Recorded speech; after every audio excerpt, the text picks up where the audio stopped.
finding ourselves on the back foot, facing much graver threats in years and decades to come. The only answer is the right one. We must act now.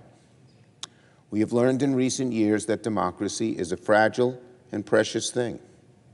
It will not survive the threats of this century, the new threats, if we aren't willing to do what it takes to defend it. And if America will not lead the way to project democracy in this age, no other nation will. That is the burden, that is the duty of a nation as great as ours. There are so many people on both sides of the aisle who deserve credit for this immense accomplishment. I thank President Biden for his stalwart leadership. He never flinched or winced. He knew how important this was and was always working with us and importuning us to move forward. I thank Leader McConnell, as I've mentioned before, working hand in hand with us, not letting partisanship get in the way. I thank Speaker Johnson, who rose to the occasion. In his own words, said he had to do the right thing despite the enormous political pressure on him.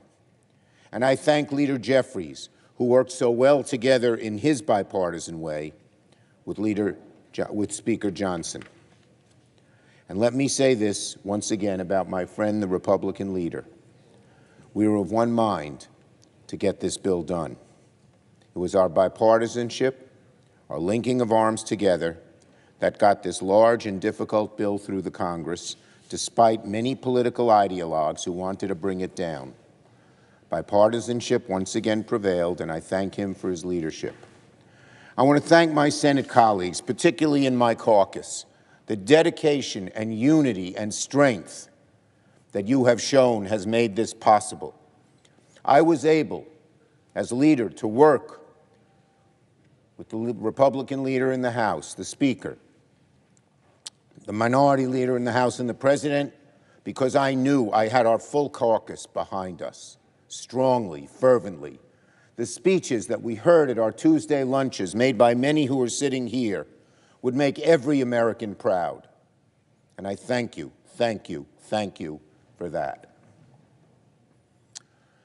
For the past 6 months, our friends and allies across the world have been watching what's been going on in Congress and asking themselves the same thing. Will America stand by her friends to face down the forces of autocracy?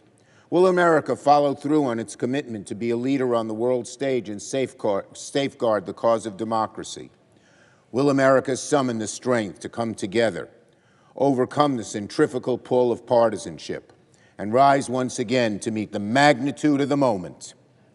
Today, with both parties working together, the Senate answers these questions with a thunderous and resounding yes. I yield the floor.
President.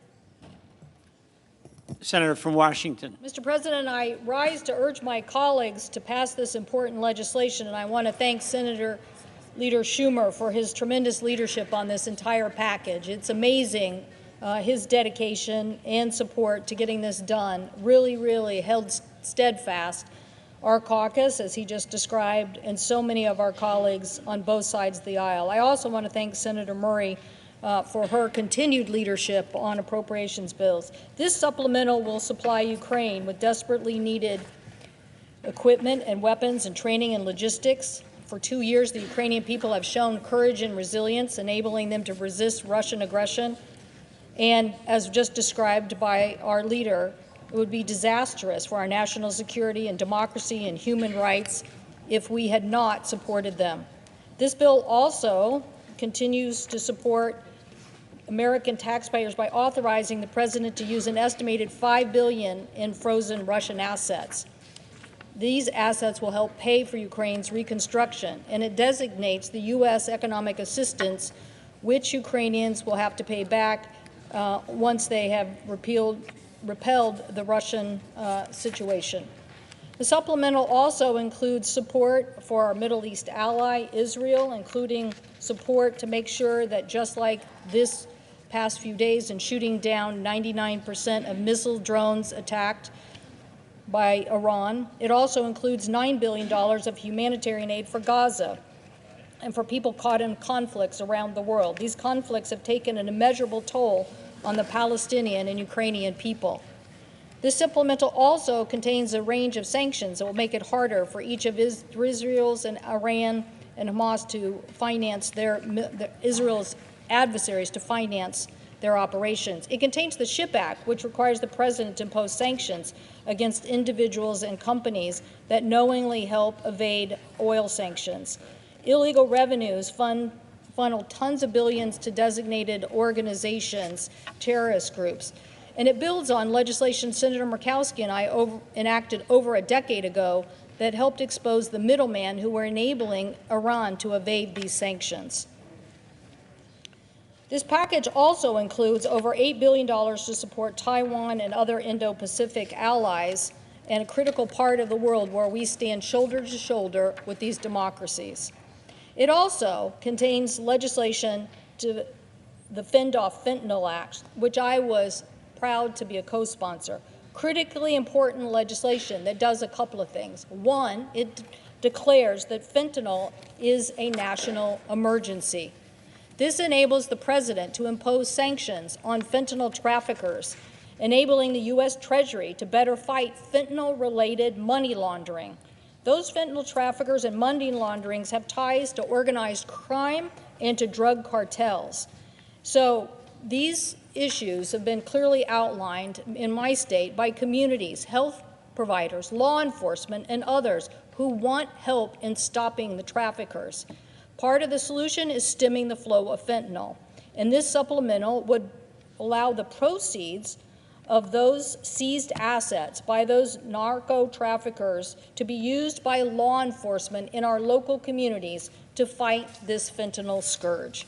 We must give our communities all the tools they can to stop this product from flooding across our borders, and this legislation will do just that. I also want to address that technology should be a tool to help solve our greatest challenges, to improve our human conditions and drive innovation and support economic opportunity. But foreign adversaries use technology for social and political control. There is no individual right to privacy or freedom of speech in these autocracies. U.S. media companies are not allowed to operate in China. In fact, China leads the world in using surveillance and censorship to keep tabs on its own population and to repress dissident. Governments that respect freedom of speech do not build back doors into hardware or software, into apps on phones, or into laptops. Backdoors allow foreign adversaries to target vulnerable Americans based on their username or sensitive data. Backdoors allow foreign adversaries to use proxy bots to bombard vulnerable populations, Americans, with harmful content or even to blackmail people. The U.S. Department of Justice has stated, quote, hostile foreign powers are weaponizing bulk data and the power of artificial intelligence to target Americans, end quote. I do not want technology in the United States used this way. I want the United States to work with our most sophisticated technology countries, like-minded democracies, places like Japan, South Korea, our European allies, and set the global standard for technology and data protection. I want to see a technology NATO, one in which our allies come together and say there cannot be a government backdoor to any hardware or software if it wants to see a global adoption rate. We should have a trusted framework for cross-border data flows, as been discussed by the Organization for Economic Cooperation and Development and the G7. And criteria for trusted data flow should include commitments to democratic governance, the rule of law, and the protection of property rights and free speech. I believe in trade, and I want trade. And I believe that business is for business. But business is not for business when foreign adversaries weaponize data, weaponize technology, and weaponize into approaches that hurt Americans. I want to yield to my colleague, the chairman of the Senate Intelligence Committee, for his perspective on why this legislation before us is so important. Mr. President. Senator from Virginia. Mr. President, first of all, I want to agree with my friend, the chairman of the Commerce Committee, on the issues he's already outlined, whether it be the need for aid for Ukraine, support for Israel, humanitarian aid for Gaza, our necessary funding that's taking place for the Indo-Pacific, and obviously legislation that we've all supported on fending off fentanyl. But I want to particularly commend her for her comments she's made on these technology issues. You know, over the last 7 years, as Vice Chair and now Chairman of the Intelligence Committee, I've spent an awful lot of time looking at what I think is one of the most significant intelligence failures of the last half century. And that was the failure we had to anticipate and disrupt Russian efforts to meddle in our elections. Since that time, though, we've seen a wide spectrum of foreign adversaries who've tried to copy the Russian playbook. But don't just take it from me. A succession of now declassified intelligence assessments have described the ways in which foreign adversaries, like Iran, like the People's Republic of China, and others, are seeking to stoke social, racial, and political tensions in the United States. They are seeking to undermine confidence in our institutions and our election systems, and even to sow violence amongst Americans.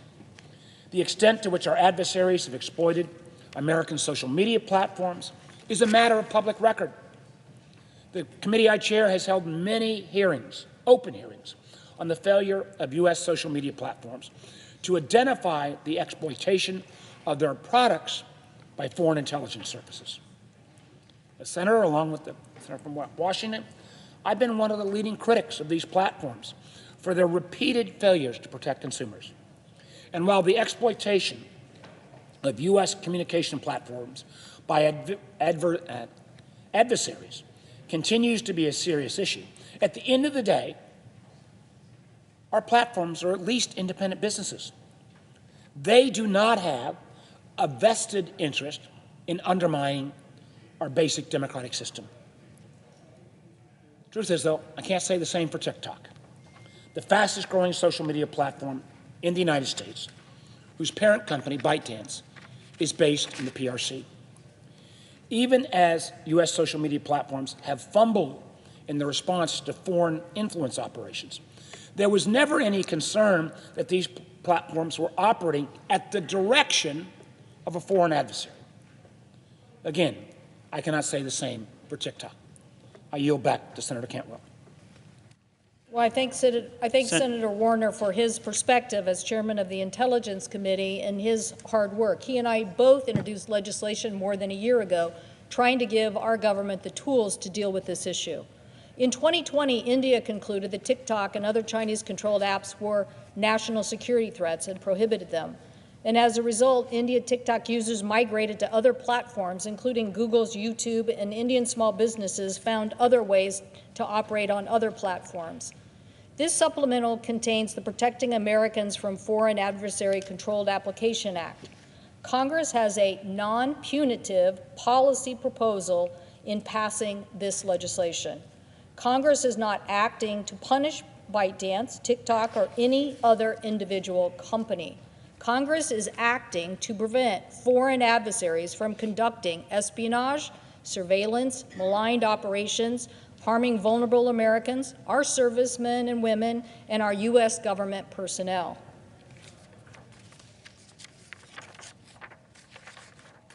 Mr. President, Senator from Virginia. I would like to expound a little bit on what Senator Cantwell's just said, because it has been made absolutely clear that a number of Chinese laws require Chinese companies and their subsidiaries to assist PRC security agencies and abide by the secret and unchallengeable government directives. The truth is, these Chinese companies, at the end of the day, they don't owe their obligation to their customers or their shareholders, but they owe it to the PRC government. In the context of social media platforms used by nearly half of Americans, it's not hard to imagine how a platform that facilitates so much commerce, political discourse, and social debate could be covertly manipulated to serve the goals of an authoritarian regime, one with a long track record of censorship, transnational repression, and promotion of disinformation.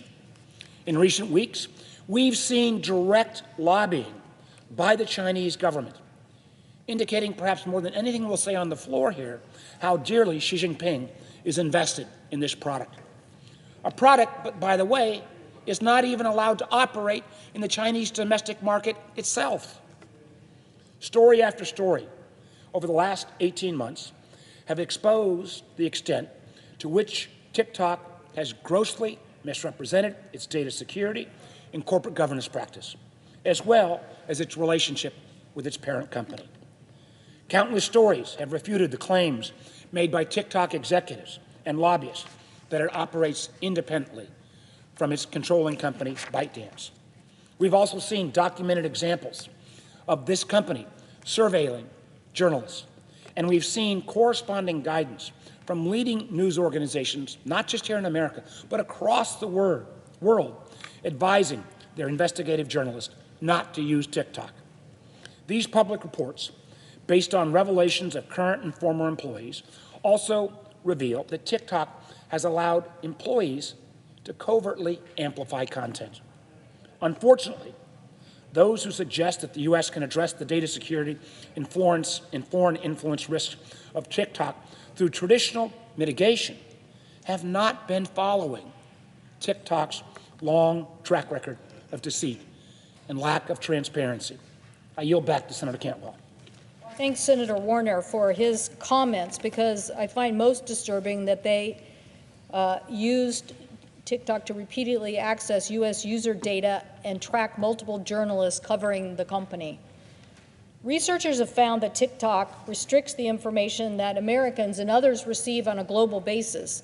As of December 2023, an analysis by Rutgers University found that TikTok posts mentioning topics that are sensitive to the Chinese government, including Tiananmen Square, Uyghurs, the Dalai Lama, were significantly less prevalent on TikTok than on Instagram and most comparable social media.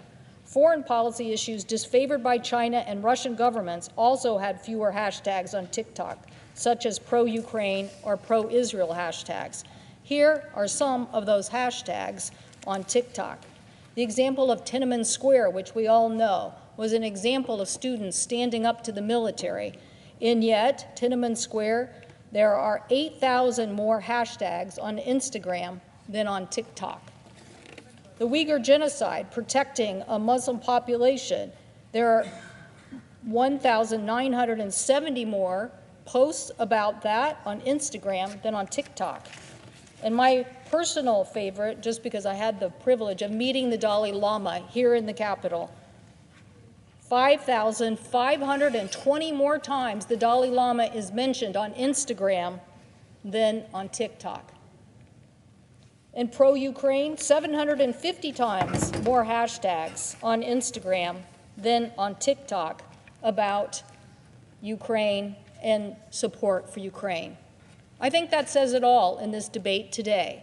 Are we going to continue to allow people to control the information that is an export-controlled algorithm based on a Chinese source code?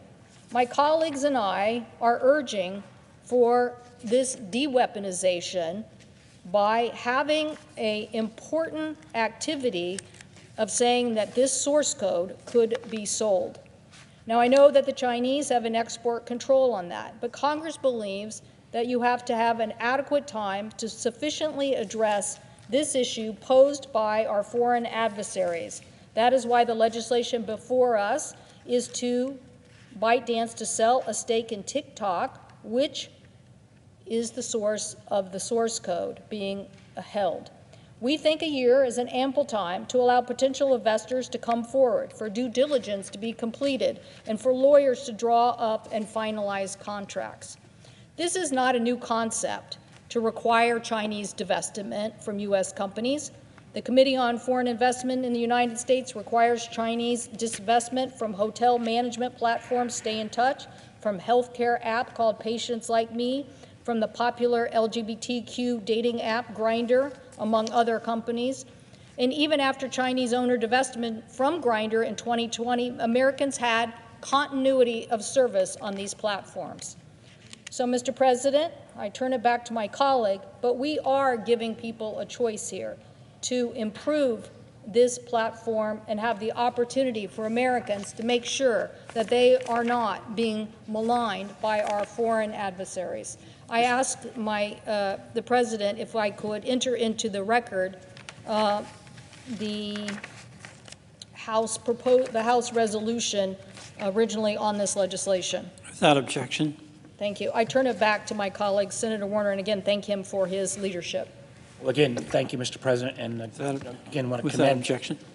the Senator from Washington for her leadership going through the disparate effects of TikTok versus other social media platforms. And let's acknowledge, I mean, TikTok, I think, realized they had a problem over a year ago, so they tried to develop a response. It was something called Project Texas to allegedly address concerns relating to TikTok's handling of American data. However, Project Texas would still allow TikTok's algorithm, source code, and development activities to remain in China. They would remain so under ByteDance control and subject to Chinese government exploitation. Project Texas allows TikTok to continue to rely on engineers and back-end support from China to update its algorithm and source code needed to run TikTok in the United States. How can they say there's not the possibility of interference? This reliance on resources based in China, again, makes it vulnerable to Chinese government exploitation. That's why Project Texas does not resolve the United States national security concern about ByteDance's ownership of TikTok. Now, let me acknowledge, and I think Senator Cantwell and I worked on a more, frankly, comprehensive approach that, in a perfect world, we might have been debating today. But we work in the world of getting things right. So I stand firmly in support, as Senator Cantwell has, of taking action now to prevent the kind of intelligence failure we first saw back in 2016. And again, as the chair of the Commerce Committee has indicated, this is not some draconian or novel approach. For decades, we've had systems in place to examine foreign ownership of U.S. industry. We've seen even more scrutiny in instances where foreign buyers have sought to control U.S. telecom and broadcast media platforms. Frankly, this country should have adopted a similar regulatory approach for social media, again, something that Senator Cantwell and I had worked on, which has considerably more scale and barriers to entry than broadcast media had a decade ago. But this bill is an important step in fixing that glaring gap. It goes a long way towards safeguard our democratic systems from covert foreign influence, both in its application to TikTok and forward-looking treatment of other foreign adversary control over future online platforms. Before I yield back, I want to make clear to all Americans, this is not an effort to take your voice away. For several months now, we've heard from constituents how much they value TikTok as a creative platform. And as the maker, yesterday was the 4-year anniversary of my once viral tuna melt video on another social media platform, I can kind of understand why TikTok has become such a cultural touchstone. To those Americans, I would emphasize, this is not a ban of the service you appreciate. Many Americans, particularly young Americans, are rightfully skeptical. At the end of the day, they've not seen what Congress has seen. They've not been in the classified briefings that Congress has held, which have delved into more deeply some of the threat posed by foreign control of TikTok. But what they have seen, beyond even this bill, is Congress's failure to enact meaningful consumer protections on big tech, and may cynically view this as a diversion, or worse, a concession to U.S. social media platforms. To those young Americans, I want to say, we hear your concern. And we hope that TikTok will continue under new ownership, American or otherwise. It could be bought by a group from Britain, Canada, Brazil, France. It just needs to be no longer controlled by an adversary that is defined as an adversary in U.S. law. And with that, Mr. President, I yield the floor, urge that we take action on this item, and again, appreciate the great leadership of the Chairman of the Commerce Committee on working with our friends in the House to bring this important legislation to the floor of the Senate. With that, I yield the floor and note the absence of a quorum. Clerk will call a roll. Ms. Baldwin.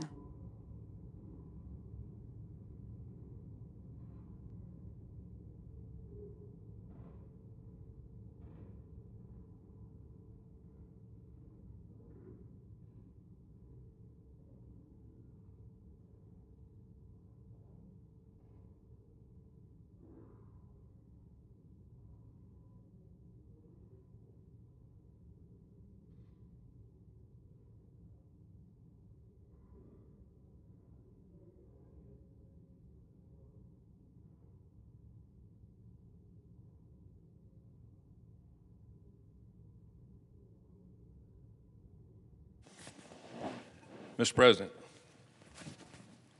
Senator from Alabama. asking for consent to suspend the quorum call. Without objection.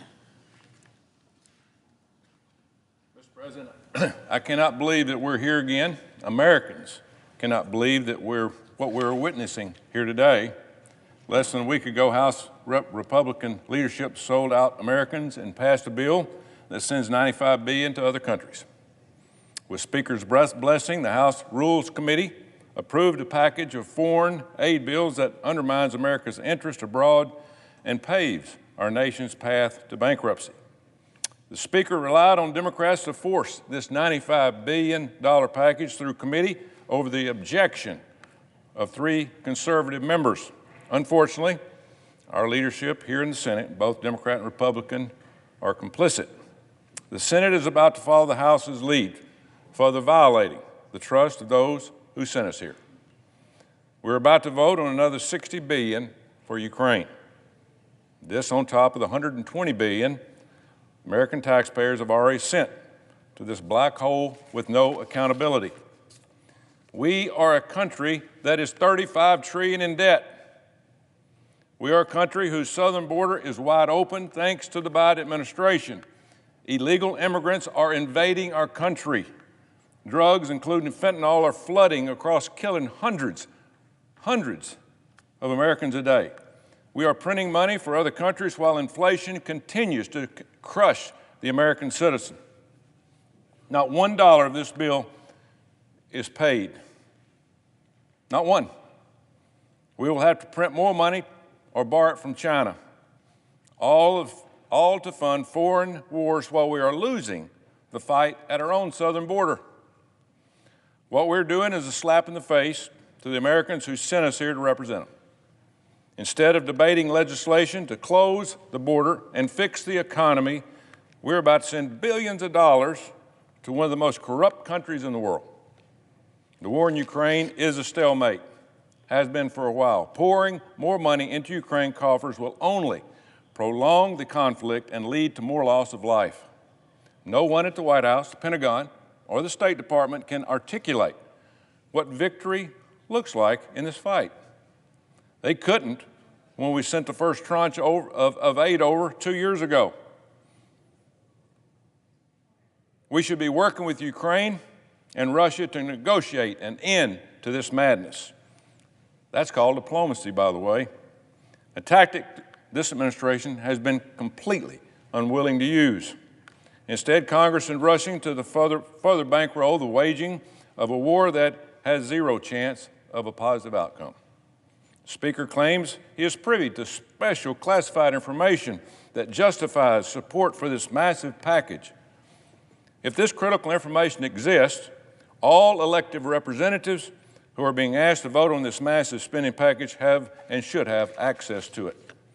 Republican leaders in the Senate argued that Russia will roll through Ukraine and into NATO if we don't immediately send another $60 billion we don't have. I wouldn't be surprised if we get a letter signed by 50 or so, quote, high-ranking former intelligence officials, end quote, confirming this and the dire consequences of delay. Don't fall for it. I had a classified briefing from the Department of Defense just this morning. I can tell you there is no justification to prioritize Ukraine's security before our own. None. To add insult to injury, we are financing this conflict on the backs of the American taxpayer. As I said earlier, this country is $35 trillion in debt. Today, we're imprinting $80,000 a second. You heard that right, $80,000 a second, 4.6 million a minute. And I want this body to explain that to the American people next election. This is irresponsible and unsustainable. On top of that, we're now considering another $95 billion to that mountain of debt with this foreign package. This funding will be financed by deficit spending the American people will eventually have to pay back. This group doesn't have to pay it. American people do. It's easy to spend somebody else's money. Unlike this so-called loan to Ukraine, loan, we're hearing, which will never be repaid. Don't be fooled. Unfortunately, some of my colleagues will vote yes on this bill, claiming that, hey, this money for Ukraine is a loan. This was a concept originally floated by President Trump. However, this bill only allows the president to set the terms of loan repayment. The president, not in this bill. It lets him cancel the payment anytime and the interest on it. Sounds a little fishy to me. I and the majority of the Americans am highly skeptical that we will ever see a cent paid back to the American taxpayer.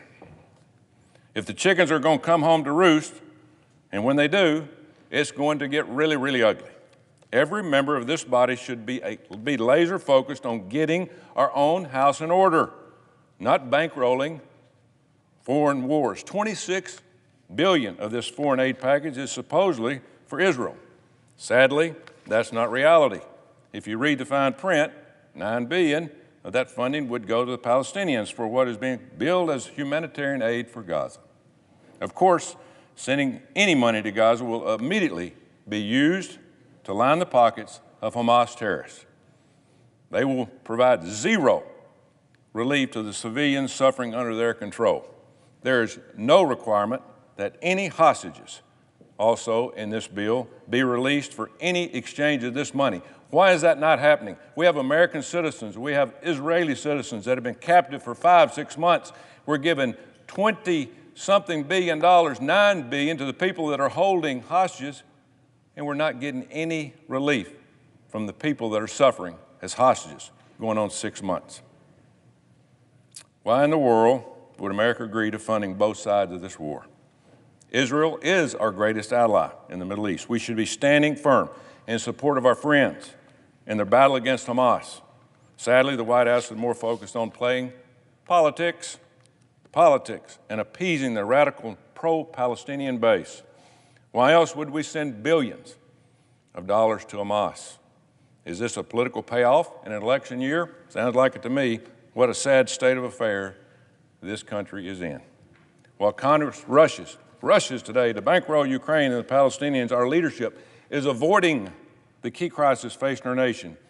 Our southern border, wake up. According to a recent Gallup poll, immigration is the top concern of people in this country that pay our bills. But the American people, we're just sold out. It's that simple. You are witnessing the swamp at its worst, a swamp more concerned about maintaining power and being smarter than everybody else and lining the pockets of their friends and then representing the interests of the American people. Colleagues, wake up. The clock's ticking. How many Americans must die before we take on our own security as serious as we're taking on other people's borders, including Ukraine. We lose 100,000 people a year to fentanyl. Does anybody care in this body? Hadn't heard it. This is a direct result of the border policies of President Biden. Fentanyl is manufactured in China and ran by the cartel in Mexico. At what point does that horrific reality become important enough for us to come in here and vote and shut this dang border down? The left loves to tell you about threats. What kills more Americans than the Biden border policy? What kills more Americans than the Biden border policy? Nothing. Biggest disaster in the history since I've been alive and a citizen of this country. Ukraine is losing soldiers by far fewer than the number of Americans who are dying from fentanyl. We have to take care of our own people before we take care of the rest of the world. The Biden administration is failing this country. We know what the problem is. We know the solution, but nobody wants to solve it. That's an ineffective government. President Trump proved that we can get operational control of our border. He had control. The problem is no one in this administration or this body actually wants to solve this problem, which means we are also failing this country. Americans are counting on this body to stand up and correct the course. I hope we don't let them down. And for these reasons, I will be voting against this massive supplement of taxpayer money that we don't have today going to Ukraine. I yield the floor.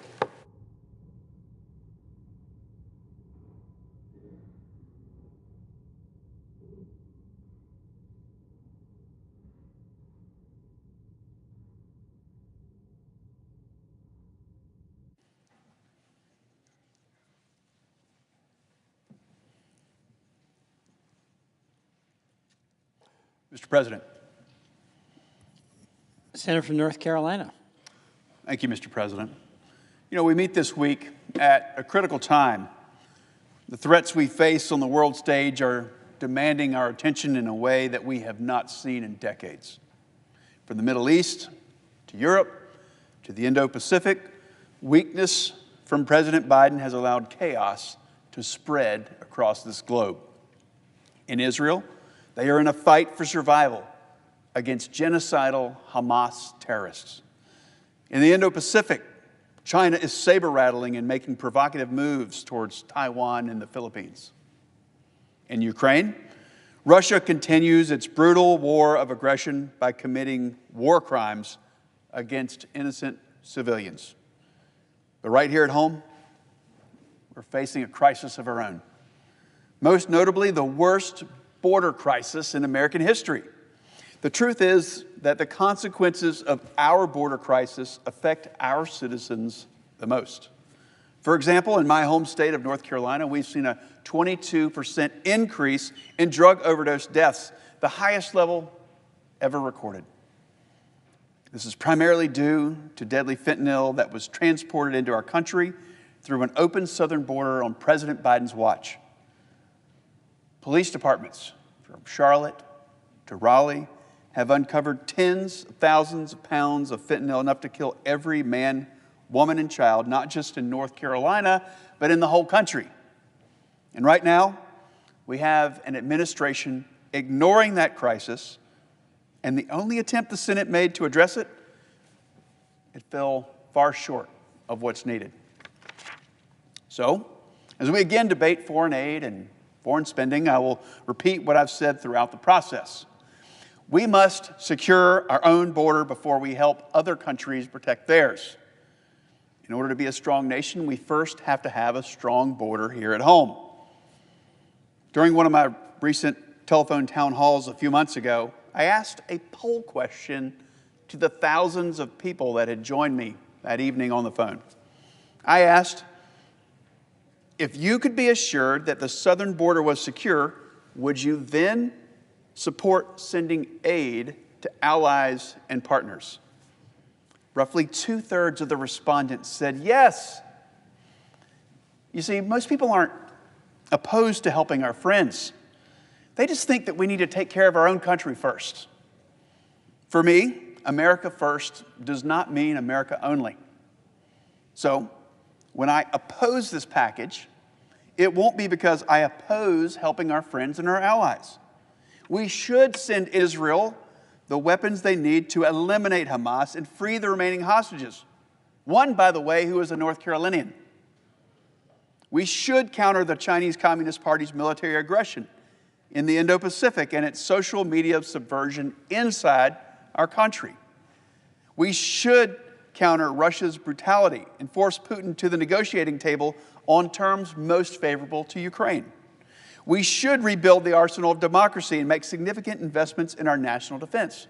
We should do all those things, but not before we fix what affects our own citizens first. Too many Americans are suffering. Too many Americans are dying. This is an order of priorities.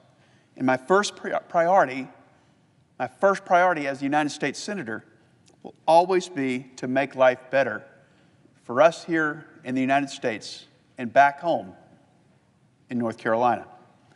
I will oppose this foreign aid package because we must put America first. Not alone, but first. I yield the floor.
Mr. President. Senator from Massachusetts. Mr. President, are we in a quorum? We are not. Thank you, Mr. President. Mr. President, I rise today not in defense of TikTok, but in defense of TikTok's users, especially the 170 million American users. Congress is rapidly heading towards passing legislation that will likely result in the blocking of the most popular application among young people in this country, an app whose fundamental purpose is to facilitate and promote speech, an app that has revolutionized how people connect, share, do business, and communicate online, an app that is bringing competition to the heavily concentrated social media market. It should be a serious flag that a bill with such significant implications for freedom of speech and online competition has gone from being an idea in the House of Representatives to all of a sudden being passed on the floor of the Senate in a matter of weeks, just weeks. So when political elites who otherwise fiercely disagree with each other come together to pass legislation that may result in significant censorship, yes, censorship, often in the name of national security, we should be hypervigilant about the true intentions of this legislation. Episodes in history of using national security as a pretext to crack down on dissenting or unpopular speech loom as warnings about the ease of compromising our values when national security is supposedly at stake. I want to be clear.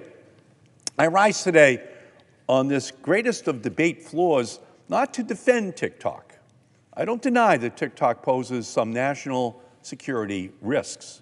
Instead, I come here today with a plea to my colleagues to think carefully about the impact of this bill, the consequences of its implementation, and the trade-off between supposed national security threats and freedom of expression and basic rights to free speech. This legislation may address or at least mitigate a national security risk, but it could and likely will result in widespread censorship.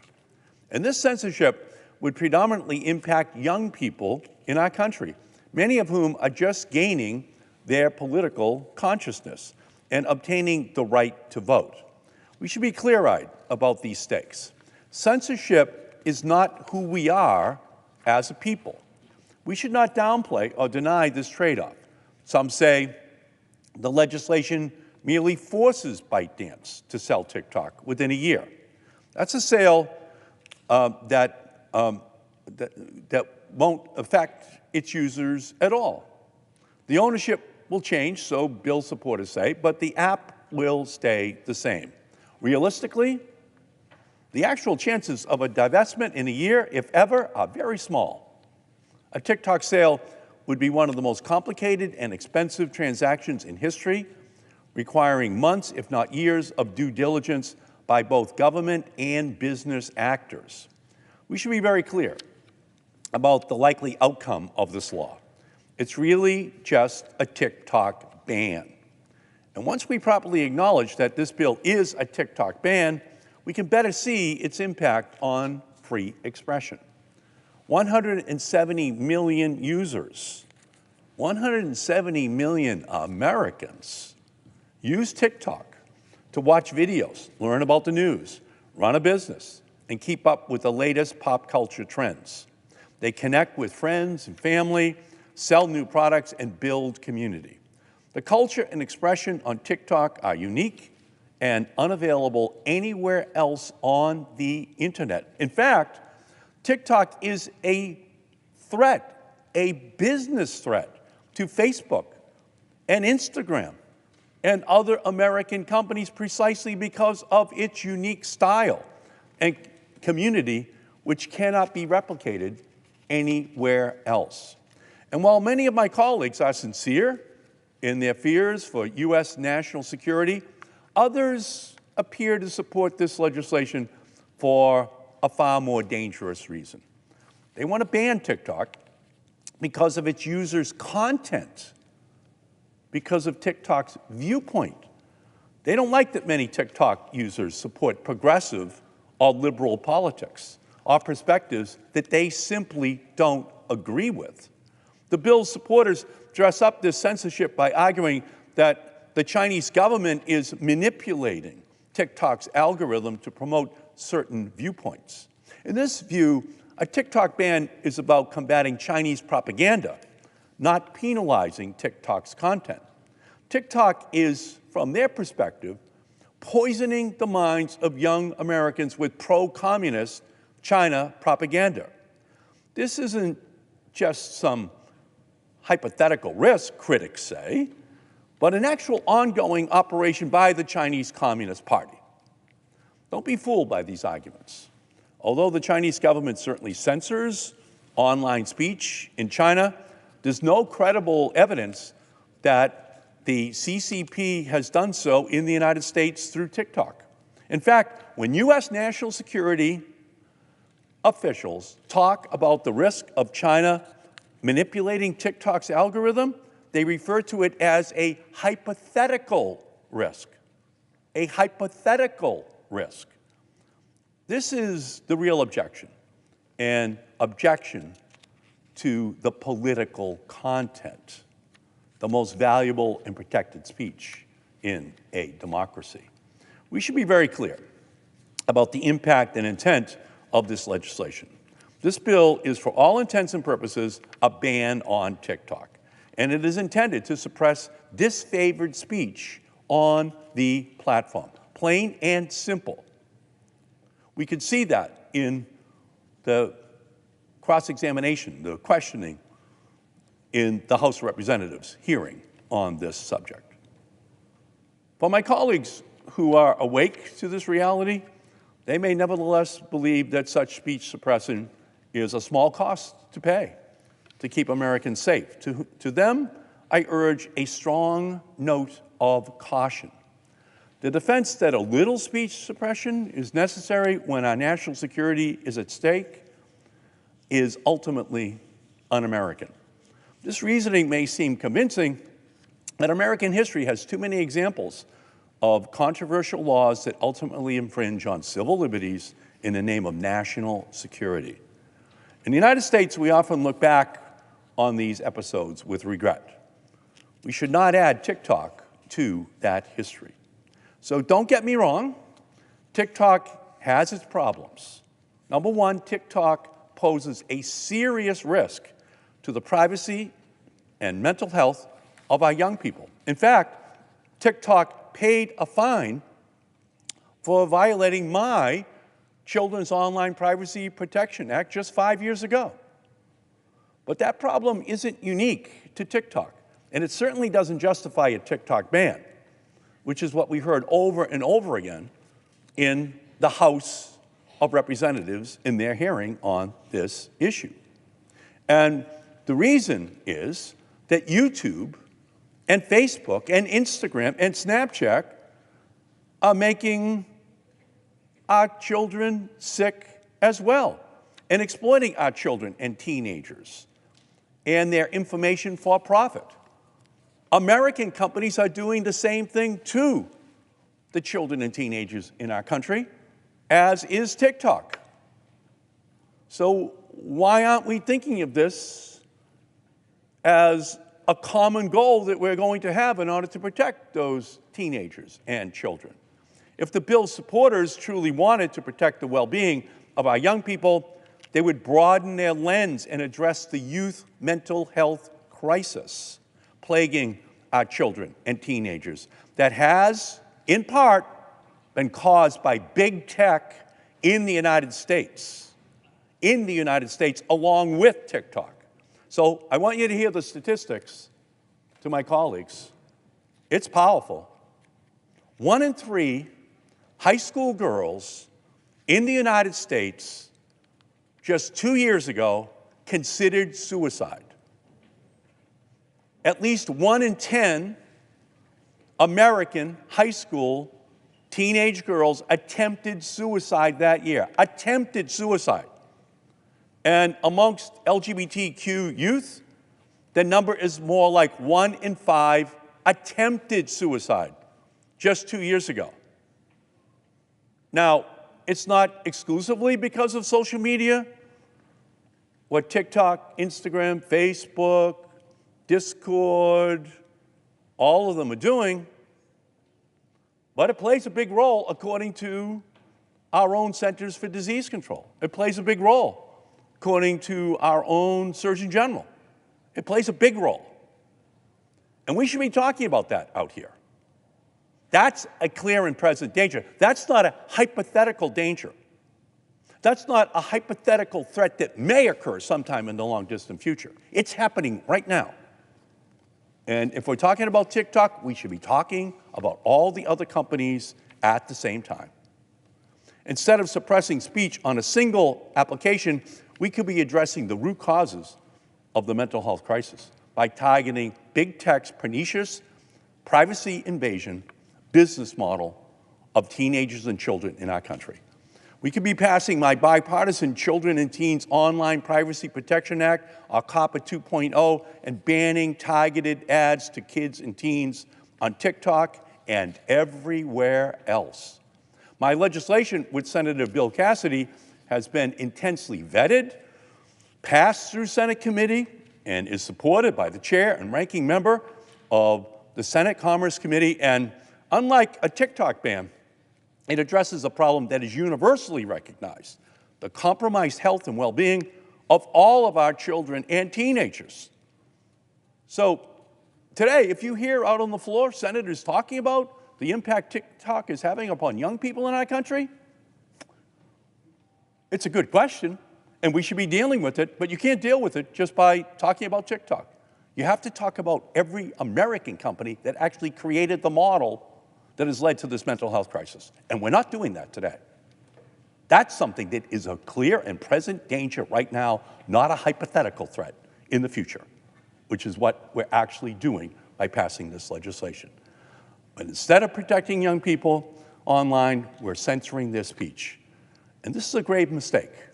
We should be having a much bigger discussion right now about what the implications of this legislation is for the future. And I thank you, Mr. President, for giving me the opportunity to come out here on the Senate floor to talk about this very, very important issue. And with that, I yield back. Mr. President. Senator from Florida. In a few hours, it appears, in a few hours here, the press headlines are going to read that the Senate just passed the Ukraine funding bill. That's what they'll call it. This bill's about a lot more than just Ukraine. There's a lot in this bill, and I want to go through some of it. First of all, it provides something I have strongly supported, which is providing, in this case, $26 billion to the state of Israel to defeat Hamas, to defend itself against its enemies. This is something we actually tried to pass on its own and could have passed on its own months ago. It was blocked. It was held hostage for Ukraine funding, but it's something we should have done months ago. It's interesting, you know, I think Israel in and of itself is a miracle country. On the first day of its existence, it was invaded, I believe, by 12 separate armies. The whole world thought they would be overrun and defeated very quickly, and they survived. And they have, throughout their entire existence, had to deal with the fact that everywhere they turn, they have enemies all around them. It also happens to be the only pro-American democracy in the Middle East. And today it's engaged in a battle to not just defeat these vicious criminals and terrorists who committed a slaughter on the 7th of October of last year, but they also have to deal with rockets being launched against them from Lebanon. You have 90-something thousand potentially Israelis permanently displaced in their own country. They can't go back to where they live in the northern part of the country. And then the threat from Iran and the threat from all the terror groups, Hezbollah and the like, that are constantly targeting Israel. And then having to face all the things that are happening around the world as well in this effort to delegitimize their right to exist as a Jewish state. I'm a strong supporter of funding for Israel's defense. We should have done this weeks and months ago. And it could have been done all on its own, as its own bill, but it was held hostage. It provides, this bill as well, $8 billion to help nations in the Indo-Pacific, particularly Taiwan. And the purpose of that is to build up the military capacity of our partners in the region, frankly, to dissuade and prevent the Chinese Communist Party from starting a war in the Indo-Pacific that would make the one that's now going on in Europe look like child's play, far more dangerous. And by the way, it does something I've been trying to do since 2019. I believe I was the first member of Congress to call for a banning, not a banning of TikTok, a banning of ByteDance, which is the company that owns TikTok. ByteDance sells TikTok, TikTok can continue to operate. But we should not have a company operating in the United States with the algorithm that it has and the access to the data that it has that powers that algorithm. We should not have a company like that operating in the United States that has to do whatever the Chinese Communist Party tells them to do. But the reason why the headlines are going to be about Ukraine funding is because that's the part of this bill that frankly has been controversial, that has people that oppose it. I personally believe it is in the national interest of the United States to help Ukraine. Ukraine was invaded, not once but twice, by Vladimir Putin. I supported Ukraine and helping Ukraine back in 2014, when they were first invaded by Putin, and President Obama would only supply them with blankets and meals ready to eat. And I support continuing to help them now to defend themselves. They didn't start this war. I support helping them defend themselves to the extent we can afford and to the extent we can sustain it.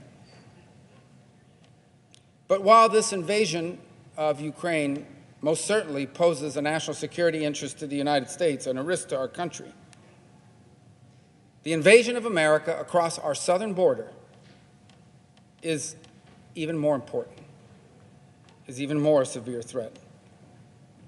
Today, and every single day for the last 3 years, thousands of people, many, if not most of whom we know very little about, are pouring into the United States across our southern border. And I made it clear months ago that while I support helping Ukraine, I would only vote to do so if the President issued executive orders that would help stop this. It was his executive orders ordering us not to enforce immigration laws that created the incentive and the driver that has led to this crisis, and only that, only executive orders to begin to enforce our immigration laws will allow us to stop what is happening now. But the President continues to refuse to issue those executive orders.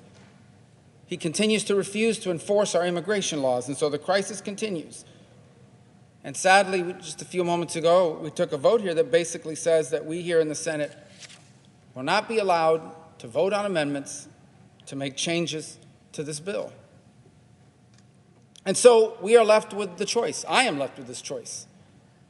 If I want to help Israel, if I want to help Taiwan, if I want to ban ByteDance from operating TikTok in the United States, then I have to drop my demand that the President enforce our immigration laws. And by the way, I have to vote for billions of dollars to be spent on all kinds of programs around the world that I'll describe in a moment, including for people that are illegally entering this country. This is moral extortion. First of all, 9 million people over 3 years, that's what's entered our country. This is not immigration.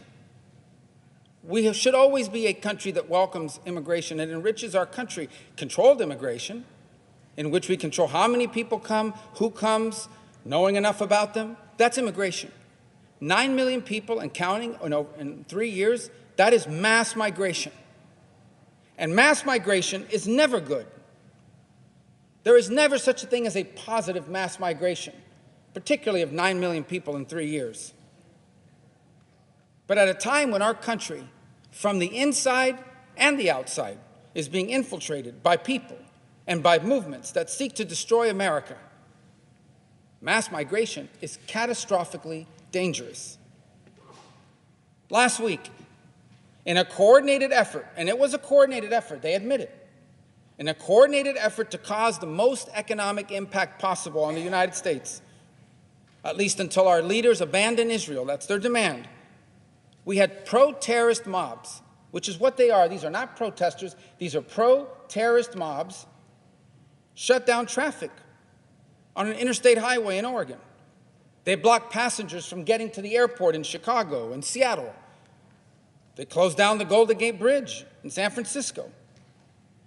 At this very moment, right now, as I speak on the Senate floor, some of our most prestigious universities, their campuses are closed because they've been taken over by pro-terrorist mobs, chanting things like harassing Jewish students to go back to Poland, they say. Others are chanting, "Go Hamas, we love you. We support your rockets too." Others, I've heard these chants. Here goes, "We say justice, you say how. Burn Tel Aviv to the ground." The situation has gotten so intolerable that just 2 days ago, a rabbi advised Jewish students to leave Columbia University and go home for their safety. This morning, I got a text message from a friend, a Jewish friend, and I read something I never thought I would ever have to read. Here's what he wrote me. Quote, "I have to tell you, for the first time in my life, I see Jewish people scared for their safety and considering exit strategies from the USA, including buying homes in foreign countries and looking to liquidate USA assets." I never thought I would ever read that from anybody in America. These mobs, by the way, don't just want to destroy Israel. They want to destroy America. Some of these mobs are out there chanting "Death to America" in the streets of American cities. And as one of the mob leaders at one of these riots, this is what he said to a microphone, quote, "It's not just Genocide Joe that has to go. It is the entire system that has to go. Any system that would allow such atrocities and devilry to happen and would support it. Such a system does not deserve to exist on God's earth." You know what system he's talking about? This system, our system of government.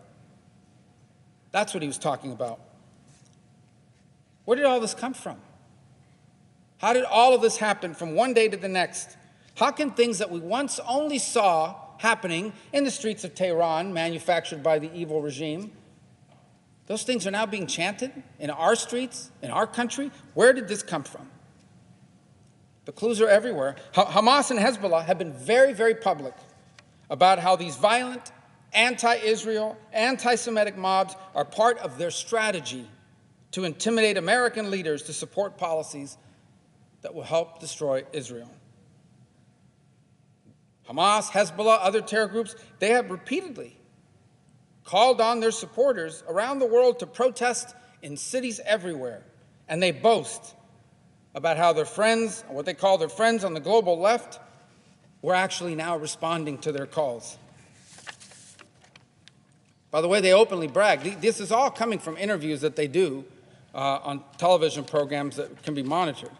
They openly brag about, this is a quote, because of the indoctrination, because of the introduction of colonialism, racism, and slavery studies into history curricula, end quote, they go on to say, many young Americans have been, my term I read today in the Wall Street Journal, have been groomed to support armed resistance, to support intifada in the United States. By the way, it's not just the mobs that we're seeing. Beyond that, as the director of the FBI has acknowledged, ISIS generates income, they generate revenue by running a human smuggling ring that brings migrants to the United States. And so just the bare minimum common sense would lead you to conclude that if ISIS has a business to smuggle migrants into the U.S., why wouldn't they use that to smuggle a few terrorists here to do in America what they did in Moscow a few weeks ago? So we have Hamas, and we have Hezbollah, and we have all these terror groups encouraging and supporting violent mobs calling for intifada inside America. We already have people here on student visas calling for death to America, and ISIS controls a migrant smuggling ring that they can use to bring people into the United States to conduct attacks. But if I want to help Israel, if I want to help Taiwan, if I want to help Ukraine, if I want to ban TikTok, I have to agree, I have to vote to do nothing to stop thousands of people a day that we know literally nothing about, just to allow them to come across our border and be released into our country. as far as some of the money that is being spent all over the world, and I have always supported the U.S. being engaged in the world, and I continue to be. But I ask you this. I have senior citizens. I have veterans, and they call my office, and they call our offices, and they say, I have nowhere to live. Housing's too expensive. I met a senior a couple days ago in his 80s. He still has to work nights as a security guard, and he literally lives in a mobile home. Not even a mobile home, in like a trailer, parked in someone's backyard. These people call. They've lived in this country their whole life. They served our country. And they call for help, and the most we can often do is help get them on a waiting list for Section 8 housing. This is a problem that exists in America right now. But if I want to help Israel, if I want to help Taiwan, if I want to help Ukraine, if I want to ban TikTok, I have to vote for spending billions of dollars to give to charity groups so they can fly people around the country here and put them up in hotel rooms, or so they can help for resettlement in another country. We have rich countries in the Middle East, allies of ours. But their leaders own some of the largest yachts in the world. Some of their leaders own some of the most expensive horses you could possibly buy in the world. They've built some of the most extravagant and luxurious resorts on the planet in some of these countries. These are rich countries and strong supporters of the Palestinian cause, as they call it. But if I want to help Israel, if I want to help Taiwan, if I want to help Ukraine, if I want to ban TikTok, I have to vote to send American taxpayer money to deal with the catastrophe that's been created by Hamas in Gaza. 100% by Hamas. There was no war. There was a ceasefire before Hamas crossed over and slaughtered and raped and kidnapped. But now the American taxpayer is on the hook.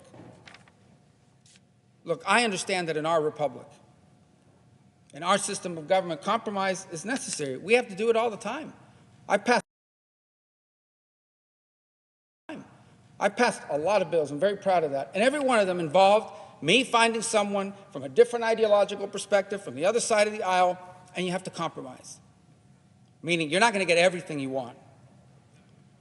You're going to have to give them something they want in exchange for something you want, or you may have to change the way you wrote what you want.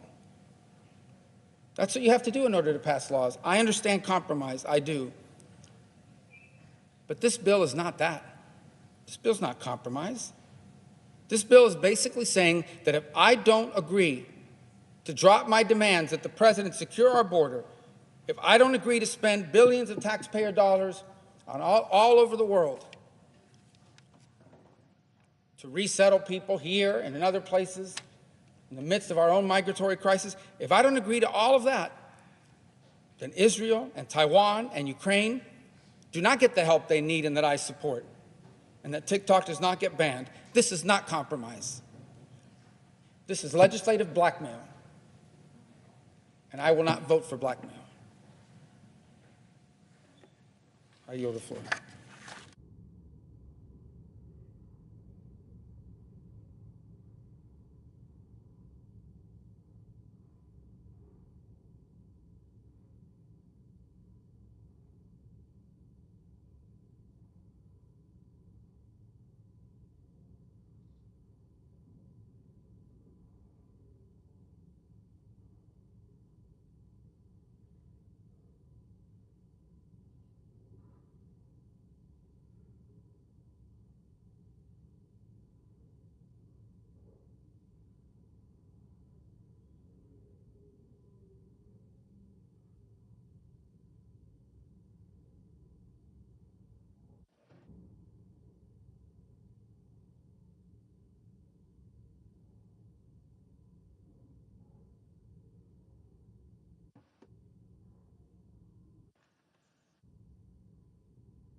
Mr. President. Senator from Nebraska. Mr. President, does anybody believe that hashtag Stand With Kashmir is organically more popular than hashtag Taylor Swift? No, of course not. But right now on TikTok, Stand with Kashmir has more than 20 times more posts than hashtag Taylor Swift. This is a direct example of Chinese Communist Party using their control of TikTok to skew public opinion on foreign events in their favor. China is our chief foreign adversary in the world. They're a threat to our national security, our values, our economy. And the CCP works tirelessly every day to undermine our entire way of life. TikTok is one of the ways they're doing that. I understood that as governor. That's why I was the first governor in the country to ban the use of TikTok on state devices back in 2020. And that's why I'll be voting for this bill today. Today we are taking action to end the Chinese Communist Party's ability to own and operate TikTok in the United States. TikTok's active users include over 150 million Americans. That's almost half our country's entire population. It's become the most influential news platform in the country. The percentage of TikTok users who regularly get their news from this app has doubled since 2020. The problem, however, is that news is what slant news has, and it's entirely being controlled by the Chinese Communist Party. We don't allow this for TV stations or radio stations. You have to be a U.S. citizen to own a TV station or radio station in this country. Why are we letting our greatest adversary in the world own a news platform? TikTok under CCP ownership promotes or demotes content based on whether it aligns with the CCP's interests and its agenda. This has major real-world implications here at home and around the world. Look what's happening at our college campuses right now in this country. Pro-Hamas activists are taking over public spaces and making it impossible for campuses to operate. Jewish students are being told to leave campus because their universities can't guarantee their safety. There are a lot of other things wrong with this, including the failure to prioritize student safety over appeasement of terrorist sympathizers. But why is this happening? Well, let's look at where young people are getting their news. Nearly a third of adults 18 to 29, these young people in the U.S. are regularly getting their news exclusively from TikTok. Pro-Palestinian and pro-Hamas hashtags are generating 50 times the views on TikTok right now, despite the fact that polling shows Americans overwhelmingly support Israel over Hamas. These videos have more reach than the top 10 U.S. news websites combined. This is not coincidence. The Chinese Communist Party is doing this on purpose. They are pushing this racist agenda with the intention of undermining our democratic values. And if you look at what's happening at Columbia University and other campuses across the country right now, they're winning. I want to talk about another example that means a lot back to the folks back home where I represent Nebraska. We know that the COVID-19 pandemic originated in China. Instagram and TikTok currently have about the same number of users in the U.S. However, if you look at the content, there's a 401 ratio in the content that blames China for this pandemic on Instagram compared to TikTok. Again, Instagram 400 times the number of posts blaming China for COVID than on TikTok. On TikTok, the Chinese Communist Party has quashed dissent or criticism. And they've done this for Tiananmen Square, which again, on Instagram, there's 80 times the post around Tiananmen Square than there is on TikTok, and on Hong Kong, where there's 108 times the posts on Hong Kong's being censored or being repressed versus on TikTok. The federal government's job is to protect Americans against foreign and domestic threats. TikTok is a major foreign threat. The bill we are passing today puts an end to that. This bill ensures our citizens are not improperly targeted, surveilled, or influenced by any foreign adversary. Right now, the major threat is TikTok, but China can make another TikTok. That's why instead of going after any specific app, this bill simply prohibits marketplaces like the App Store or Google Play from hosting applications controlled by foreign adversaries. This is just common sense. It also establishes a narrow framework to protect against future apps. It allows the federal government to require divestment of applications controlled by a foreign adversary or face a prohibition on app stores and be denied access to the web hosting services in the United States. That power has very strict guidelines. The authority can only be exercised if an application is under the control of an adversarial foreign entity, presents a national security threat, and has over 1 million active users annually. It also protects individual users. No enforcement action can be taken against individual users of banned applications. Civil enforcement actions may only be initiated against companies that violate the act. The bill incentivizes China to divest from TikTok, or TikTok will face a ban. If TikTok is divested from the CCP, it can continue to operate in the U.S. If the restrictions are already in effect and TikTok is divested later, the restrictions will be lifted. I believe the Chinese Communist Party is the greatest threat we face in this nation. They're fighting smart, trying to undermine us from within and using technology like TikTok to do it. Together, by passing this bill, it is my hope that we will send a loud message, a clear message, that America is not open to the CCP for influence. We are taking a stand to protect our own, protect our values, and end a major Chinese Communist Party tool to attack us. Thank you, Mr. President. I yield back my time.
Mr. President,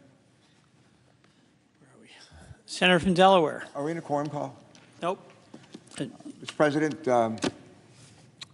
long before I ever thought of running for office, I was a little kid born in West Virginia, coal mining town called Beckley. And my sister and I ended up going to the same grade school, not too far from our house. And as a kid, I was pretty well behaved and didn't get into much trouble. But in first grade, I got in a fight. And I got in a fight. Some kid was picking on my sister, who was a year older, second grade.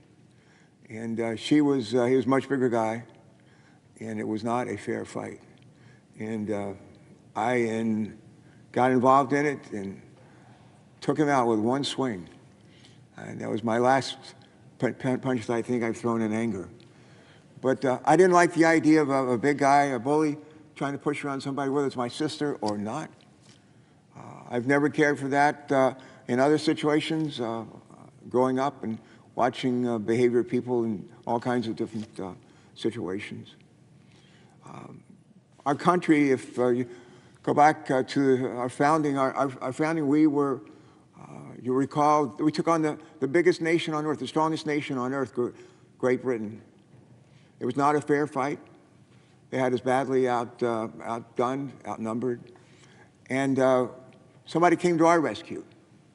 And the person or the persons that came to our rescue were the French. And if it weren't for the French, we'd still be maybe a colony of Great Britain. But the French stood up and said, we're here to help. There was time for people to stand, countries to stand by and allow things to happen. There's a time to stand up and be heard. We were helped as a nation over 200 years ago by the French. We have, I think, a moral obligation to help make sure that the Ukraine has an opportunity to continue to go forward and to be a democratic nation. They are a democratic nation. They actually they elect their own leaders. And but Vladimir Putin doesn't care very much for that. Thinks that they shouldn't be allowed to do so, and has decided to use force to be able to take away the obligation or the opportunity to be a free nation. And we have a couple of opportunities. We can criticize Putin, the Russians, for what they're talking about doing, or we can actually do something about it. I served, I think I may be the last Vietnam veteran serving here in the United States Senate.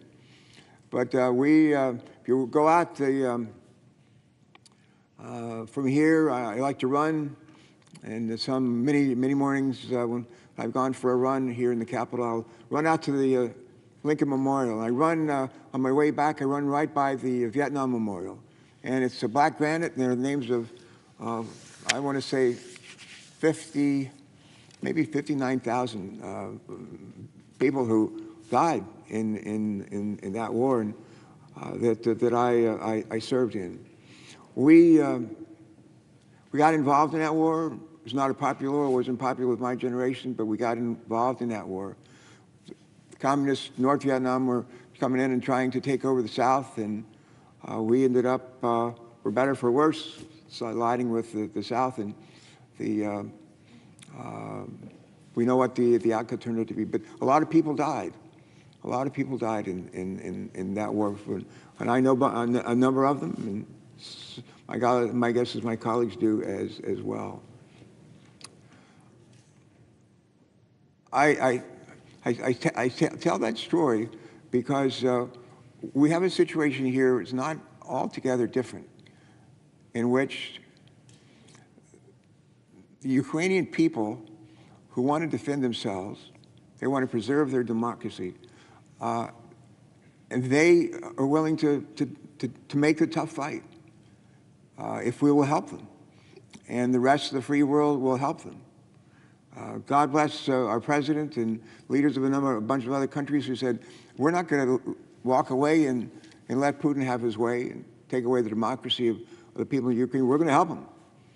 And and we're going to help them not by sending, as we did in the Vietnam War, our own young soldiers, sailors, airmen.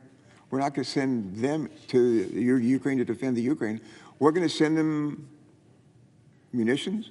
We're going to send them drones. We're going to send them missiles. We're going to send them ships, aircraft. We'll do that.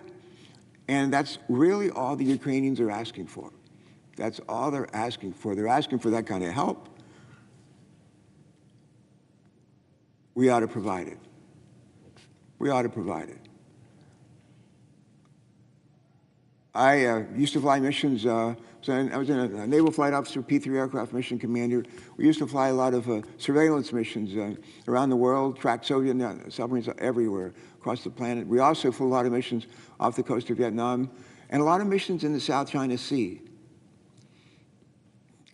Even the years, decades ago, when I was flying missions with my squadron in the South China Sea, we were concerned about the militarization of the South China Sea by China, and trying to take over islands that were not theirs, that maybe had been claimed by the Philippines and other nations, and the Chinese were taking them over, and with the idea of militarizing them and ultimately making maritime trafficking, moving of ships and aircraft through the South China Sea more and more difficult.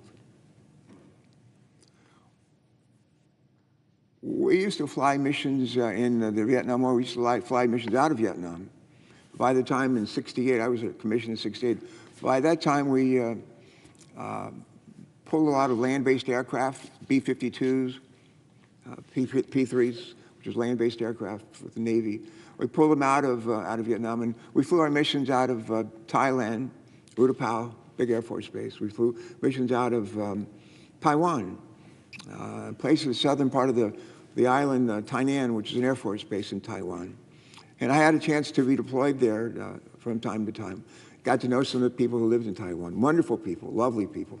And you know what they were concerned about? All those years ago, they were concerned about China coming in and taking them over, trying to take away their independence. And not just militarize the South China Sea and to transform a bunch of islands into bases, if you will, for the Chinese military, but to actually take over a democratic country that's never been a part of China and make them do the bidding of China. Mark my word, if Vladimir Putin is successful in prevailing in the Ukraine, if he's successful,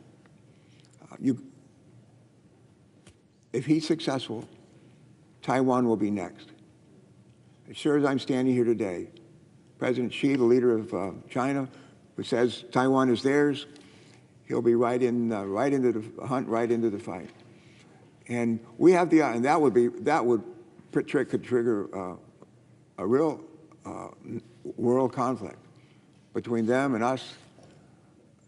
Wouldn't be good for either of us, but we would, I think, be beholden to defend Taiwan. But why don't we bring a halt to that idea of China getting involved and trying to come after Taiwan? Why don't we just, and having to commit our own troops, why don't we just take care of it by making sure that the people of Ukraine, have the ships, the aircraft, the tanks, the missiles, the armament that they need to prevail on their own against Russia.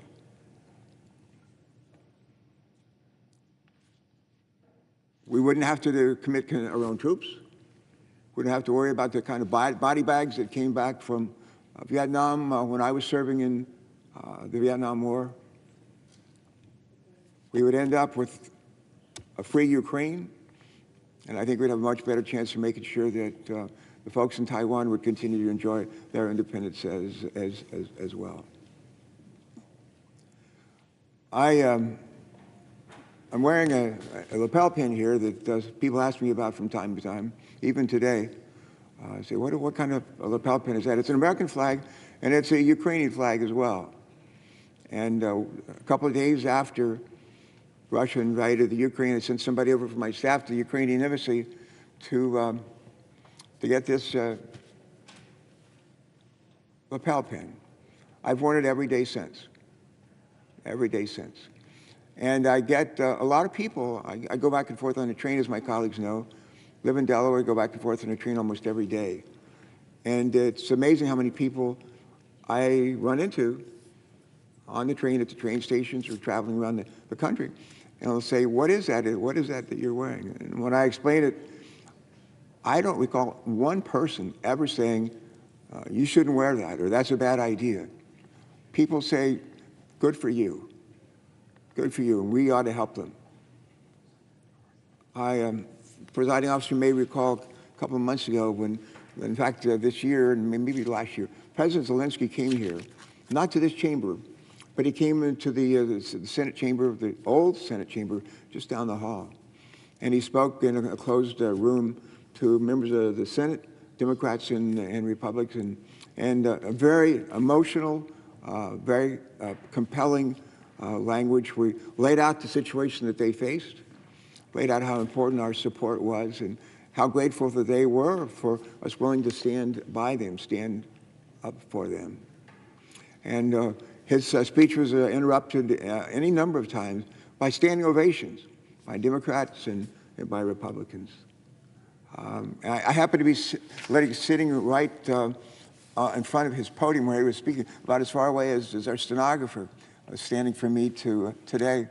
And during the course of his speech, a couple of times we had eye contact, and I think I tried to give him encouragement in a sort of way, and I think I did. But when it was over, he walked away from the podium, and I walked up to him, and I shook his hand, and I hugged him.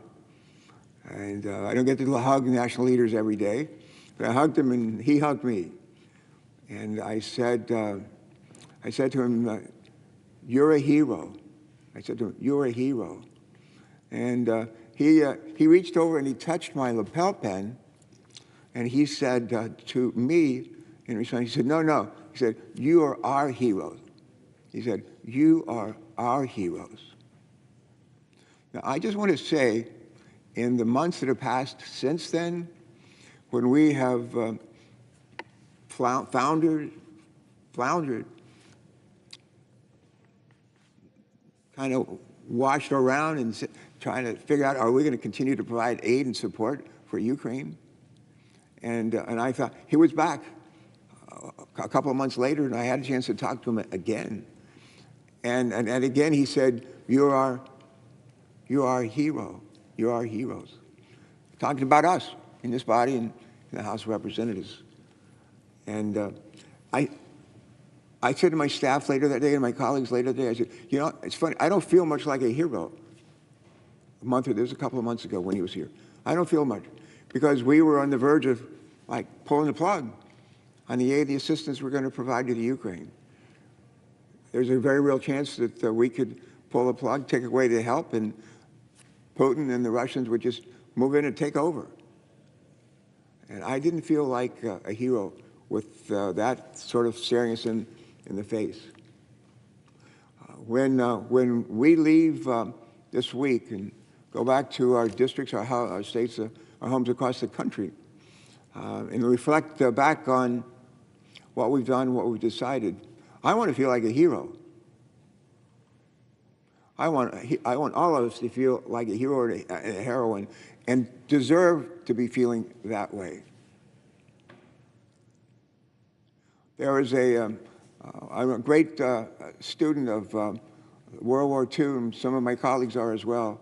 And remember a time when Churchill was leading the Allied world and rising and standing up and warning against the threat that Germany faced, provided for the rest of us, and urging us to be brave and be strong, be vigilant, come to the aid of Europe. There was another guy named Chamberlain, who was, his name is sort of thought of in terms of appeasement. Churchill, engage, defend, be strong. Chamberlain, appease. We have a chance here to be more like Chamberlain, more like Churchill, more like Churchill, and less like Chamberlain. And I hope and pray when we vote here today, maybe even tomorrow, that's exactly what we'll do. I want us to make not just the folks of Ukraine and Taiwan and other, I don't want them just to be grateful. I want the people that we serve who elect us and send us here, I want them to be proud of what we've done and the work that we've done on their behalf and on behalf of these other countries who need our help. We are the beacon for democracy for the world. Our Constitution is the longest living Constitution in the history of the world. It basically lays out how a democracy should operate, and for all these years we have. We need to hold that to our heart, and we need to do the right thing.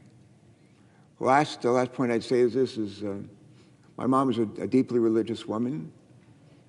I've shared this with some of my colleagues before. She would drag my sister and me in West Virginia, a coal mining town in West Virginia. She'd drag us to church every Sunday morning, every Sunday night, every Wednesday night, and even on Thursday night. And then we'd go home and she'd turn on TV and we'd watch Billy Graham on television. She wanted us to have a deep faith, but she really wanted us to hold dear the golden rule, the idea that we should treat other people the way we want to be treated. How would we want to be treated if we were the Ukrainian people today? How would we want to be treated if we were the Taiwanese people today, facing the kind of threats that they face? We would want the rest of the world, the rest of the free world, to come to their aid. Not just send troops, not just in fighter pilots and all, but give them the tools that they need to take on this fight and to win it. When we do that, if we do that, and I'm encouraged that we will, we'll deserve the words of President Zelensky when he said, you are our hero. You are our hero. Let's be that hero. Thank you very much. I yield back.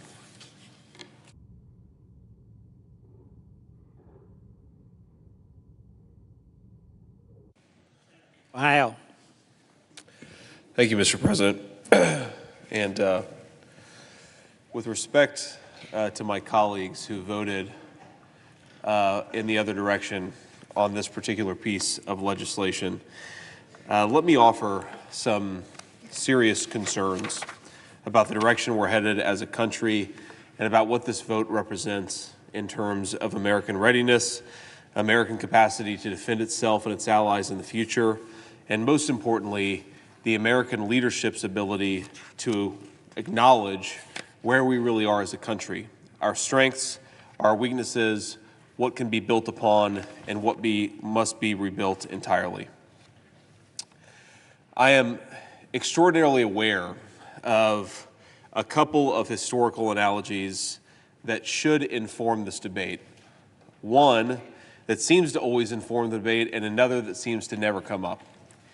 Now, opponents of further aid in Ukraine, and I count myself among them, say that this is a Chamberlain versus Churchill kind of moment. And you just heard my distinguished colleague from Delaware make this observation. With no disrespect to my friend from Delaware, we need to come up with some different analogies in this chamber. We need to be able to understand history as not just World War II replaying itself over and over and over again. Vladimir Putin is not Adolf Hitler. Doesn't mean he's a good guy, but he has significantly less capability than the German leader did in the late 1930s. America is not America of the late 1930s or the early 1940s. We possess substantially less manufacturing might in relative terms than we did almost 100 years ago. And most importantly, there are many ways in which the analogy falls apart, even if you ignore America's capacity, Russia's capacity, and the like. There are ways in which we should be looking at other historical analogies, and I'd like to point just a couple of those right now. The Second World War, of course, was the most devastating war, arguably, in the history of the world. Close behind it is the First World War.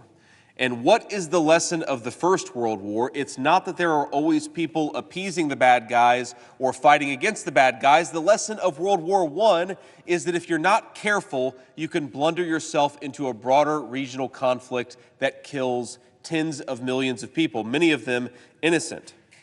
In 1914, alliances, politics, and the failure of statesmanship dragged two rival blocs of militaries into a catastrophic conflict. In the past week alone, the Council on Foreign Relations has published an essay calling for European troops to sustain Ukraine's lines as Ukraine struggles to raise troops. Some European leaders have said they might send troops to support Ukraine in a conflict. Perhaps the history lesson we should be teaching ourselves isn't Chamberlain versus Churchill. Perhaps we should be asking ourselves how an entire continent, how an entire world's set of leaders allowed itself to blunder into world conflict. Is there possibly a diplomatic solution to the conflict in Ukraine?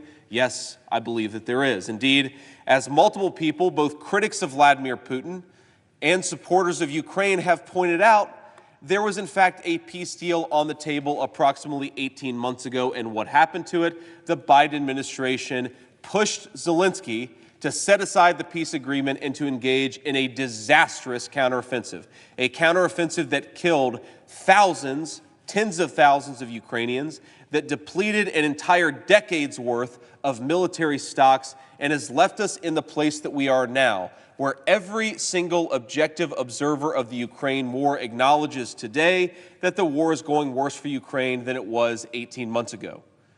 Could we have avoided it? Yes, we could, Mr. President, and we should have avoided it. We would have saved a lot of lives, we would have saved a lot of American weapons, and we would have had this country in a much, much more stable and much better place if we had. Now, there's another historical analogy that I think that's worth pointing out, and that is the historical analogy of the early 2000s.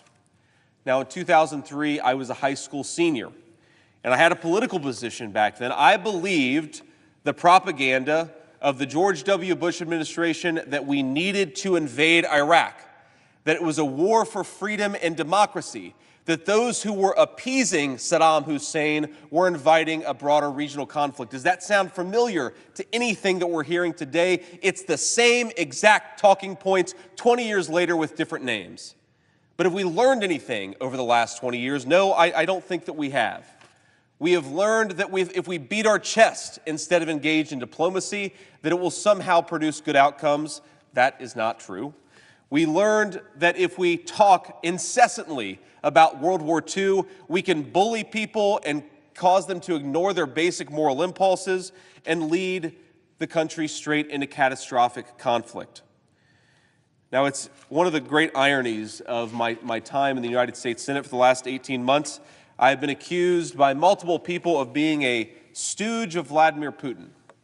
Well, I take issue to that because in 2003, yes, I made the mistake of supporting the Iraq War. I also, a couple months later, enlisted in the United States Marine Corps, one of two kids from my small block on McKinley Street in Middletown, Ohio, to enlist in the Marines just that year.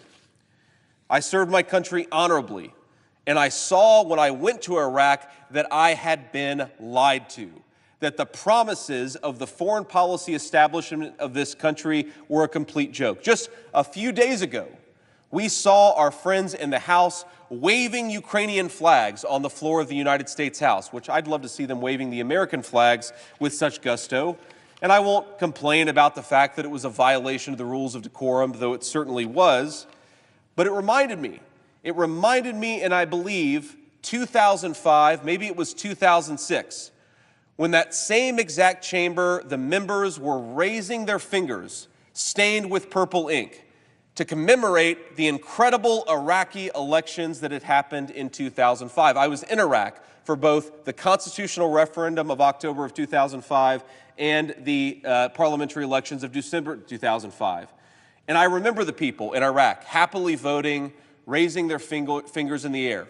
What I'm saying is not that the people of Iraq were bad, or that they were bad for voting in their elections. What I'm saying is the obsessive focus on moralism. Democracy is good, Saddam Hussein is bad, America good, tyranny bad. That is no way to run a foreign policy, because then you end up with people waving their fingers on the floor of the United States House of Representatives, even though they have walked their country into a disaster. And I say this as a proud Republican. I say this as somebody who supports Republican colleagues who agree with me and disagree with me on this issue. It is perhaps the most shameful period in the Republican Party's history of the last 40 years that we supported George W. Bush in the prosecution of that military conflict. Now, my excuse is that I was a high school senior. What is the excuse of many people who were in this chamber or in the House of Representatives at the time and are now singing the exact same song when it comes to Ukraine? Have we learned nothing? Have we updated nothing about our mental thinking, about the standard that we apply for when we should get involved in military conflicts?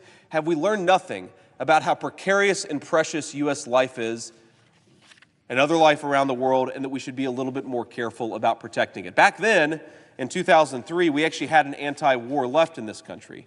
Now nobody really is anti-war. Nobody's worried about prosecuting military conflicts overseas. Nobody seems to worry about unintended consequences. But Iraq had a lot of unintended consequences. A lot of consequences that were maybe foreseen by a few smart people, a lot of them that weren't foreseen by anybody. One of which is that we gave Iran a regional ally instead of a regional competitor. Did George W. Bush stand before the American people and say, we're going to invade this country and give one of our strongest enemies in the region a massive regional ally? Did we think that 20 years later, Iraq would become a base to attack American troops in the Middle East?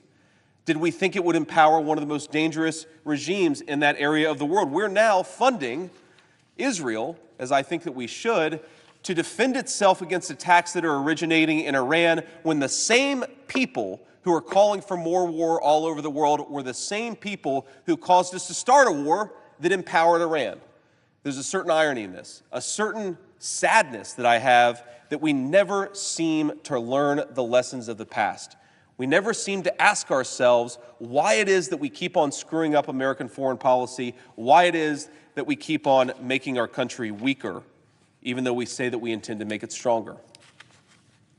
Here's another thing that we should learn from the Iraq War, something that I, as a Christian, care a lot about, and I think that even many of my colleagues who are not Christians, many of my fellow Americans who are not Christians, should care about.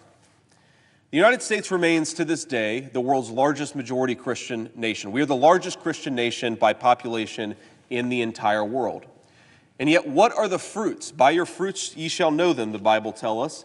What are the fruits of American foreign policy when it comes to Christian populations all over the world over the last few decades?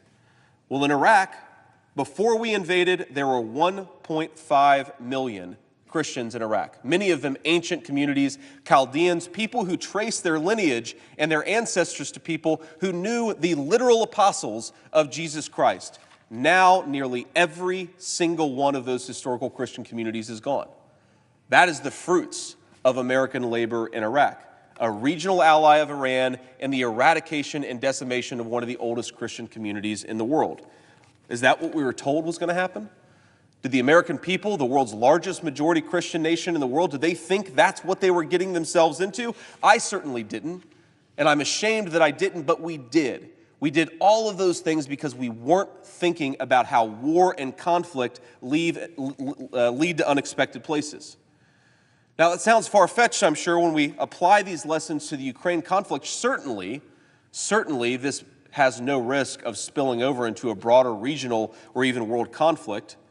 Well, certainly not, in fact. I was being sarcastic. It obviously does. As European allies propose sending troops to fight Vladimir Putin, drawing NATO further into this conflict, yes, the Ukraine war threatens to become a broader regional conflict. What about the assault on traditional Christian communities? Just today, the Ukrainian parliament is considering enacting a law that would dispossess large numbers of Christian churches and Christian communities in the country of Ukraine. Now, they say it's because these churches are too close to Russia. That's what they say. And maybe some of the churches are too close to Russia, but you don't deprive an entire religious community of their religious freedom because some of its adherents don't agree with you about the relevant conflict of the day. I believe, standing here, that this war will eventually lead to the displacement of a massive Christian community in Ukraine, and that will be our shame. Our shame in this chamber for not seeing it coming, our shame in this chamber for doing nothing to stop it, our shame for refusing to use the hundreds of billions of dollars that we send to Ukraine as leverage to ensure and guarantee real religious freedom.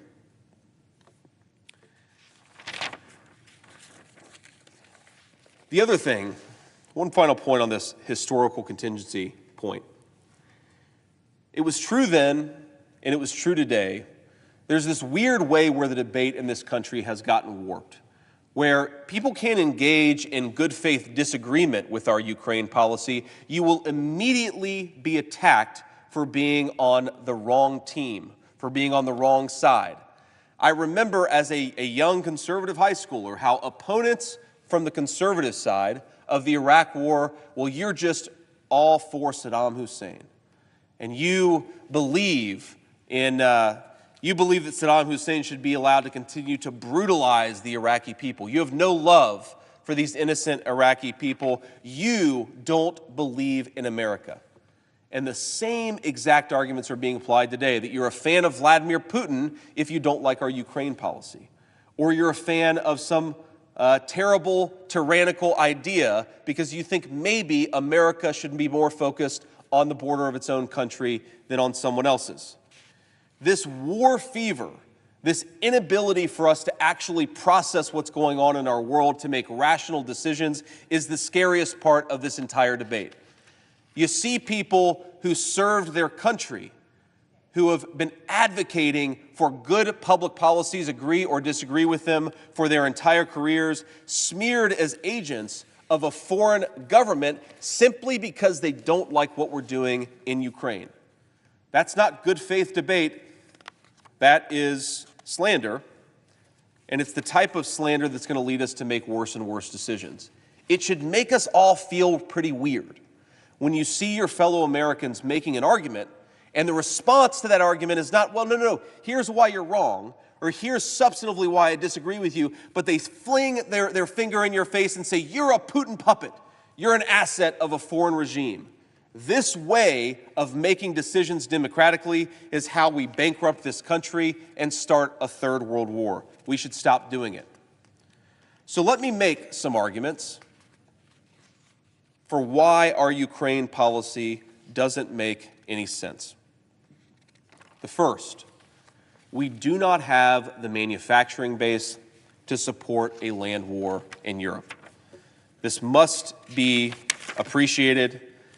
And it's interesting, Mr. President, when I was making this argument that we didn't have the manufacturing base to support a military conflict in Eastern Europe, to support a military conflict in East Asia, and then also to actually support our own national defense, that America was spread too thin, I was commonly met 18 months ago with a very common rejoinder. I was told that the Ukraine war represented a fraction of American GDP, that we could do everything all at once and it would not stress America's capabilities.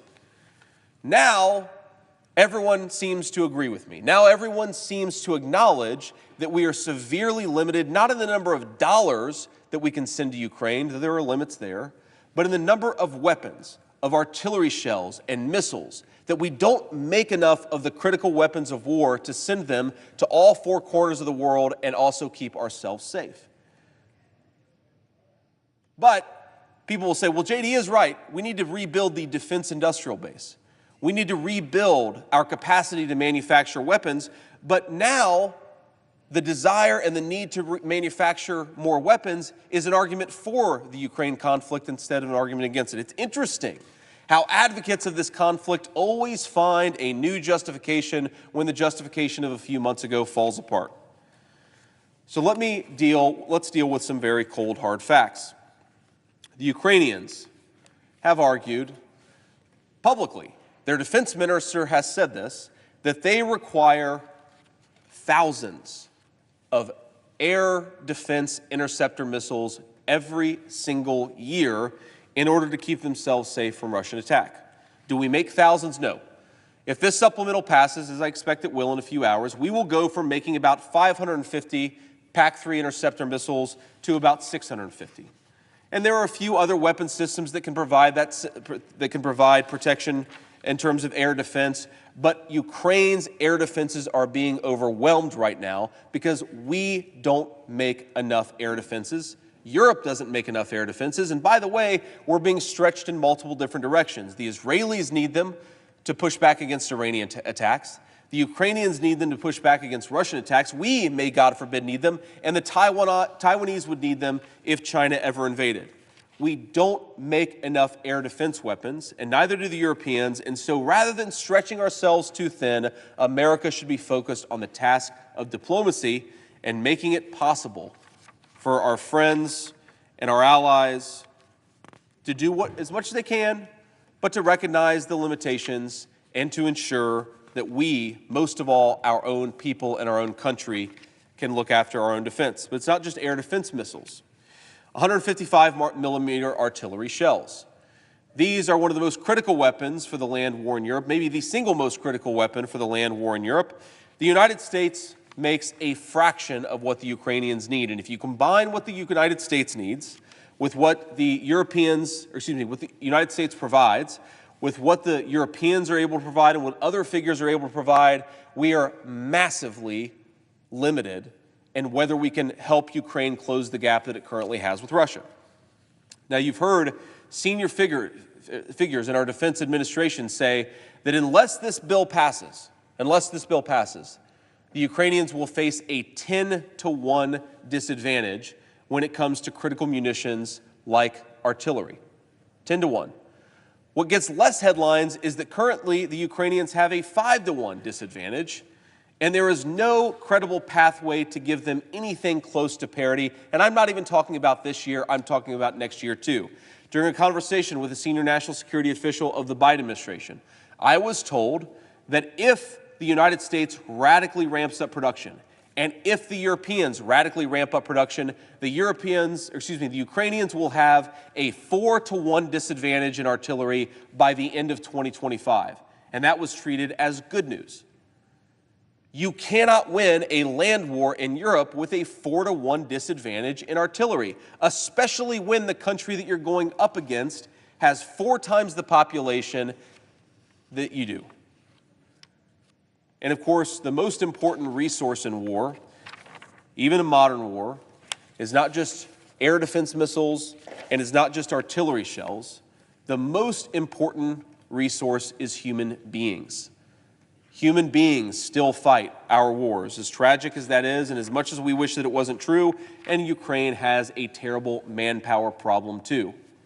The New York Times recently wrote a story about how they had conscripted, perhaps accidentally, I certainly hope so, they had conscripted a mentally handicapped person into service in their conflict. They have now dropped the conscription age, and still they are engaged in draconian measures to conscript people into this conflict. That says nothing about the fact, by the way, that approximately 600,000 military-aged men fled the country. This war is often compared, as I said earlier, to the UK's fight against Nazi Germany.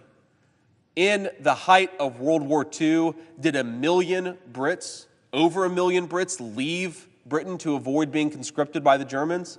I highly doubt it.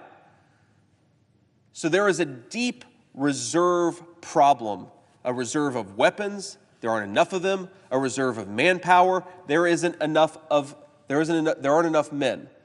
This is the problem that Ukraine confronts. And I say this not to attack the Ukrainians who fought admirably. Many of them defending their country, many of them have died defending their country. But if we want to respect the sacrifice of the people who have died in this conflict, we have to deal with reality. And the reality is that the longer this goes on, the more people will needlessly die, the fewer people will actually be left to rebuild the country of Ukraine, and the less capable Ukraine will be of actually functioning as a country in the future. But I'm not just worried about that. I'm not just worried about whether Ukraine can win. I also worry about, as I said earlier, unintended consequences. And now we should spend a little bit of time discussing some more of those. A few things come from our obsessive focus on Ukraine. Number one, we have, at multiple levels in this Congress, passed pieces of legislation that deal with Ukraine that attempt to explicitly curtail the diplomacy powers of the next presidential administration. Now, I know we don't often talk so directly about politics, and I'm sure I disagree with my friends on the other side of the aisle, about who the next president should be. But we want to empower the next president, whoever that is, to actually engage in diplomacy, not make it harder to engage in diplomacy. And multiple provisions of this legislation, but also other legislation this chamber has passed and I have opposed, try explicitly to tie the next president's hands. And so let's just say that the next president, whoever that might be, decides that he wants to stop the killing and engage in diplomacy. This chamber will be giving a predicate to impeach that next president for engaging in basic diplomacy. Hard to imagine a more ridiculous judgment on the priorities of American leadership that we are already trying to make it impossible for the next president to engage in any measure of diplomacy. That's not leadership, and that's not toughness. That is a blind adherence to a broken foreign policy consensus, which is unfortunately exactly what we have. The Ukraine supplemental, that is, again, likely to be passed in the next few hours, funds Ukraine's border while turning a blind eye to the United States' own border crisis. The bill includes hundreds of millions that could be used to strengthen Ukrainian border security and support the State Border Guard Service of Ukraine. Good for them. I'm glad that they care about their own border security. The supplemental extends benefits for Ukrainian parolees in the United States and includes $481 million for refugees and entrant assistance, which could be used in part for the Office of Refugee Resettlement to provide resettlement assistance to Ukrainians arriving in the United States, and also to other organizations who also, because money is fungible, who could resettle other migrants from other countries into our country. So the very same moment that we are supporting the Ukrainians to secure their own border, we're not just ignoring our own border, we are funding NGOs that will worsen Joe Biden's migration crisis. It's completely senseless. And yes, that's what we're doing. Let's talk about something else. This bill includes a provision that is wildly popular called the Repo Act. Now, in short, the Repo Act does something very simple. The Repo Act allows the Treasury Department to seize Russian assets to help them pay for the war. And look, that sounds great. Of course Russia shouldn't have invaded Ukraine, and of course they should have to pay for some of the consequences, all of the consequences that they've created. But ask yourself, are there unintended consequences that come from seizing tens of billions of dollars from foreign assets? And in fact, there are. A number of economists from across the political spectrum have argued that the Repo Act could potentially make it harder to sell U.S. Treasuries. Now, this is something a lot of Americans don't care about. I'm sure their eyes might glaze over a little bit, but this country is running almost $2 trillion deficits every single year. And you ask, where do those $2 trillion come from? They come from selling Treasury bonds on the open market. That's how we pay for the deficit spending in this country. And what happens when people start to worry that U.S. Treasuries are not a good investment? Well, we've already seen the consequences over the last couple of years. Interest rates go up. Inflation goes up. Home mortgages become more expensive. Are we at least a little bit worried that the bond markets could react negatively to us seizing tens of billions or hundreds of billions of dollars of assets? We certainly should be worried about it because we already can't afford the deficit spending in this country to begin with. Treasury yield rates are already extraordinarily high. And thanks to the Biden spending programs, they've actually shown a remarkable stubbornness over the last few months. Here's another unintended consequence.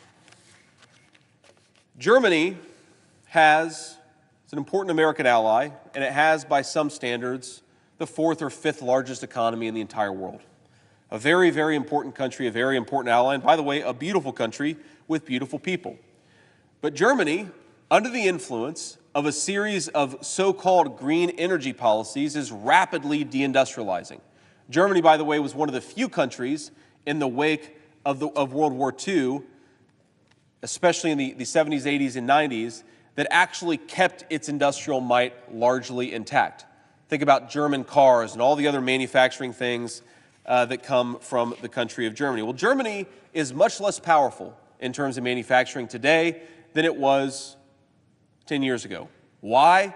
Because it takes cheap energy to manufacture things. You need cheap energy if you want to manufacture steel. You need cheap energy if you want to manufacture cars. That's one of the reasons, by the way, the manufacturing economy has done so poorly under the Biden administration, is because our energy policies don't make any sense. But Germany should be told that the United States will not subsidize its ridiculous energy policies and its policies that weaken German manufacturing. We should send a message to the Germans that they've got to manufacture their own weapons, they have to field their own army, and they have the priority, and they have the responsibility to defend Europe from Vladimir Putin or anyone else. I ask the question, how many mechanized brigades could the German army field today? By some estimates, the answer is 0. By other estimates, the answer is 1. So the fourth most powerful economy in the world is unable to field sufficient mechanized brigades to defend itself from Vladimir Putin.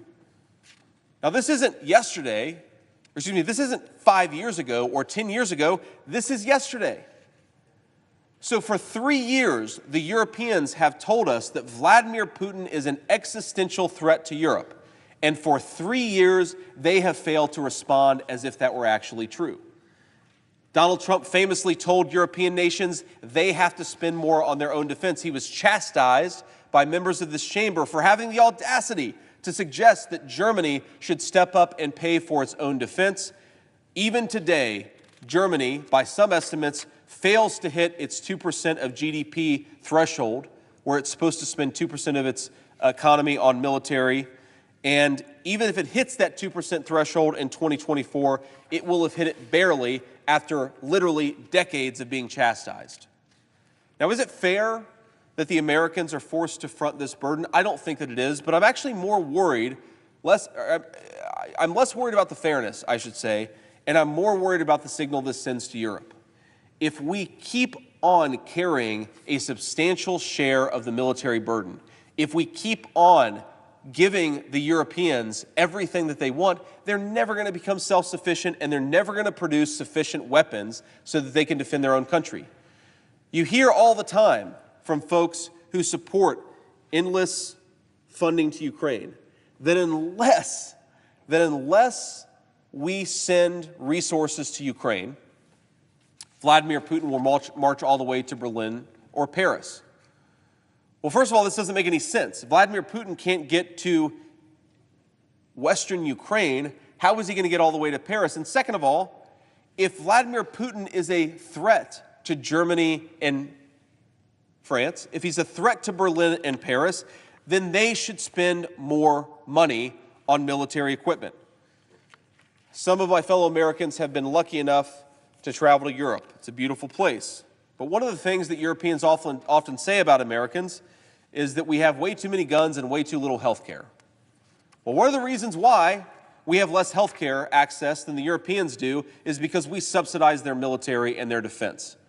If the Europeans were forced to step up and provide for their own security, we could actually take care of some more domestic problems at home. But no, too many in this chamber have decided that we should police the entire world, the American taxpayer be damned. I'm going to make one final point here. I'm cognizant that I have colleagues who wish to speak. Can I ask, Mr. President, how much time do I have?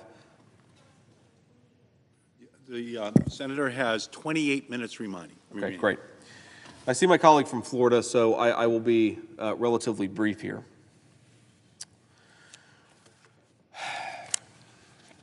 For 40 years, this country has made largely, I'd say it, a bipartisan mistake. It has allowed our manufacturing might to get offshored and to get outsourced while simultaneously increasing the commitments that we have all over the world. We've basically outsourced our ability to manufacture critical weapons while stepping up our responsibilities to police the world. And of course, if we're going to police the world, then it's American troops who need those weapons. So with one hand, we have weakened our own country, and with the other, we have overextended. There is a certain irony that if you look at the voting records and the commitments of this chamber, the people who have been most aggressive, my colleagues, some of them my friends, who have been most aggressive in sending our good manufacturing jobs to China are now the ones who are most aggressive and assert that we can police the world. Well, what are we supposed to police the world with? Our artillery manufacturing, our weapons, our air defense manufacturing, our basic military industrial complex has become incredibly weakened, and this bill, you'll hear people say, fixes it. It doesn't fix it at all. In fact, this bill, while it does invest some, and this is a good thing, by the way, it's not all bad, while it does invest some in critical manufacturing of American weapons, it sends those weapons overseas faster than it even replenishes them.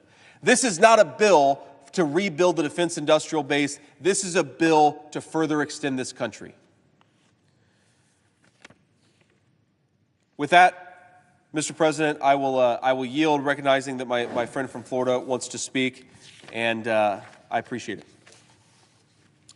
Mr. President. Senator from Florida. Mr. President, I want to thank my colleague from Ohio for his hard work and his commitment to making sure he protects our country. President Biden has shown the American people that he will pander to his anti-Semitic base over supporting Israel. Israel, one of America's greatest allies, and the only democracy in the Middle East. The only democracy in the Middle East. One of President Biden's first actions was to resurrect the failed Iran deal. And since then, he has greenlit billions of dollars in sanctions relief to Iran, the world's largest state sponsor of terrorism. His pandering can be seen in our cities and on college campuses where radical extremists rally violently in support of Hamas and the extermination of the Jewish people. This cancer has taken over the Democrat Party and caused violence against our Jewish communities. President Biden has made clear with his decisions that the American people cannot trust his administration. I certainly do not, which is why I'm highly concerned that without proper safeguards, the Biden administration will use this aid package as leverage against our great ally, Israel. On October 7th, Israel-backed Hamas terrorists burned people alive in their homes, beheaded babies, raped women and young girls, and murdered parents in front of their children. They brutally murdered 1,200 innocent people in Israel, including Americans. And 200 days since the attacks are still holding 8 Americans and more than 100 other innocent people hostage in Gaza.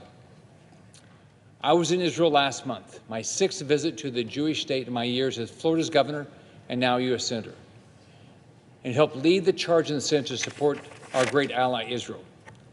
I have voted for the Israel aid in this bill, only to see it fail in the Senate with all Democrats voting against it. For years, I have voted for significant funding for the Iron Dome, David Sling, and other key military assets that help Israel defend itself from Iran-backed terrorism. In my lead in the Stop Taxpayer Funding of Hamas Act, to condition aid to Gaza on the releases of hostages, ensure that we don't send a single dollar, not a single dollar of American taxpayer money to Gaza unless the president certifies that it won't end up in the hands of Hamas terrorists. Pretty simple ask. Unfortunately, Senate Democrats have blocked this bill from consideration or passage in the Senate 3 separate times, including when I tried to include it in the Senate-passed foreign aid supplemental in February.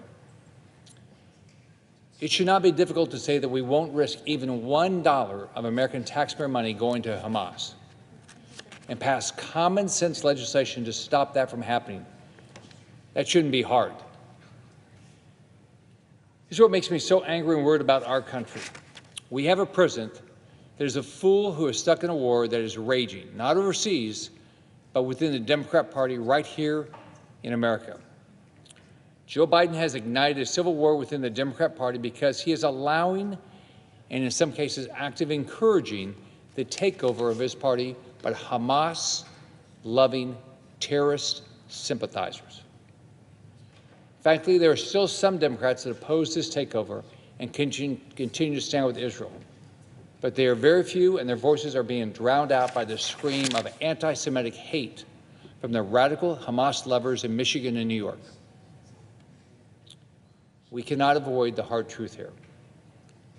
Joe Biden is destroying U.S. foreign policy in an attempt to pacify Democrats who support terrorism. They have chanted death to America in Iran for years, but now Democrat activists are chanting it in New York and Michigan. Look at what is happening at Columbia University. How is this happening in the United States of America? But Democrats are letting this happen because Michigan is crucial for Biden to win. He knows he is losing there, so he's bending over backward to support the small minority of people in Michigan who support terrorism. And he's doing it hoping it will help him win re-election. I want to stress this because it shows the American people exactly what is wrong with the platform of my colleagues across the aisle. Every single day we hear Democrats scream about protecting democracy and how democracy is under attack. And while they love to point fingers at Republicans as being responsible for this, the truth is that it's them. Between Israel and Hamas, which do you think is a stronger example of democracy? Pretty simple answer. Hamas hates everything that Americans support, especially democracy. If you're a woman, if you're gay, if you like equality, democracy, freedom of speech, none of these things is supported by Hamas. None of them. And some of them will get you killed by Hamas. All of them are supported by Israel. But Democrats are so obsessed with winning an election, they've taken the fringe radicals of their party and put them front and center stage. Think about that. Democrats are so terrified of the Hamas-loving lunatics in New York City and in Michigan, they're tearing down the only true democracy in the Middle East and propping up a terror organization that, if given power again, will create one of the most oppressive regimes in the world.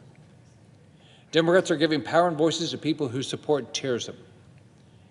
It's so bad that over the weekend, Jewish students at Columbia University in New York City were told to go home and not return to campus because it's not safe for them.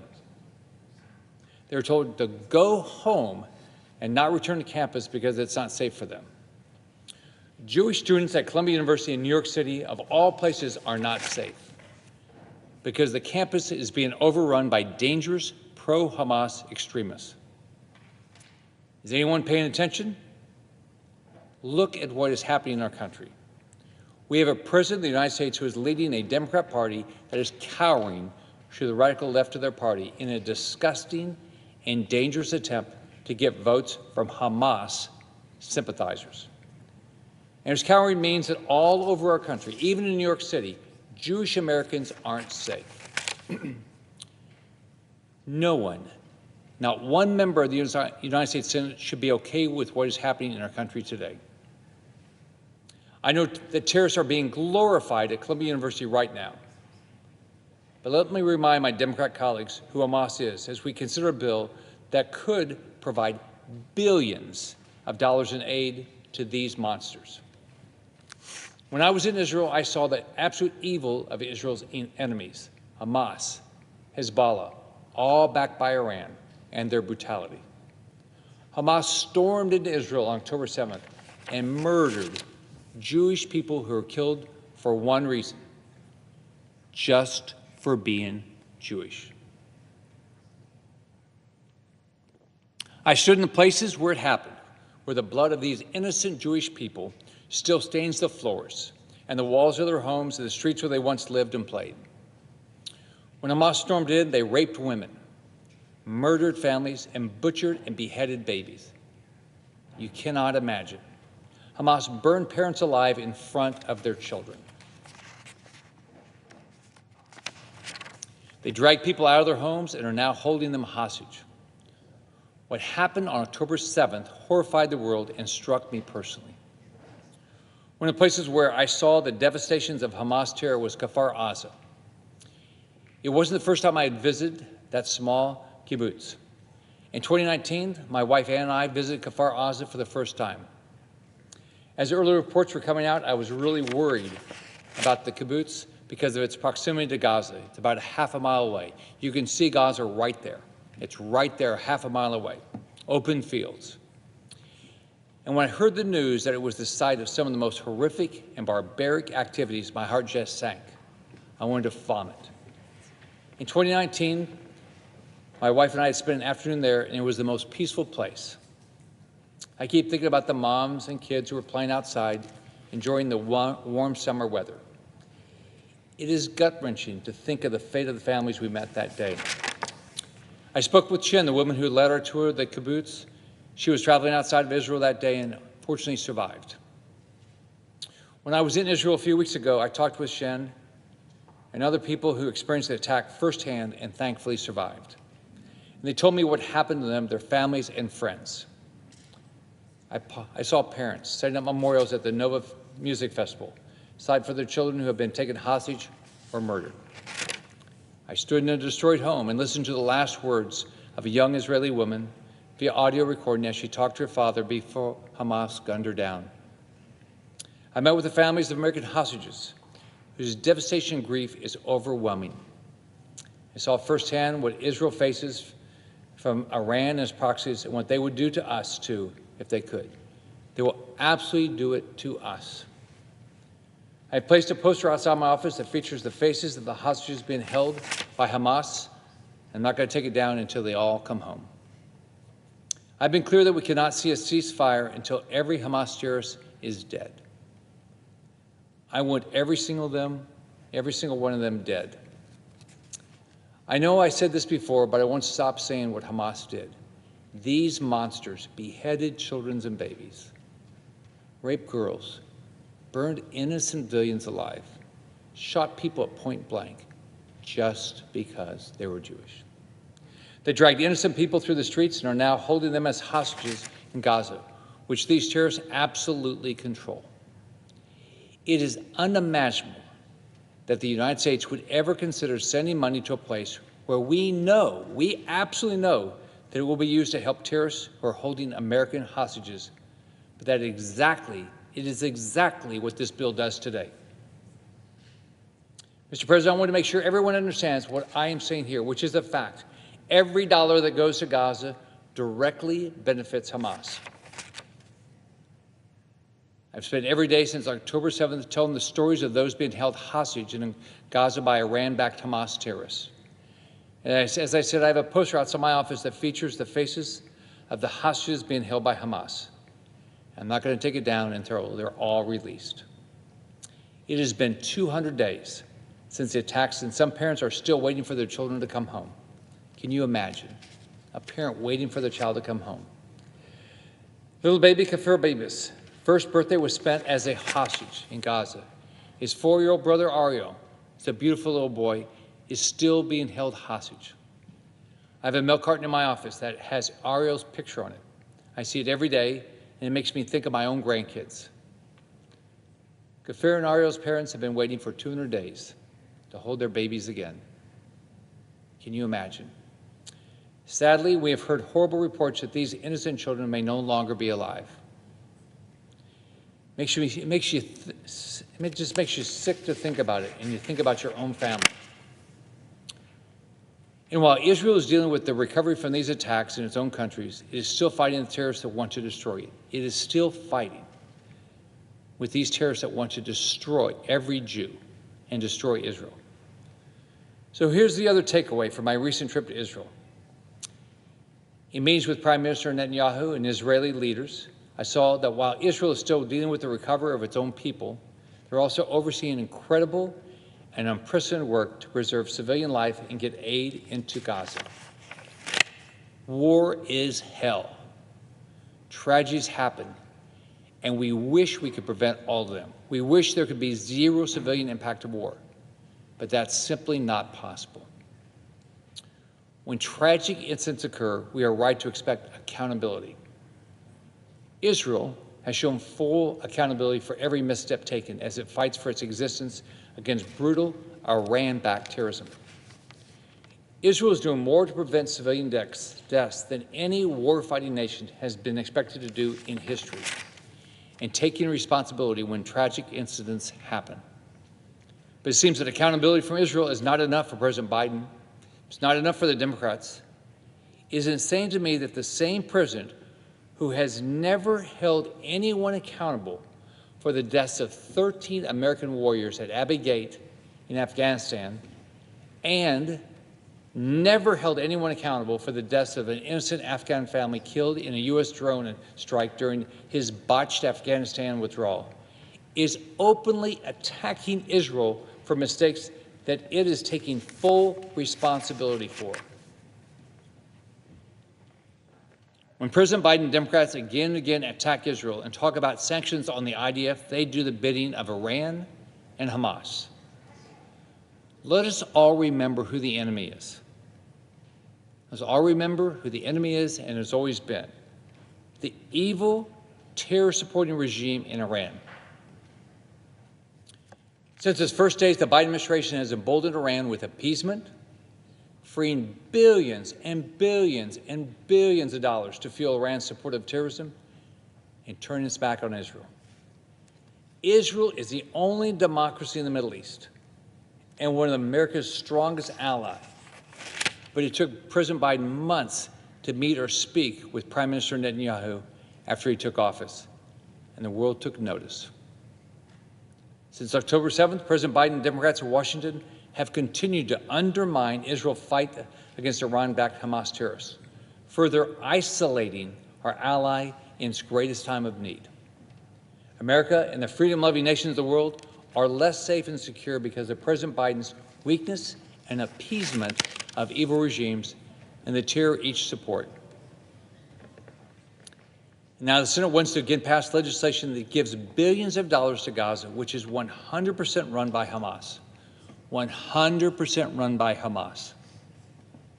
Now, I'm not opposed to humanitarian aid for the people of war-torn places like Gaza, but I'm not okay with giving aid that has even the slightest possibility of going to terrorists that want to destroy Israel and the United States. I'm especially disturbed by the idea of giving aid that could go to terrorists that want to destroy Israel and the United States, who are also at this point holding American hostages.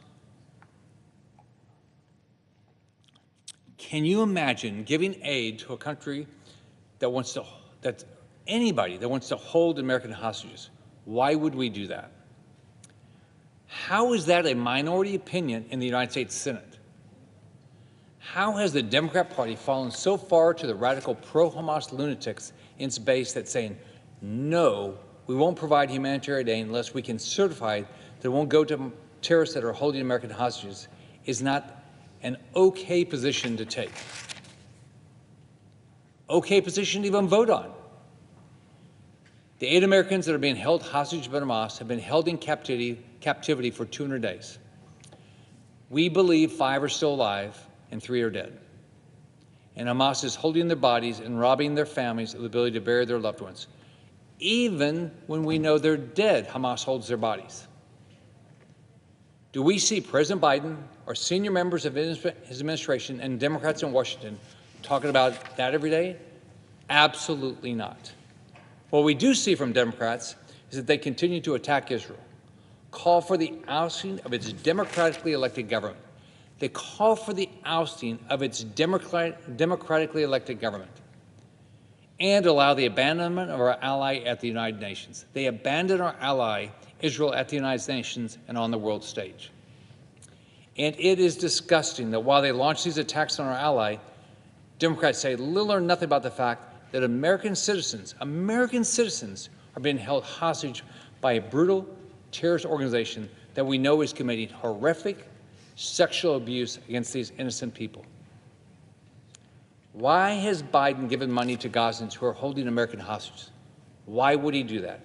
Why would we allow Biden to give more money to Gazans who are holding American hostages? When will this stop?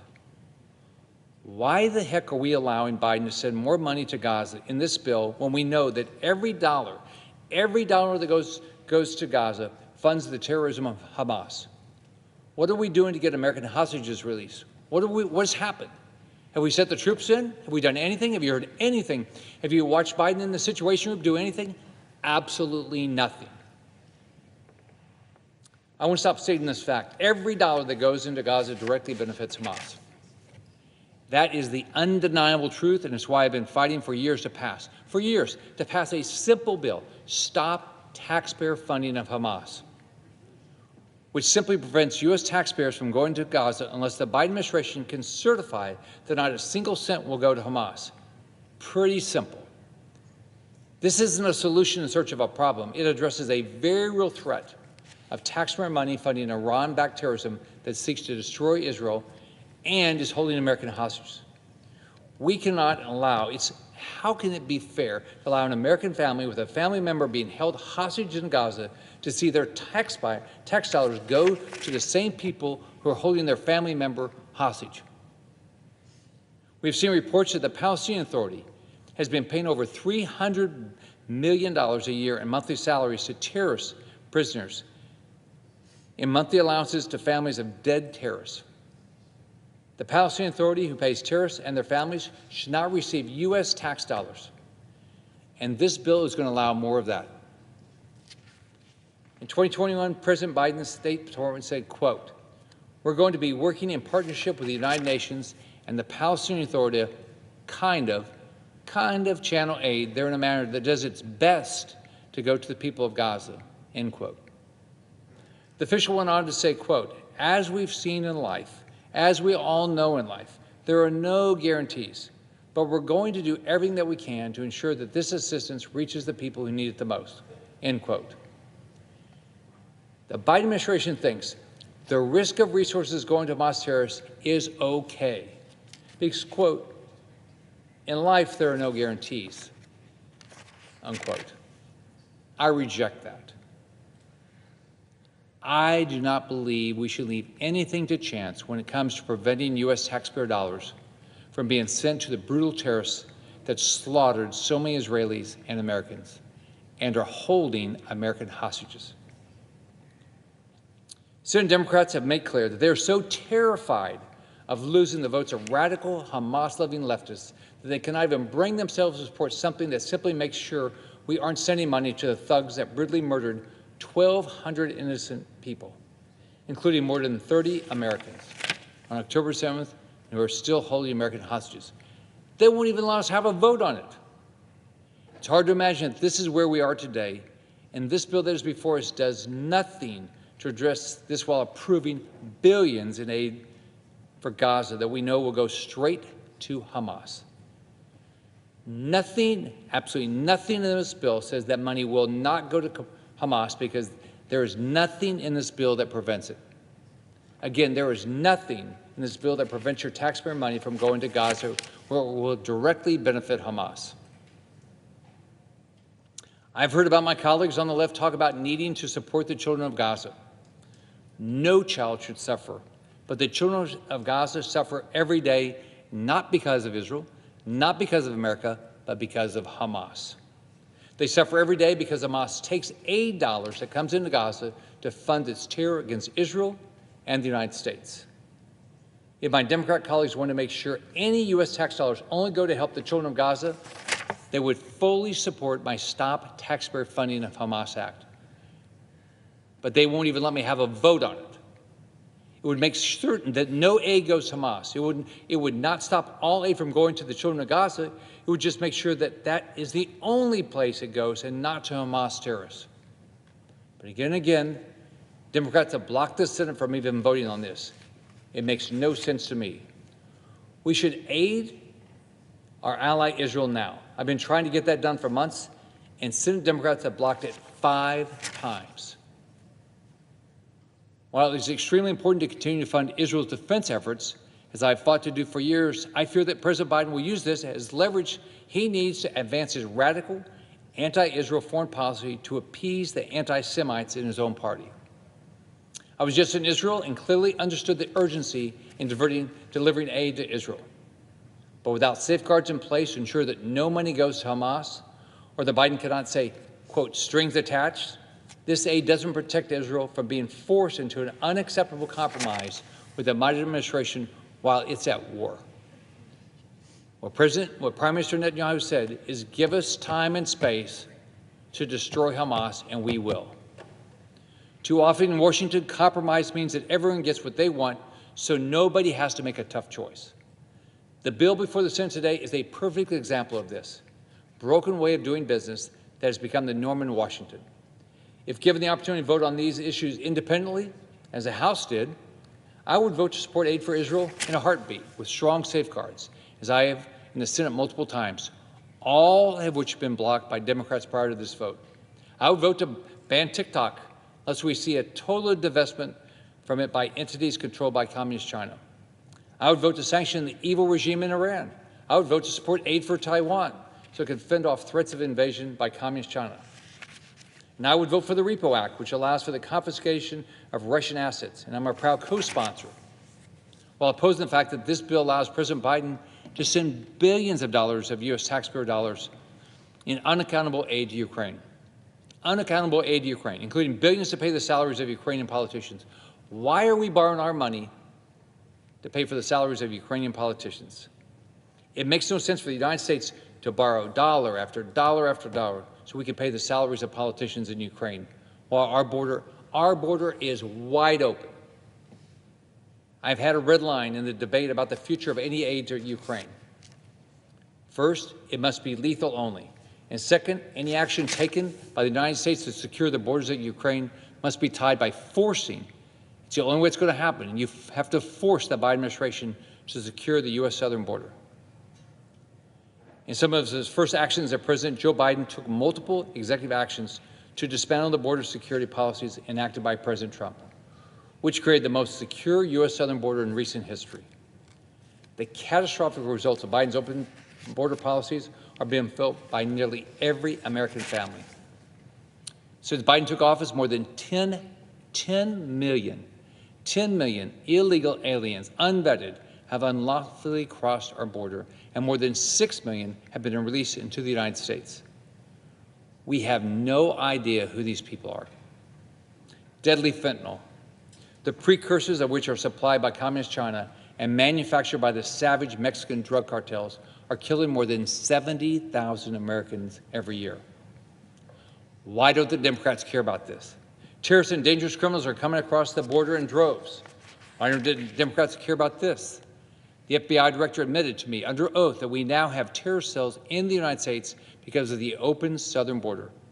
And we've all seen the horror brought to our communities by violent illegal aliens murdering innocent Americans like Lincoln Riley. But the Senate won't have the chance to vote on each bill which passed the House individually.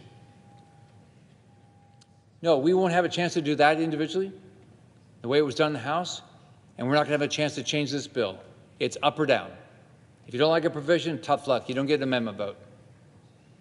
It's a sad day for our body to be shut out of the process like this. While some politicians will claim that the bill before the Senate today is some magic bullet that will restore order and protect democracy across the world, we know that's a lie. Most bills have some good policy. This one is no different. However, I cannot bring myself to look the other way and vote for policies that will in many ways prolong the suffering that Biden's weaknesses and appeasement of cause for Americans and our friends and allies around the world each and every day. Mr. President, I yield to my, my colleague from Utah. And I retain the balance of my time.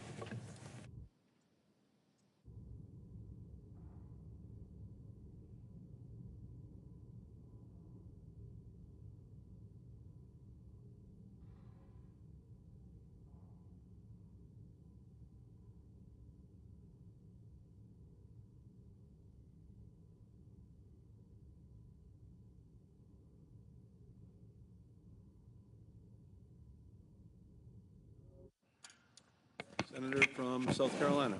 Are we in a quorum call or? Yeah, no. Thank you very much. I'd like to be recognized. Can you let me know in 40 minutes? Thank you. You will be notified. Thank you very much. So our colleagues are talking today about how they're going to vote, why they're going to vote. I think it's important. History will judge what we do here today. Let me say one thing up front. There is no border security in this package. I regret that. I wish there were. They should be. The bill from the Senate, I voted no regarding the border security provisions. I thought sort of inadequate at the task on parole and a few other things. My hope was it would get over to the House. We could negotiate a stronger border security package. That did not happen. And I regret that. So everybody who comes on this floor and says our border's broken, we should do something about it, you're absolutely right. And unfortunately, we didn't get there. President Trump opposed a Senate bill. We couldn't find a better way forward that would get 60 votes. I hate that, but now we have to deal with what's left for us to take care of in the world. So the fact that we did not get provisions for our border, in my view, doesn't mean we can't deal with the other problems the world faces. We actually have to, because if we don't get Ukraine right, and we don't get Taiwan right, we don't get Israel right, then our broken border is going to be a bigger problem. So the first thing I want to say is to those who want border security, you're right, don't give up. But this is not just about border security.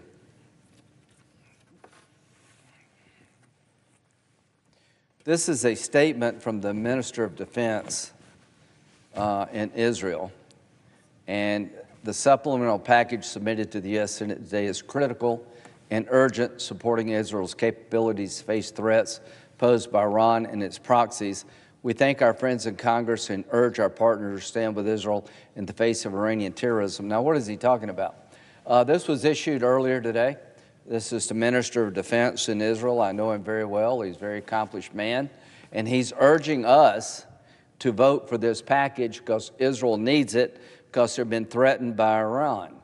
Now, since we took up this debate in the Senate, a lot has happened. The Iranians attacked Israel from Iran. Over 300 drones and missiles were launched at Israel from Iran and successfully engaged. Nobody lost their life, but it wasn't because the Iranians weren't trying. We're voting today on a package to help our friends in Israel replenish Iron Dome. This is Passover. So ironic, right? We're having this debate on Passover. Here's my Passover gift to the Israeli people. More weapons. Replenish the Iron Dome so you can defend yourself and have another Passover, that this won't be the last one. And if you left it up to Iran, it would be. So to those who are wondering what we should do, we failed on the border. You're right about that. We should vote yes to help our friends in Israel. I can't think of a time since I've been here that they need more help than right now. They don't need any speeches. They don't need us to attend events. They need us to send them military aid that they're desperate to have. They have diminished their Iron Dome stockpile. They need it replenished. They are dealing with Hamas on one front, Hezbollah on the other, and now they've been attacked by the Iranian Ayatollah from Iranian soil. So the defense minister of Israel is asking us for a yes vote because it's urgent to help our friends in Israel. So if you're pro-Israel, which most people in this body are, they need you, and they need you now. $20-something billion of aid in this package is absolutely imperative to help the Jewish state survive against Iran and their proxies, as the defense minister said. So from an Israeli point of view, this is the most critical time, maybe since its founding, because the efforts to destroy the Jewish state are real. And here's what I worry about. If we don't help Israel now, we'll be encouraging more attacks by the Iranians, and this war will get really out of hand. It's already out of hand. So there's about 100,000 plus rockets in the hands of Hezbollah in Lebanon that if they were all unleashed at the same time, that would be a nightmare for Israel. They handled the 300 drones and missiles, but that's a fraction of what's available. I want to deter Iran from going to the next step. And how do you do that? Let Iran know that we have Israel's back, that we're going to help them with their military needs in perpetuity so they can defend themselves, that we're not going to abandon Israel at this critical time. What does Israel have to do?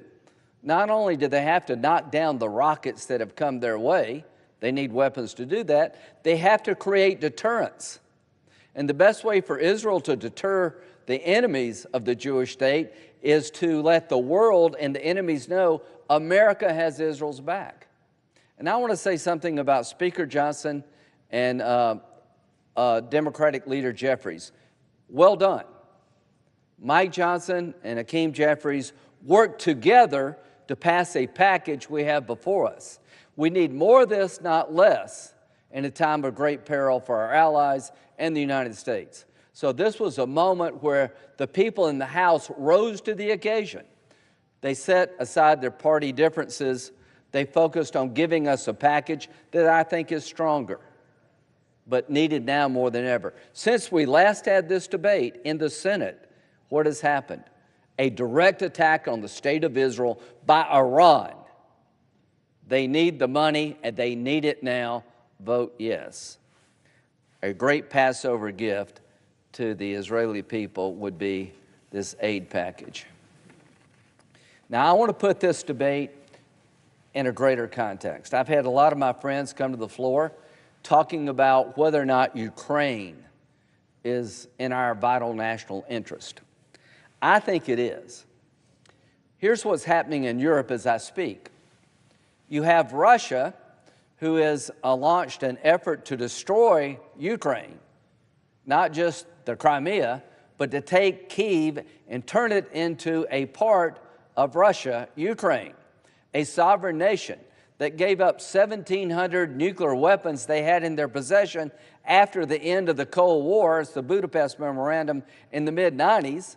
The Ukrainians gave up 1,700 nuclear weapons with the assurance their sovereignty would be protected. The map used had Crimea as part of Ukraine. So what do we have now? We have a situation where for the second time, Russia has invaded Ukraine. They did it in 2014. We had some kind of peace agreement. It didn't hold. Why? Because Putin wants all of Ukraine. I'll talk about that in a moment. He wants more than just Ukraine. He wants to reconstruct the Russian Empire, the old Soviet Union. Listen to him, not me. I'll talk about that in a moment. Go back in time to the 30s. If you could go back in time and you could talk to the leaders in the 30s, knowing what you know now, what would you tell them? You should stop Hitler as soon as you can. You've got opportunity after opportunity to hold him to account before he got too strong. You had plenty of chances to lay down the gauntlet, but every time there was a chance to stop him, people blinked. People believed that he wanted German-speaking territory, and that was all. They did not believe he wanted to kill all the Jews. That was a big mistake, because he did. He wanted a master race. He wrote a book. The biggest miscalculation of the 20th century was not to understand what Adolf Hitler actually wanted. He didn't want German language countries. He wanted everybody to speak German. He wanted a master race where there's no place for the Jewish people and others. 50 million people died because we got it wrong. 1941, in this body, Senator Nye, I don't know him, getting into this return engagement war to Europe is only as inevitable as we, the people of America, will permit it to be. Staying out of this war is inevitable if only the people will continue and multiply their forceful demands upon the government of Washington to keep its promise to the people to keep our country out of this mess, which seems destined to wreck every civilization that lends its hand to it. He's on the floor of the Senate in June of 1941 telling his colleagues, this war in Europe, stay out of it. Well, how well did that age? Because in December of 1941, we were attacked by the Japanese. Here's a rule that stood the test of time.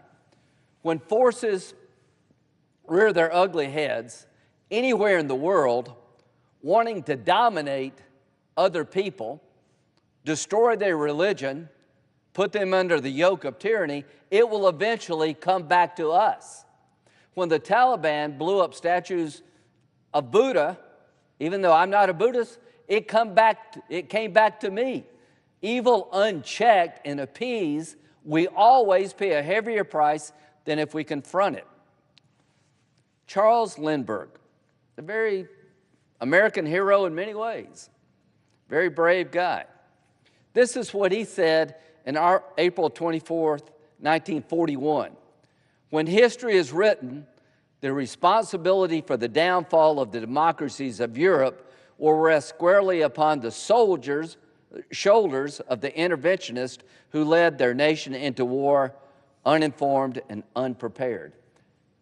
When history is written, the responsibility for the downfall of the democracies of Europe will rest squarely upon the shoulders of the interventionists who led their nations into war uninformed and unprepared. How well did this age? The democracies in Europe fell because we allowed Hitler to get strong. Every time he would go into the Sudetenland, you named the early intervention. We wrote it off, we appeased him. No, Mr. Lindbergh, you were wrong. The reason the democracies in Europe were at risk and failed is because we did not stand up to Adolf Hitler while it really mattered. The reason that 50 million people died is because you didn't get it. Father Coughlin, the demagoguery from this guy is being used today, demonizing people, trying to convince the American people, those people over there don't matter to you. Well, let me tell you what matters to the American people. When forces like Putin rear their ugly head to take Ukraine, they're not going to stop. They're going to keep going. And we have NATO commitments to countries around Ukraine. Vote yes for this package to help the Ukrainians continue to fight the Russians before Americans are fighting the Russians. And how does America get into this conflict if a NATO nation is attacked? This is my favorite.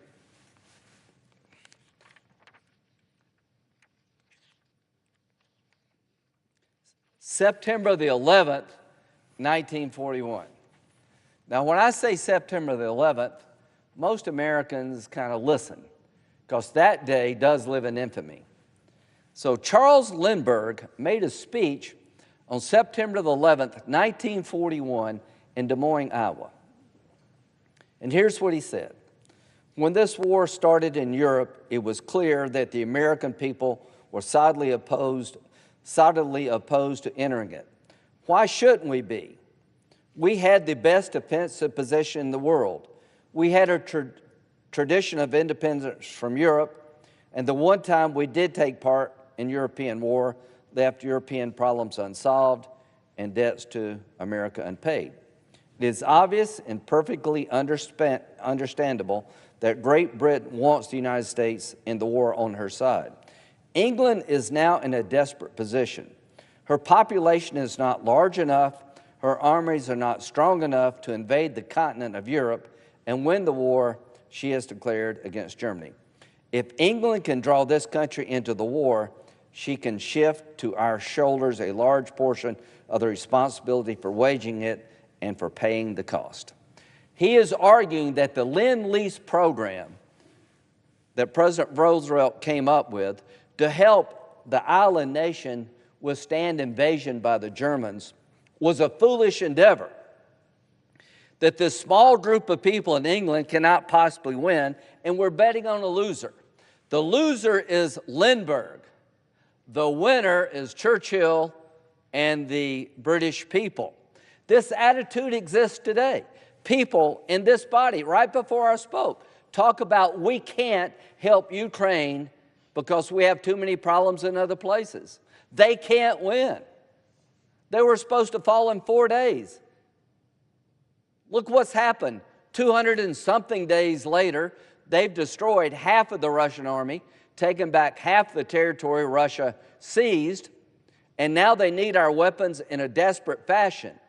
They're trying to defend their homeland, and they're asking for us not troops, but weapons that can matter. And I will say to everybody in this body, you sell the Ukrainians short at your own peril. You're in the camp of Lindbergh, trying to convince the American people, pull the plug on England. They're in a fight they can't possibly win. What Lindbergh and others didn't realize that their fight was our fight. And let me tell you why Ukraine's fight matters to us. If we don't stop Putin now, he will keep going.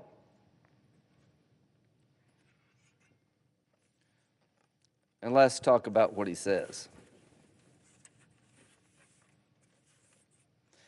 Just as people in the 30s, Lindbergh and Father Coughlin and Chamberlain, let's bring him back to life here. How horrible and fantastic, incredible it is that we should be digging trenches and trying on gas masks here because of a quarrel in a faraway country between people of whom we know nothing. This is when Hitler annexed the Sudetenland in violation of all the agreements they signed in World War I. He was telling the British people, this is sort of a German thing. I know he's violating the agreements we had to end World War I, but, you know, it really doesn't matter to us. Boy, were you wrong. He didn't want the Sudetenland. He wanted the world. He wanted a master race. And guess what? Mr. Chamberlain's analysis of Hitler is not aging too well in history. To the people of this body who are going to vote today, you're miscalculating Putin if you think it's just about some dispute with Ukraine or he's threatened by NATO. No, yeah, I'm sure he's threatened by NATO, but he has an ambition here. Putin in 2016, the borders of Russia never end. Putin in 2022, when Peter the Great was at war with Sweden, taking something away from it, he was not taking away anything, he was returning. When he founded the new capital, none of the European countries recognized this territory as part of Russia. Everyone recognized it as part of Sweden. He is telling you in Russian history, because you claim it, he wants it, the Russians are going to take it. This is Medvedev. One of Ukraine's former leaders once said, Ukraine is not Russia. That concept needs to disappear forever. Ukraine is definitely Russia. This is the former president of Russia. He's telling you, and you're not listening, that they want more than Ukraine. Ukraine's part of Russia. The Ukrainians don't believe that. They're fighting like tigers. I don't believe that. If you give him Ukraine, he will want Moldova. Then the Balkan nations, he'll make claims to them because they used to be part of the Russian Empire. Hitler wrote a book and nobody believed him. Putin and Medvedev, to their credit, are telling you exactly what their ambitions are, and you're not getting it. You're making the same miscalculations that they made in the 30s. You're making the same arguments. They can't win. It's not our problem. Stay out of it. Don't help people fighting for their freedom. That gets you more war, not less. 50 million people died in World War II because they got it wrong in the 30s when they could have gotten it right.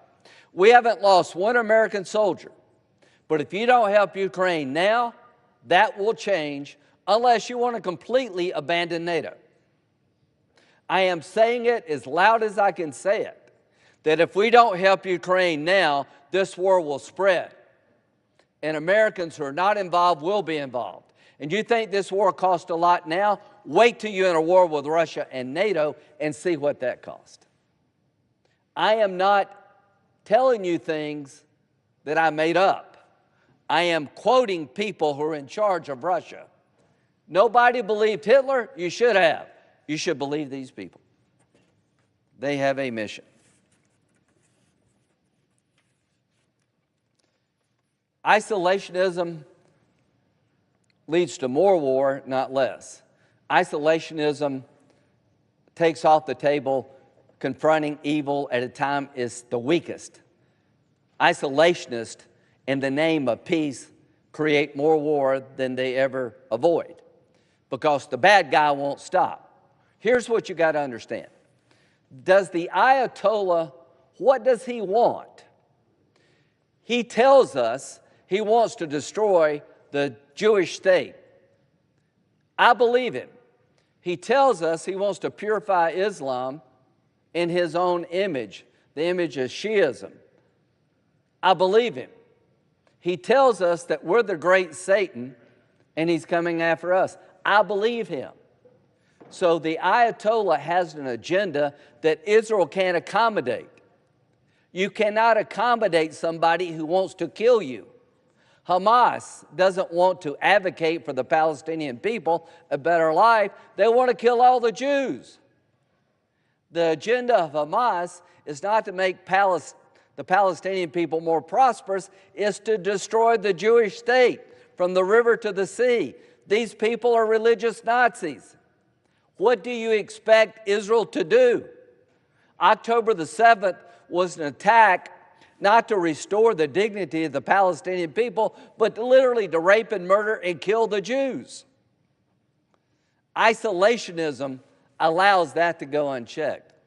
America First says, let's help Israel. Let's help Ukraine. Let's turn it into a loan rather than a grant. Let's get Europe to do more and pay more. That's a big difference to me. To the people in this body, if you don't help Israel now, you're sending the worst possible signal to the Ayatollah. If you believe as I do, he wishes to destroy the Jewish state, how can you vote no? I know our border is broken, but voting no to Israel doesn't make our border more secure. It makes us less safe. If you believe Hamas wants to destroy every Jewish person they get their hands on and destroy the Jewish state, how can you vote no? If you believe as I do, Putin won't stop in Ukraine, how do you vote no? You have to believe that Putin won't go any further when he says he will.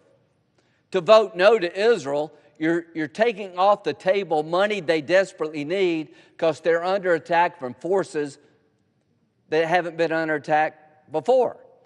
Hamas and Hezbollah attacked Israel. They're proxies of Iran, but the Iranians launched attack toward the Jewish state from Iran. Don't vote no. Israel needs you now. Nothing we can do will fix the border, but we can help Israel and we can help Ukraine. Helping Ukraine means we're less likely to get in a war with the Russians. Helping Israel means that we're helping an ally, and the same people who want to kill Israel want to kill you too. So there's $20-something billion to help Israel replenish Iron Dome. There's $60 billion, some of it is in the form of a loan, to help replenish our stockpile. Most of this money is for us, but some of it goes to Ukraine to stay in the fight. They need air defense capability. So to the isolationist, and I know you don't want to be called an isolationist, but you are. When you don't support your allies from threats because you don't want to get involved and you think it doesn't matter, I think you really are an isolationist. You'd have to believe that Putin does not mean what he says. I believe him when he wants to take over the old Russian Empire and reconstruct the Soviet Union. I believe it. I want to stand up to him. I believe the Ayatollah wants to kill all the Jews. I want to help the Jewish people. This is Passover, for God's sake. We're taking this vote on Passover. And not one of the people we're talking about here, the countries, want one American soldier.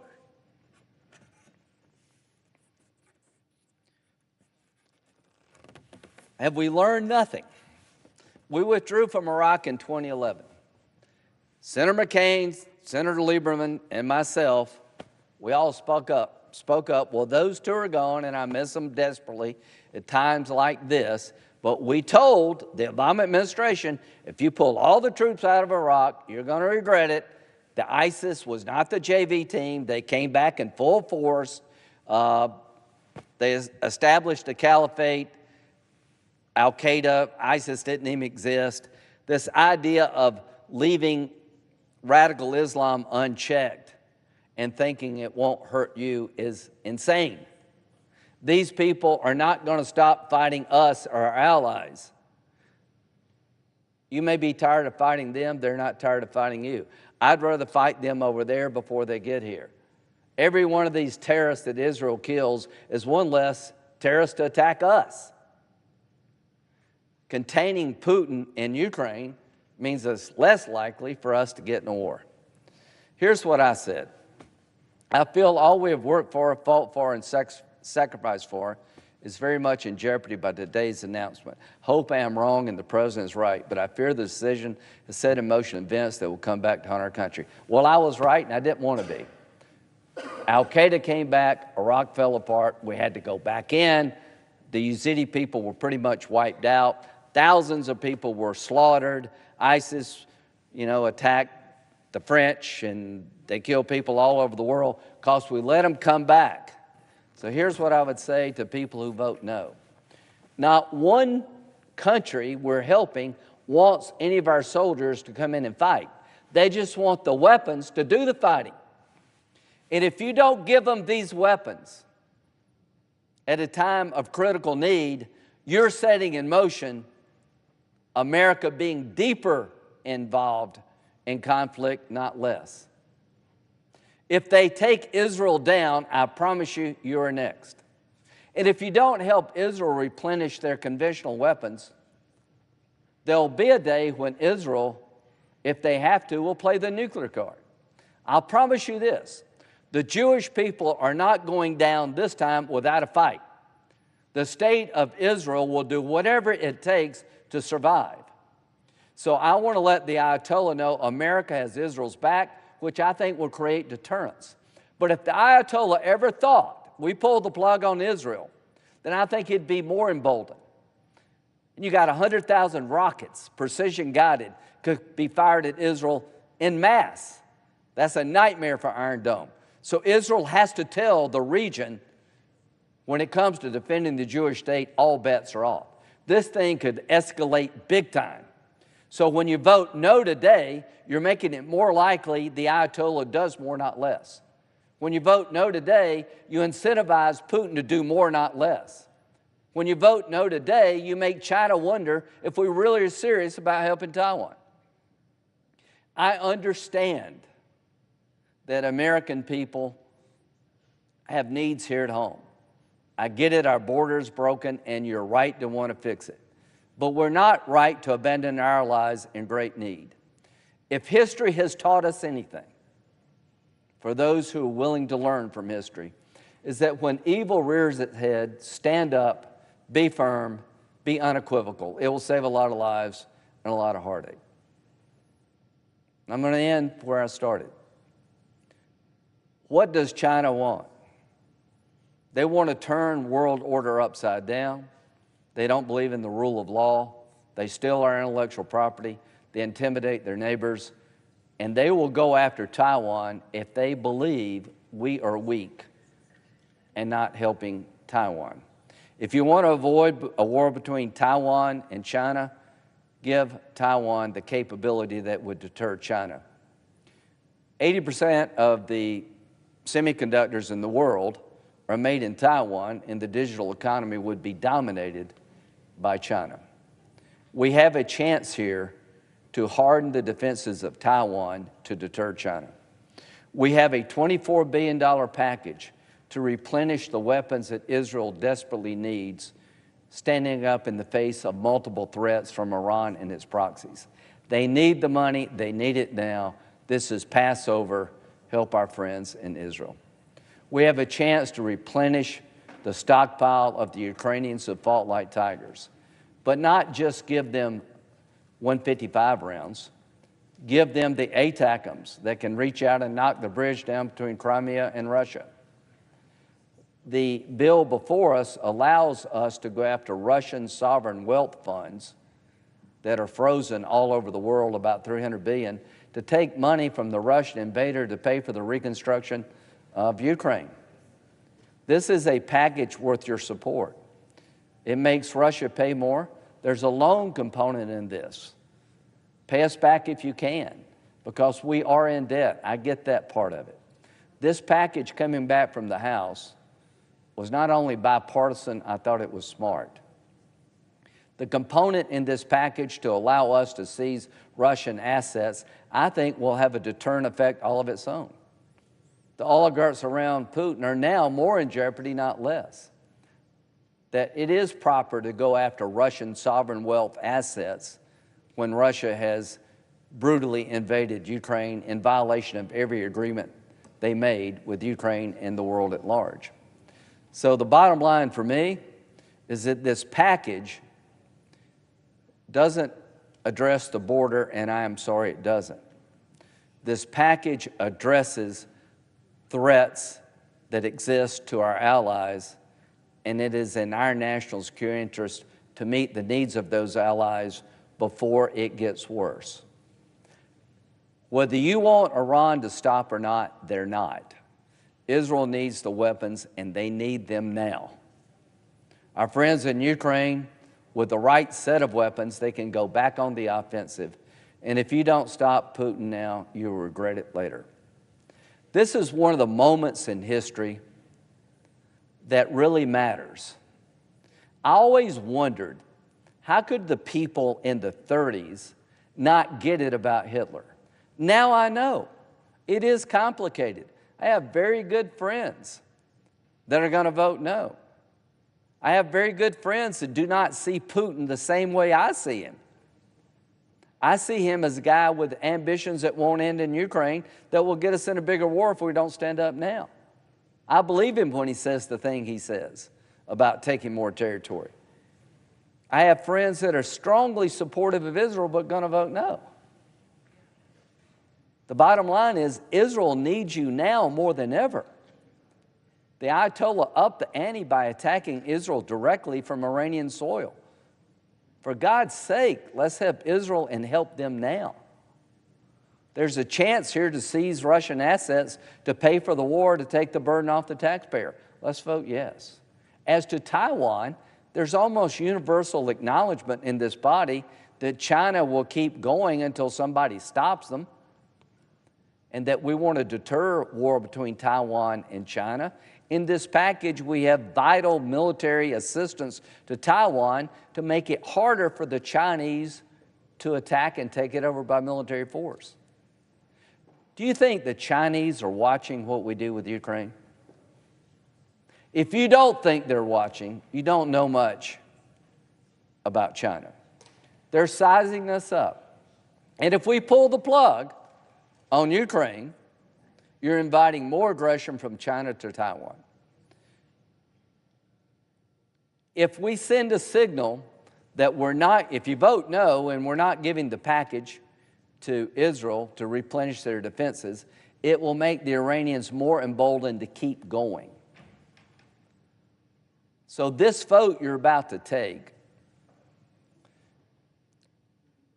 is probably one of the most important votes we've had since I've been here.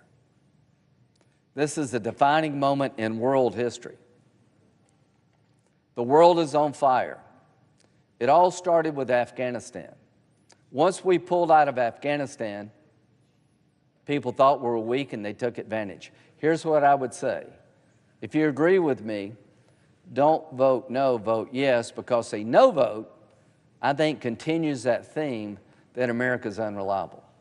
A no vote will make Russia believe that there's a growing sentiment in America, and if we just outlast Ukraine, we'll not only get Ukraine, we'll get more. A no vote emboldens the Ayatollah thinking support for Israel is being diminished. A no vote to help Taiwan would encourage China, in my view, to be more aggressive. Now, how does this all end? Here's my fear. These are the Twin Towers. This is what happens when something over there gets out of hand and we don't deal with it. This is what happens when you ignore the Taliban takeover of Afghanistan and you sit on the sidelines and think it doesn't matter to you. This is what happens when a group of people take women in a soccer stadium and kill them for sport, thinking it won't bother us. The 18 to 19 hijackers that were able to do this were able to do it because they had a safe haven in Afghanistan. We didn't get involved. We looked the other way, thinking it doesn't matter to us. We missed all the warning signs. Remember when they said the lights were blinking red before September 11, 2001? Let me tell you what the FBI director says. I've never seen so many blinking lights as I do now. Wherever I turn, I see threats. I've never seen a time in American history that I've been involved as FBI director with this many threats all at once. Everywhere I look, I see blinking lights. The response to that is to help our allies, not turn away. How can you say we're under great threat and we're not willing to provide aid to people who are on the tip of the spear? So this aid package coming back from the House is better than it was when it left the Senate. It has more for Israel. It has the ability to get Russian assets to help the American taxpayer and reconstruct Ukraine with Russian money, not American money or other money. It has a component in here to let the Ayatollah know we're not going to abandon Israel. And it reinforces Taiwan's military defense at a time they're very vulnerable. This is a good package. It has a loan component, recognizing that we are in debt. It's not a perfect package. I wish it had border security. I was hoping it would, but it doesn't. Since we last had this discussion about what to do, Iran launched an attack on Israel, 300 drones, and everything's really getting out of hand here. The Ukrainians are down to their last artillery shells. That can all change when we vote yes. They'll get not only more artillery shells, they're going to get more advanced weapons, and we're going to go after Russian money. We're going to put Putin on his back foot. If you vote yes, it's a bad day for Putin. It's a bad day for the Ayatollah, and it's a wake-up call to China. If you vote no, you're going to encourage everybody I just talked about to do more. And we're friends. I respect everybody in there, no matter how you vote. I just see this as clear as a bell. And there were people in the 30s, like Churchill and others, who saw Hitler for who he really was. And a lot of people didn't want to confront that because they were weary of the war they just fought called World War I. They wanted to believe that Hitler was just all talk. They didn't want to get in another war because millions of people had died. The last thing they wanted was another war. What they didn't realize is that Hitler wanted things they couldn't give him. We've been at war since September 11, 2001. We're in debt. We're all tired. The last thing we want is to keep it going. Well, let me tell you about our adversaries. They're not going to stop. It's wise for us to help people do the fighting so we don't have to have their backs at a time of great need. Because if we abandon them and say this doesn't matter to us, everything you saw happen in the 30s is going to happen again. If Russia believes we can't stick with Ukraine, they're going to keep going. If the Ayatollah believed that American support for the Jewish state was deteriorating, he's going to up the ante. These college campus protests make me sick to my stomach. You have people on college campuses in this country supporting the terrorists, supporting Hamas. They're not supporting a better life for the Palestinian people. They're supporting the destruction of the Jewish people. Hamas doesn't want a better life for the Palestinians. He wants to kill all the Jews. And my good friend from Connecticut just walked in. His grandparents were involved in the Holocaust. I know where he's going to be. So what's going on in America is very similar to the 30s, but in many ways worse. To those who are out there protesting to stop aid to Israel, you're fools. You're progressive. Do you think Hamas is progressive? Do you think Hamas will tolerate a society that you've come accustomed to, where women can do whatever they want, people can live their lives? You're empowering people who are despicable. They're religious Nazis. You're dumb as dirt if you think abandoning Israel makes us safer and that Hamas gives a damn about the Palestinian people. They don't. I'm urging a yes vote. I understand this is not a perfect package, but this is a really good package and an important time in world and American history. So I would urge a yes vote, and a no vote, in my view, makes it more likely we spend more money and Americans die that are not dying now. Thank you, Mr. President. I yield the floor.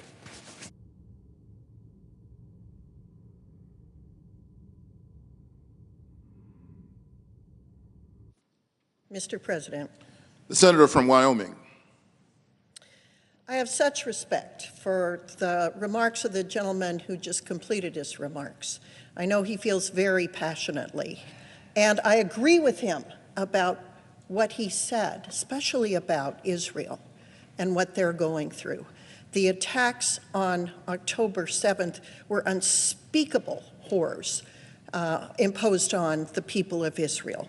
And I want to come to their defense. I want to come to their defense so bad that I have joined my colleagues repeatedly to pass standalone $14 billion funding for Israel multiple times since October 7th. By unanimous consent, we came to the floor multiple times and said, let's send money to Israel. And who stopped it? The Democrats. The Democrats stopped money to Israel. And now we're here with a package of bundled things so we can roll enough stuff together that we can get passage of a piece of legislation that is highly imperfect. One of the main things that my constituents object to is that we're spending money for every country in this bill except our own. We will not defend our southern border. We will not spend money to protect our country from the invasion of terrorists and people that we don't know, and we don't know why they're here. The number of people that are coming into this country who we don't know why they're here, we're not identifying them, and we're turning them loose in this country is a crazy way to then turn around and say, we're not going to protect our borders, y'all come. But we're going to send $95 billion to other countries to protect their borders. That doesn't fly with my constituents. But interestingly, that's not even my biggest concern about this bill. Regarding this bill, I filed an amendment to ensure the $95 billion price tag of this package is fully paid for by reducing the Fiscal Responsibility Act spending caps for fiscal year 2025 in both non-defense and defense areas. In other words, this is yet another thing we're doing that's not paid for. If we are that passionate about helping our friends in Ukraine, in Taiwan, in Israel, let's pay for it. The American people are living paycheck to paycheck right now. They're going to the grocery store and paying twice as much for food, in some cases, than they were in 2020. The price of gas is up, the price of food is up, the price of rent is up. More people right now are living paycheck to paycheck in this country than were in 2020. They can't afford health insurance, and they're cutting back on important things in their diets and for their families. So, we're going to let our people endure these kinds of insults that are brought on by us, and yet we want to send $95 billion to other countries that we're going to pay for with borrowed money? We are $34 trillion in debt. In 22 months during COVID, the United States government printed 80% of all the money that has ever been printed in the entire history of the United States. 22 months during COVID, we printed 80% of all the money that the United States has ever printed in its history. Now, when you print that much money and you put it in an economy, you get inflation. Why?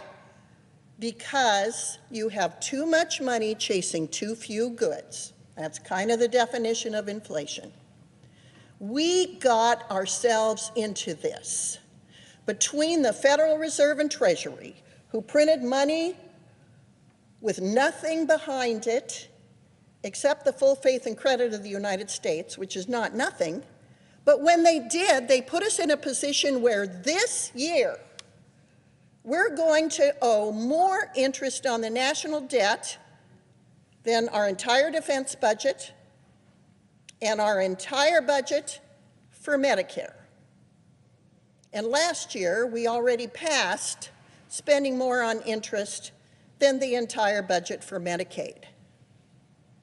We're spending money on interest because we refuse to pay for the things we think are critical. I agree with the last gentleman who spoke. The world is in crisis, and I agree that we should help them, but we should pay for helping them, not run up debt, not put this burden on people in the future in this country. This is wrong, and I'm voting no. If we vote no, this bill is not the end of it. How many bills have we dealt with since October 7th dealing with funding for Ukraine or Taiwan or Israel or some combination of them? Both parties have people who want to help Ukraine, Israel, and Taiwan. We understand the world risks that are posed by China if we sit on our hands, the risks that are posed by Russia if we sit on our hands, and Iran and North Korea, and we're not going to sit on our hands. We're going to pass a bill. We're going to fund these things. But since we know we're going to do it, why don't we do it right? Why don't we pay for it?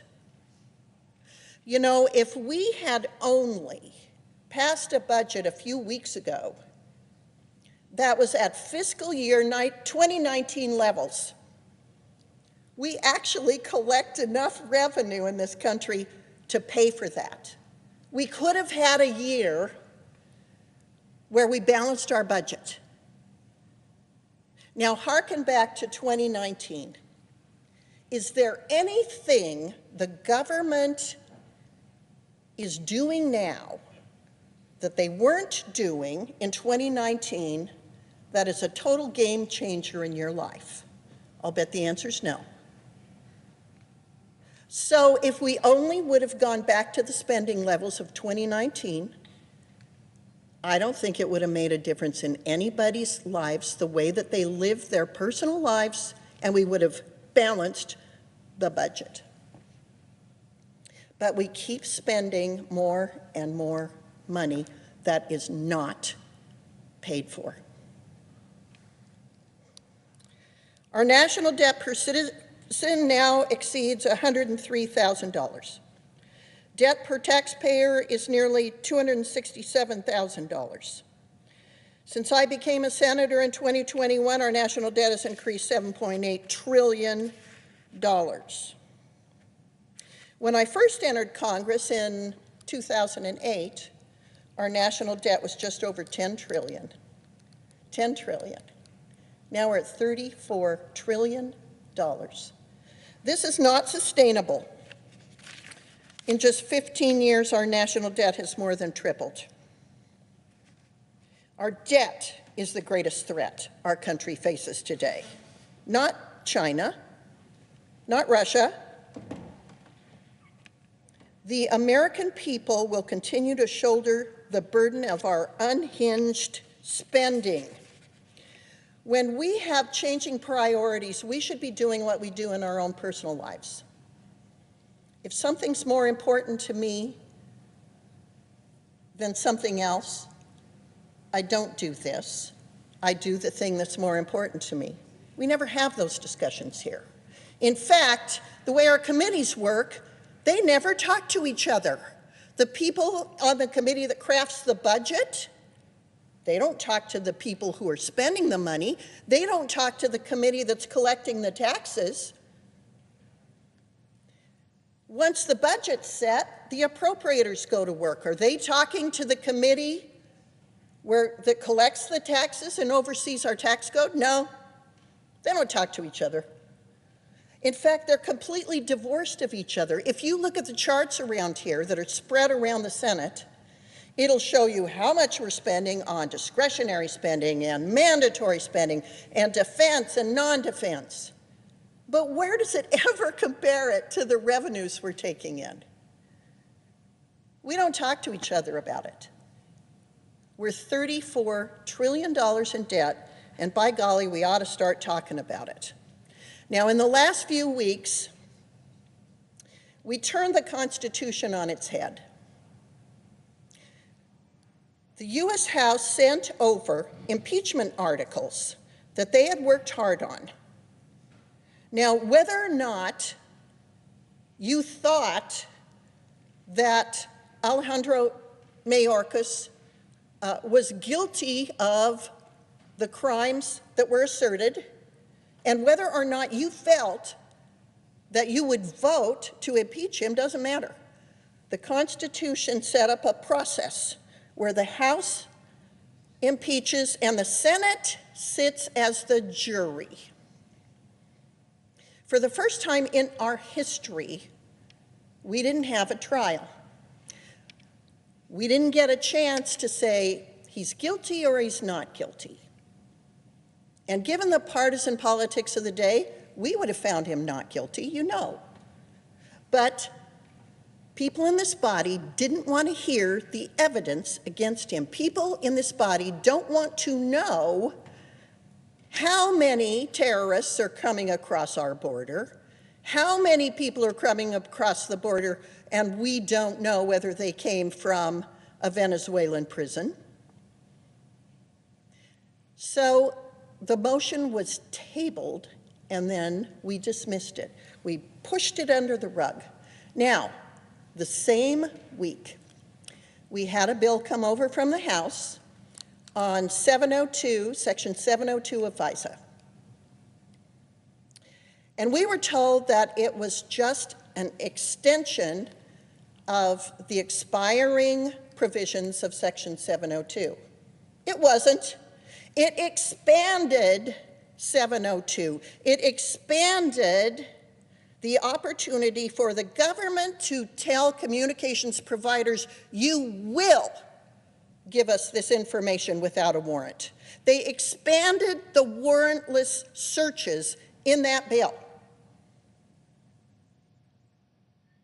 The Fourth Amendment was under attack, and where again, we just swept it under the rug.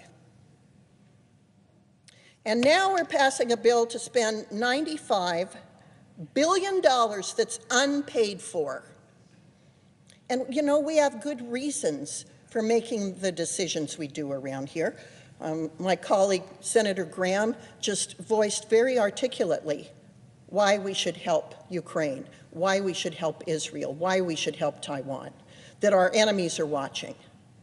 Well, let's fix this bill and make it better and then pass it. But we're not allowed to do that.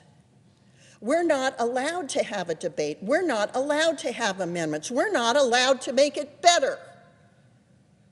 We have one choice, yes or no. And if you vote no, by golly, you must be an isolationist. Well, I'm voting no. I'm not an isolationist. I have previously voted many times to help Israel. I have helped bring motions to fund Israel specifically to the floor of this Senate as a standalone bill. and the Democrats shot us down. And the Democrats shot us down from having a trial that was required by the Constitution. And further, we didn't get to amend the bill that came to us regarding Section 702 of FISA. Now, that debate was bipartisan. There were a lot of Democrats and Republicans who wanted to join together and fix that bill. And the people who encouraged us to vote for that bill knew it was faulty. They knew it was faulty. They knew that language was too broad. They knew we should fix it. They said, you know what? Let's pass it now, because the time's about to expire. It's 11:30 p.m. FISA 702 expires in half an hour. We don't have time to fix it. And yet we sat on our hands and fiddled around the whole day. We could have fixed that. But the proponents, on both sides of the aisle, by the way, said, no, let's fix it later. We need to get this passed now.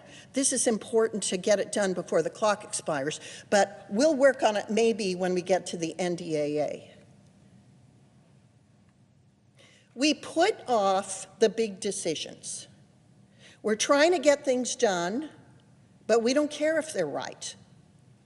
Let's just sweep this one under the rug. Let's let this one pass today and deal with it another time. And that's what we're doing with this bill. We're saying, yeah, let's help Ukraine and Israel and Taiwan. We're not going to pay for it. Let's worry about that later. But the American people expect more of us, and we should demand more of ourselves. What we're doing here is wrong. We've been wrong year after year by ignoring this debt. You know, I rarely come to the floor and make this argument, especially when people want to go home. I mean, this is a week we were supposed to be out of session. We were supposed to be getting a week off, and it would have been richly deserved, because what happened here last week had a lot of people ready for a cooling off period. But we don't get a cooling off period, because it was decided by the leadership we need to march forward with this, and we can't amend it, because then we'd have to send it back to the House. And the House isn't in session. You know, this is not the way this institution was designed to function.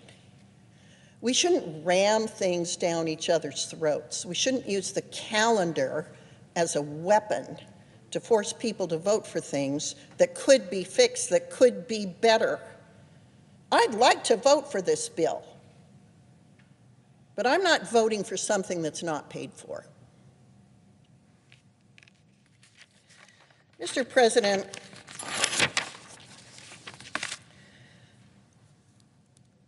in 2008, after the financial crisis, we printed $3 trillion basically to bail out the banks. And we got addicted to easy money, to quantitative easing, it's called. And then when COVID came around, we printed $5 trillion more. And we're so addicted to easy money, to money that where we just turn on the printing press and keep it going 24/7, that we're causing inflation and we're making it worse. Last week, the International Monetary Fund said the United States faces significant risks, quote, from loose fiscal policy stemming from fundamental imbalance between spending and revenue. It's sad that the IMF has to point that out to us. Additionally, Federal Reserve Chairman Jay Powell remarked recently that the U.S. is on an unsustainable fiscal path and that effectively we're borrowing from future generations. These are quotes from the chairman of the Fed. I've been working on bipartisan legislation since I was elected to the Senate to address our addiction to spending.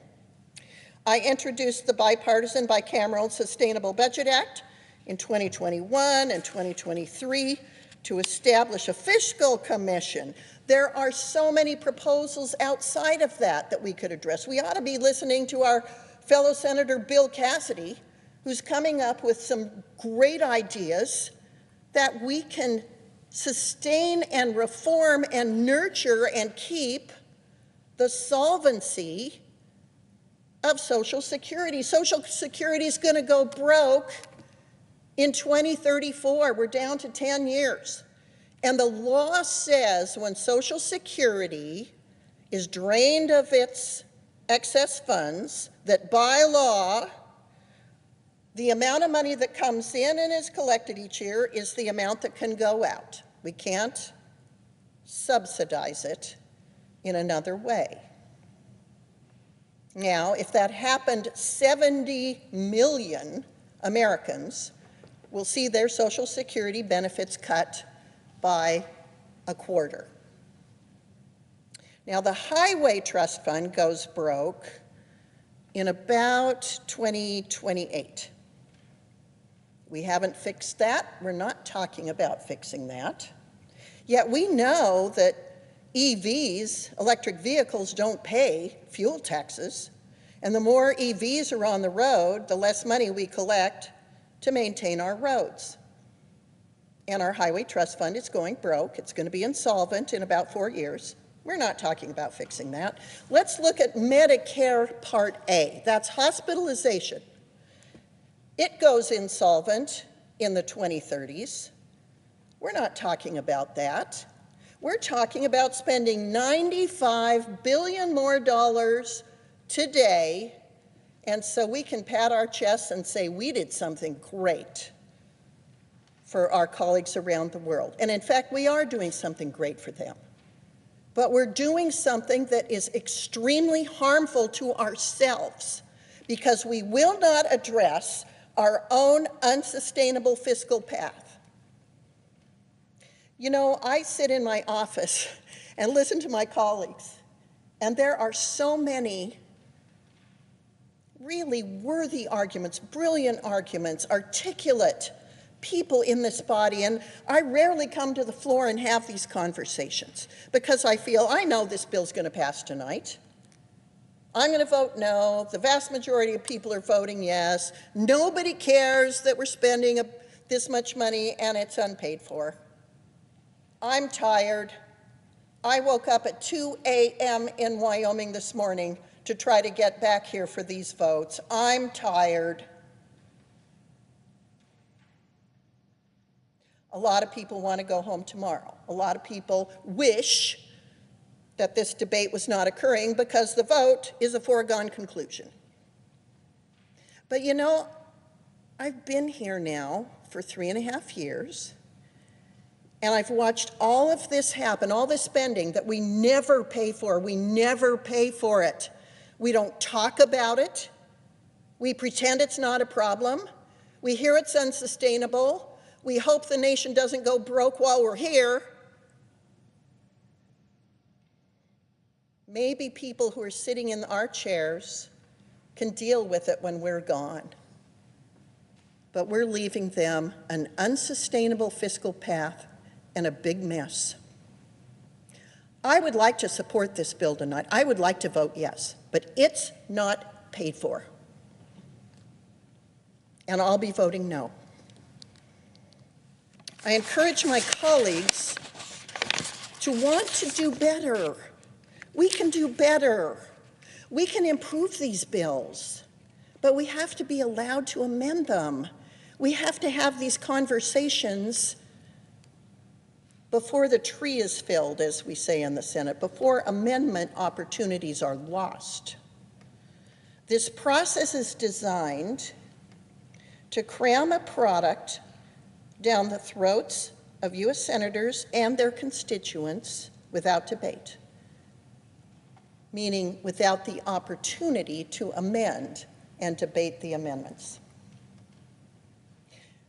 I know we can do better because I know the people in this room. There are so many smart, thoughtful, patriotic, caring senators on both sides of the aisle. I know we can do better, but we have to want to. We have to want to deal with the elephant in the room. The elephant in the room is that we're $34 trillion in debt, and we will not talk about it, we will not address it, we will not try to fix it.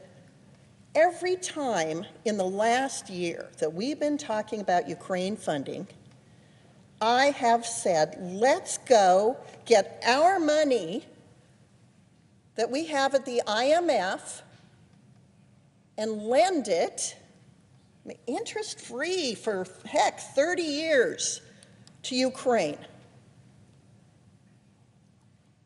Nobody wants to talk about that. I don't know why. We just want to use taxpayer dollars to pay for things. Taxpayer dollars meaning printed money.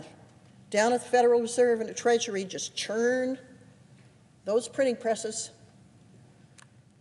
send money out the door, and export to other countries our inflation.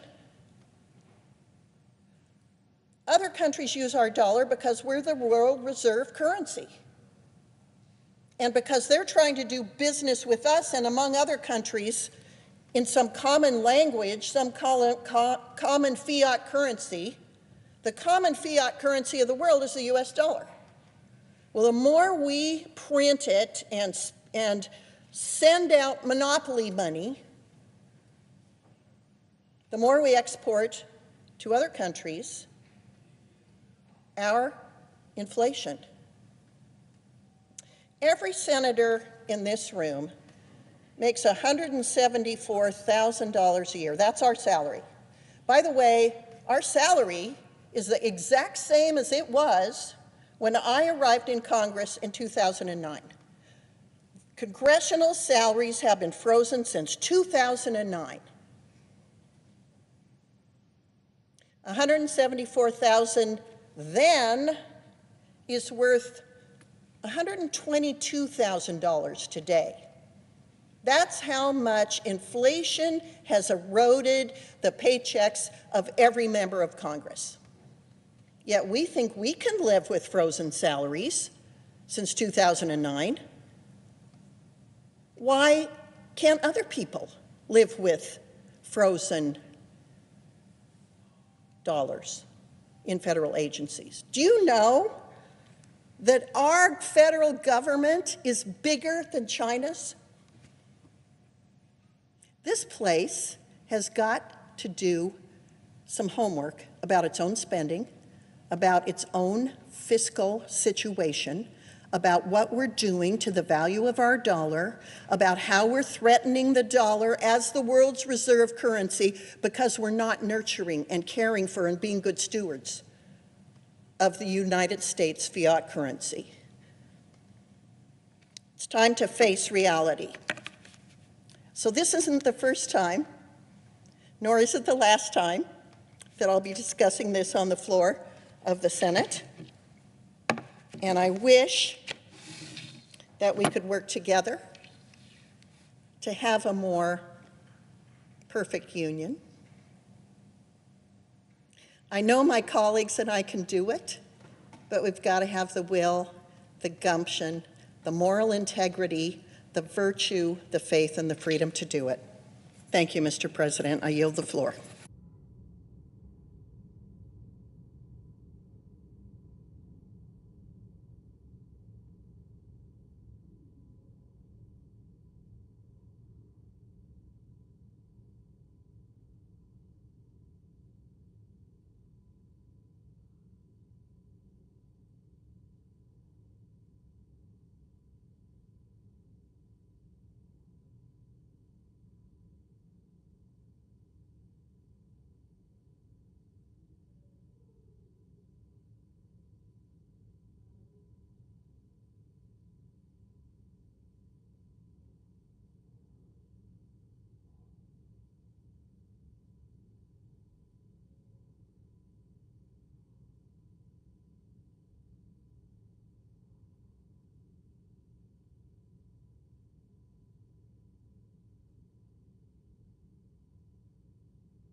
Senator from Wyoming.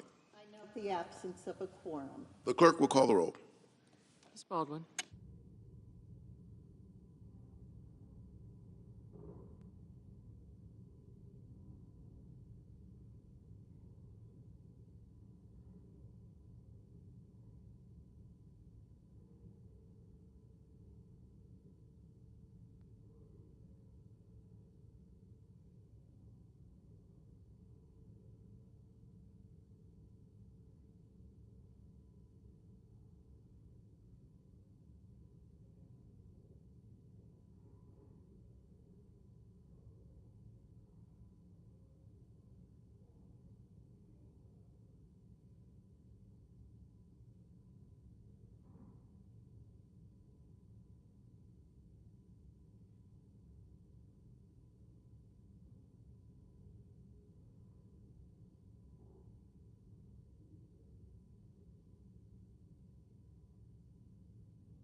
Senator from Utah. I ask unanimous consent to suspend the quorum call. Without objection.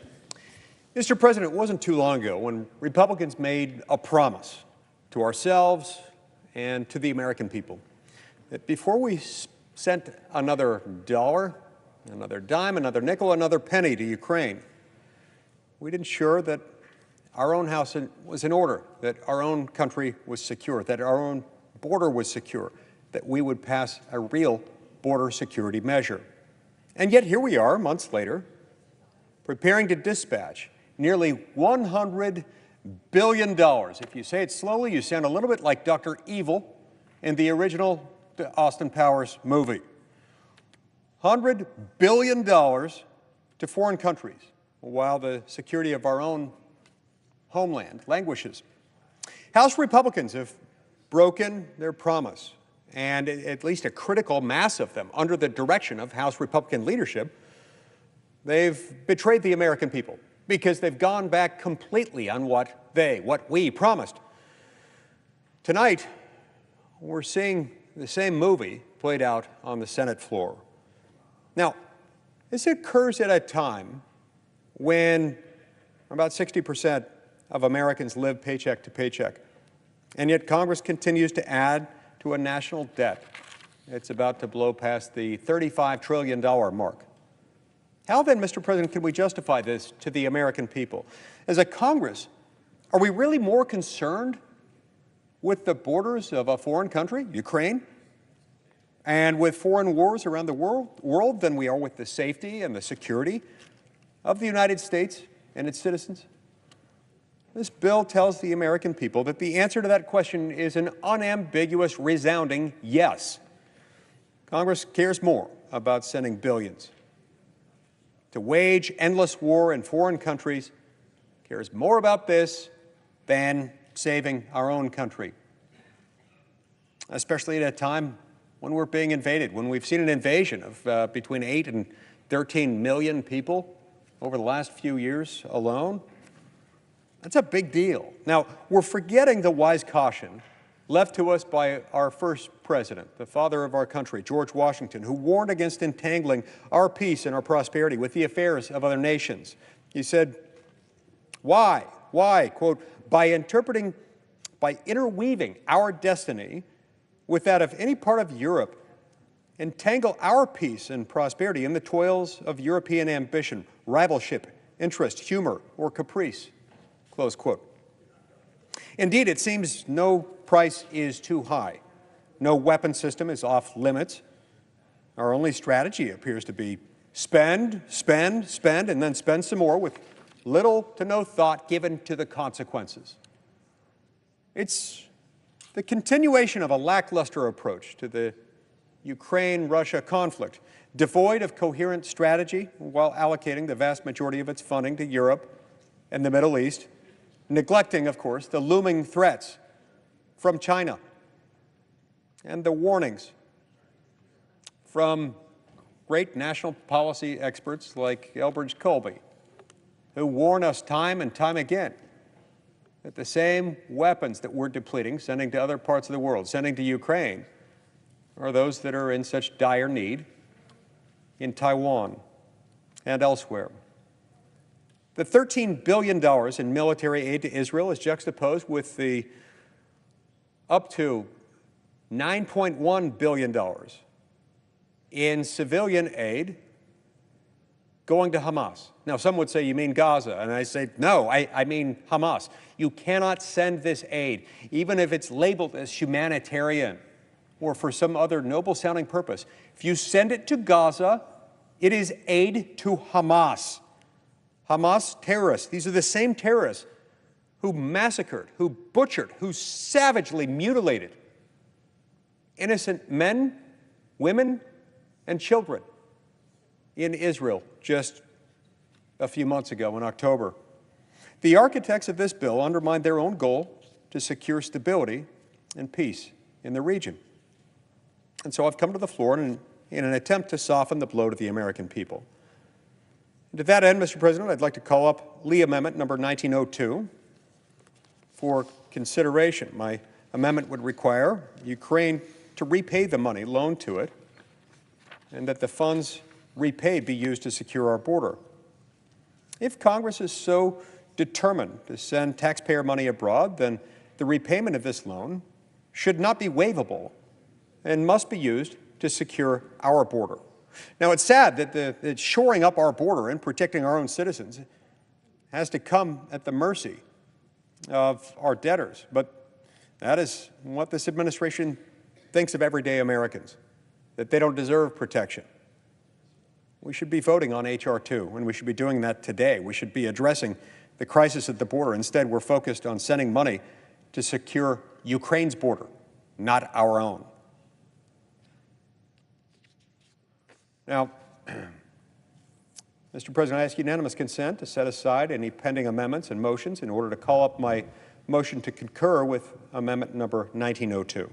Is there objection? Mr. President, I object. Objection is heard. Now, if the objection is that my proposal is somehow not germane, then I'll offer another amendment. I want to bring up Lee Amendment 1857 for consideration. It would ensure that the repayment of the loan Congress seems so determined to give Ukraine is exclusively used to pay down the U.S. national debt. This bill demands the American people dig deeper into their pockets, funding the salaries and pensions of Ukrainian officials and humanitarian efforts under the guise of a loan. The unsettling truth is that this loan can and almost certainly will be waived, possibly leaving Americans without any reimbursement. I think that's part of the plan, in fact. Makes it easier to swallow. Makes it look like something less than what it is. My amendment addresses this concern by prohibiting any cancellation of the debt owed by Ukraine and ensuring its repayments go directly to the U.S. national debt. By presenting this amendment, I aim to offer the American people the financial security and oversight this bill currently lacks, deliberately so, effectively serving as an insurance policy against irresponsible fiscal gambles half a world away. And so I ask unanimous consent to set aside any pending amendments and motions in order to call up my motion to concur with amendment number 1857. Is there objection? Mr. President, I object. The objection is heard. Next, I'm going to call up in a moment Lee Amendment number 1882 for consideration.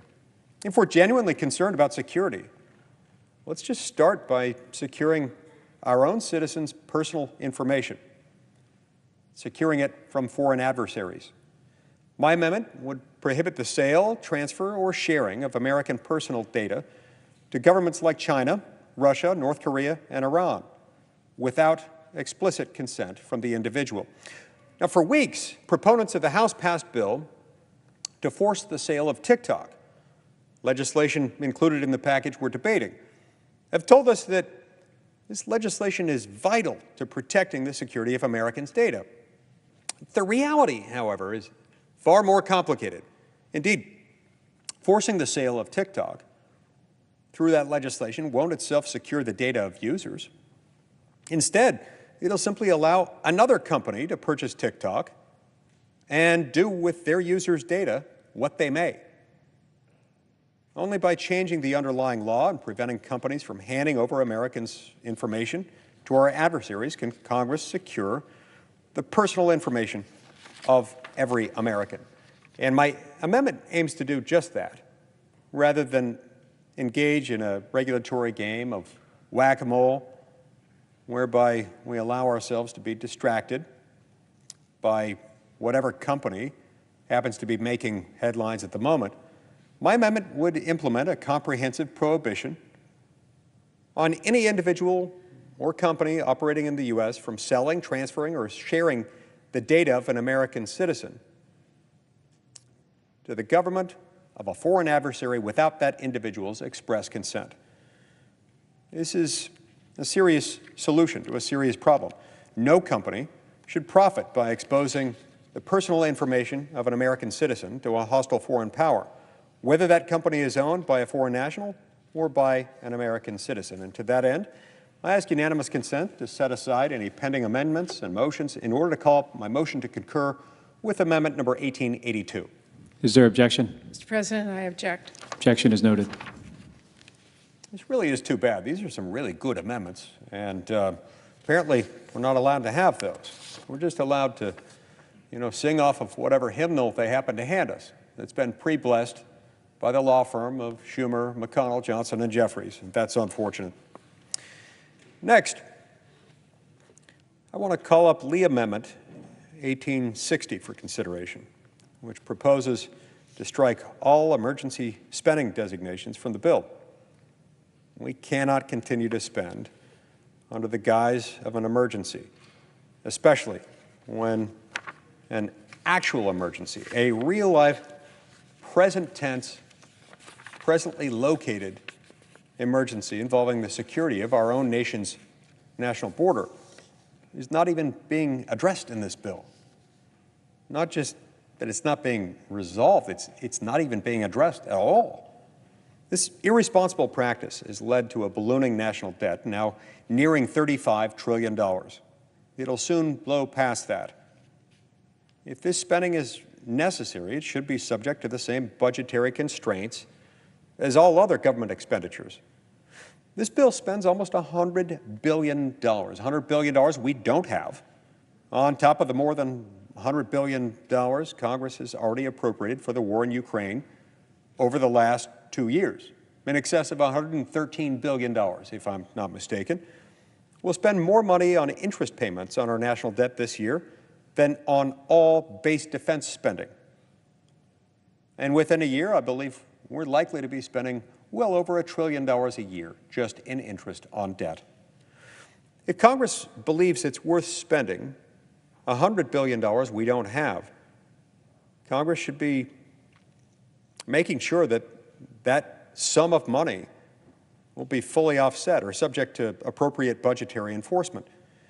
So my amendment would strike the emergency designations in this bill to subject this additional spending to the annual caps Congress agreed to last year, while simultaneously preventing the bill's budgetary effects from escaping proper enforcement. And so, Mr. President, I ask unanimous consent to set aside any pending amendments and motions in order to call up my motion to concur with Amendment number 1860. Is there objection? Mr. President, I object. The objection is noted. Mr. President, it's profoundly distressing and disappointing, to say the least, that these common sense amendments have been so cavalierly objected to, that they've been met only with one-word objections. Although my amendment to strike the emergency designations, all of them, drew an objection pursuant to Section 314E of the Congressional Budget Act of 1974, I intend to raise a point of order against these same emergency designations for international disaster assistance and migration and refugee assistance for Gaza. We are, in the end, going to have to acknowledge that we're at a critical juncture, compelled to reevaluate our priorities as a nation and our responsibilities to the American people. Every decision we make must be weighted against the best interests of those we're sworn to serve, and not those of people abroad, but those who are right here at home. Waving the flag of another nation in Congress as you vote to send them tens of billions of dollars doesn't inspire confidence. It creates distrust. As legislators, we've failed in our duty if we don't heed the call to prioritize the American people first.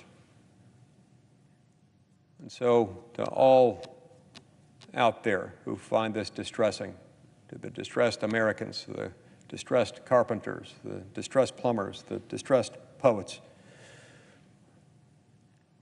I'm sorry that we weren't able and willing to secure the border. We should have been able to do that. We made a promise, and we as Republicans shouldn't have deviated from that promise. Certainly not with the critical mass necessary to facilitate passage of this in the House, and then, before the night's finished, likely the Senate. Certainly not under the leadership of our own elected Republican leaders, who themselves had repeated this promise just not too many weeks ago, a promise that's now apparently a thing of the past that we're supposed to forget.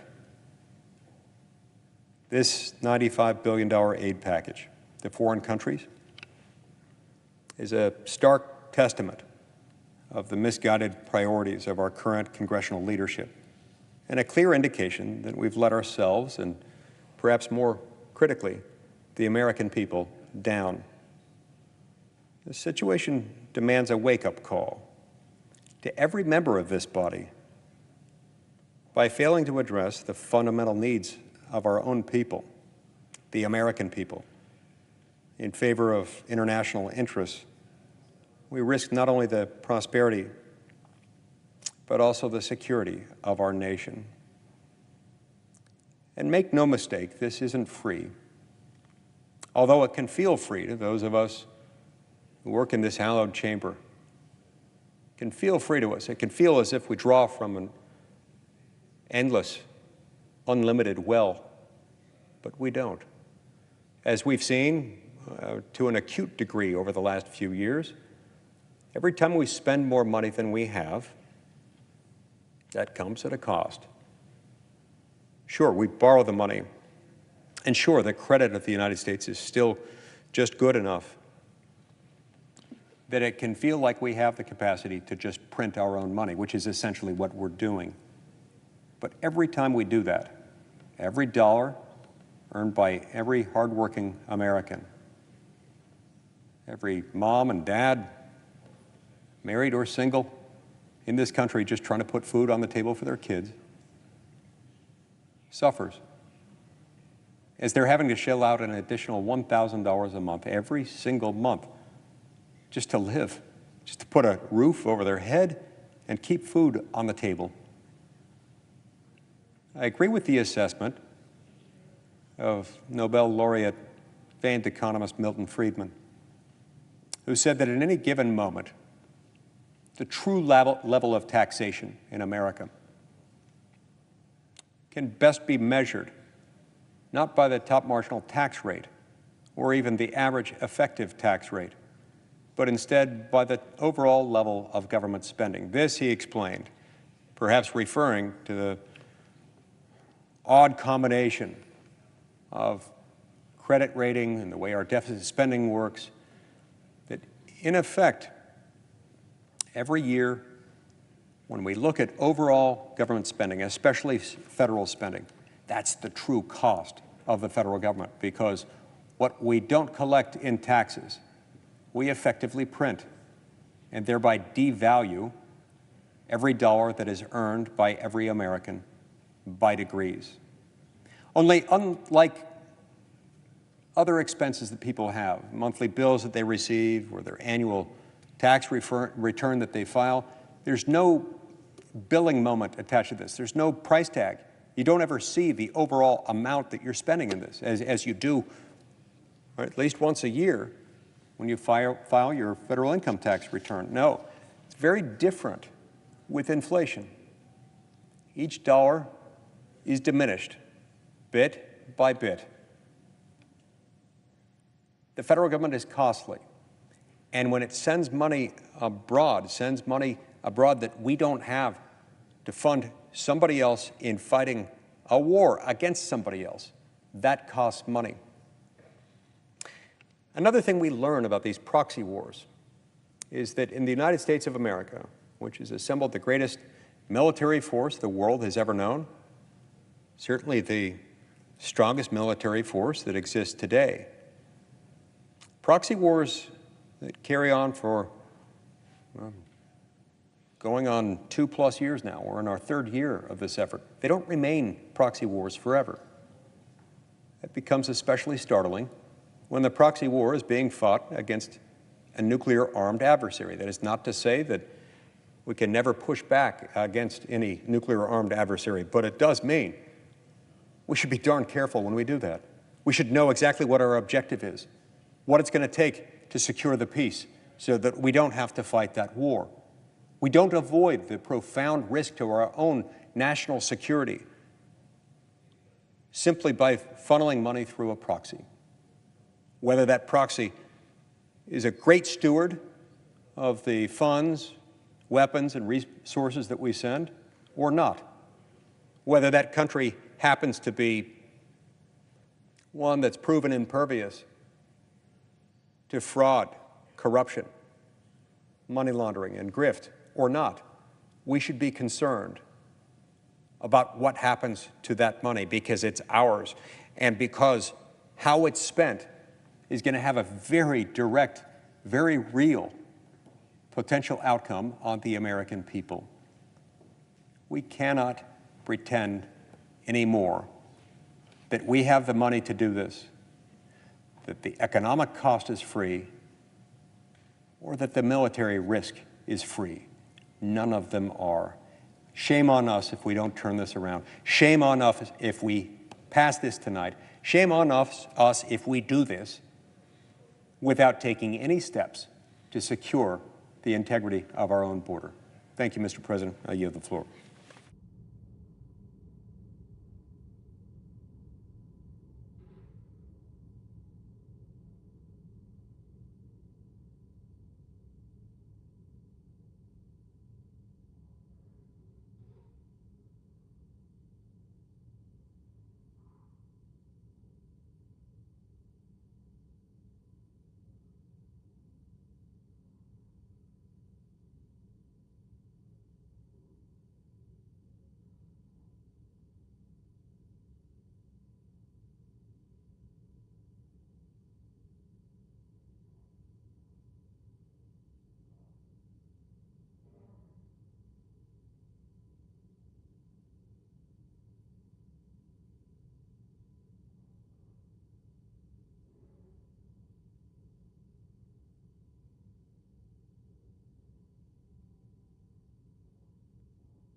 The clerk will call the roll.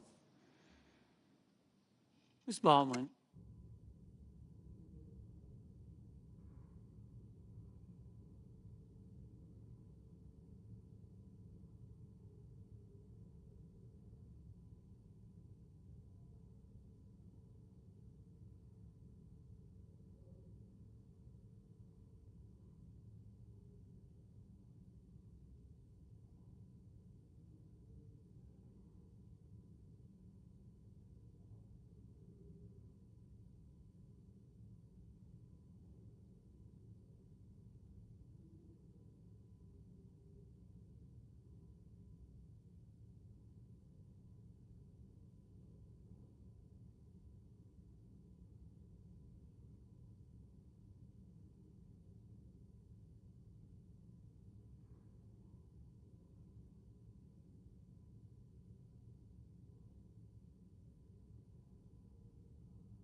Speaker.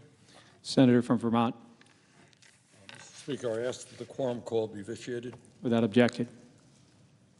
Mr. Speaker, here is the good news. A few weeks ago, the approval rate in Congress was 10%. It has gone up to 14%. According to a recent YouGov poll, 14% approve what Congress is doing and 68% oppose. And I would tell my friends on both sides that it's about equal. In terms of who people want to elect, it's about half Democrats, half Republicans. Now, why is that? Why do we have a 14% approval rating? Well, it might have something to do with things like we are witnessing today and the degree to which the Congress is completely out of touch with where the American people are. So let me read some other polls, not on favorability, but on people's feelings toward the role the United States is now playing in the war in Gaza. April 10th, Economist YouGov poll.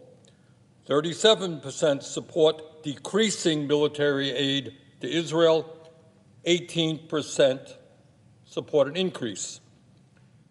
And to my Democratic colleagues, I would say 48% of Democrats support decreasing aid, 10% support increasing aid. Then there's a March 29th poll from Axios Ipsos Telemundo poll of Latinos, Latino people. 16% of Latinos said the United States should continue to support Israel with arms and funds. 39% said the U.S. should not be involved in the conflict. March 27th, Gallup poll. 36% of Americans approve of Israel's military action, 55% disapprove. Among Democrats, 18% approve, 75% disapprove. March 27th, Quinnipiac poll. Overall, voters oppose sending more military aid to Israel by 52% to 39%. 52% oppose more aid, 39% support more aid. Democrats, 63% oppose sending more military aid, 25% support. March 11th, YouGov, 52% of Americans said the U.S. should halt weapons shipments to Israel until it stops attacks in Gaza. So you got a whole bunch of polls.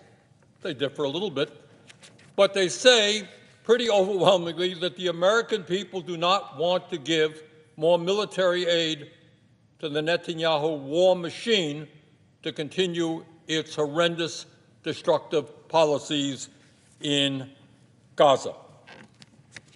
That's what the American people are saying. Earlier today, I tried to bring up two amendments dealing with the crisis in Gaza. One of them basically said that the United States should not supply any more offensive military aid to the Netanyahu government. I support defensive measures, the Iron Dome. The Israeli people have a right not to be attacked with missiles and drones. That amendment could not even get a vote. That's the United States Senate today. People overwhelmingly are in opposition to more U.S. aid. We can't even discuss this issue and have a vote. Mr. President, why are the American people as opposed as they are to more aid for the military in Israel?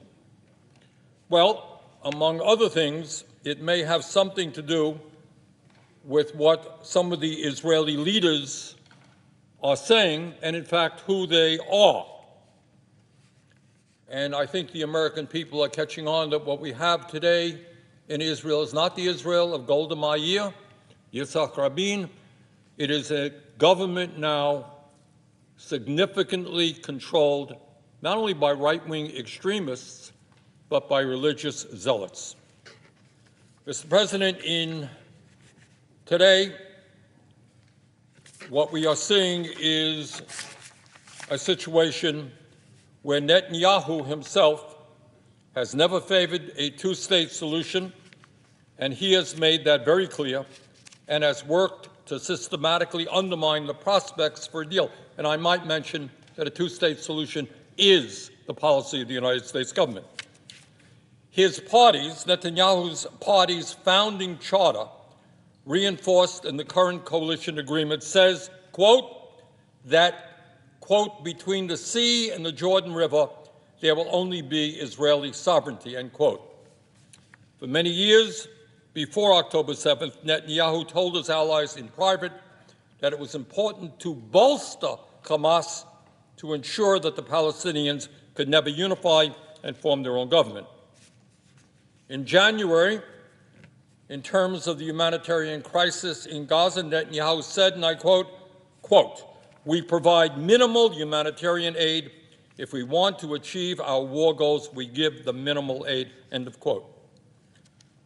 The rest of the government, or many others in that government, is similarly extreme. At the start of the war, the Israeli defense minister declared a total siege, saying, quote, Israeli defense minister, we are fighting human animals, and we act accordingly. There will be no electricity, no food, no fuel. Everything is closed. End quote. Another minister at the start of the war posted a picture of a devastated area in Gaza, saying it was, quote, more beautiful than ever, bombing and flattening everything, end quote. Another Israeli lawmaker said, quote, the Gaza Strip should be flattened and there should be one sentence for everybody there, death. We have to wipe the Gaza Strip off the map. There are no innocents there, end quote. Several officials have openly talked about reestablishing Israeli settlements in Gaza. The current intelligence minister, among others, openly talks of permanently displacing Palestinians from Gaza. Israeli National Security Minister Itamar Ben-Gvir, who oversees the police, has long advocated for the forceful expulsion of Palestinians from the region. This is the current Israeli National Security Minister. Finance Minister Bezalel Smotrich, responsible for much of the occupied West Bank, has likewise long expressed extreme racist views and has called for the expulsion of Palestinians from their lands. He has called for segregated hospital wards for Jews and Arabs because, quote, Arabs are my enemies, end quote.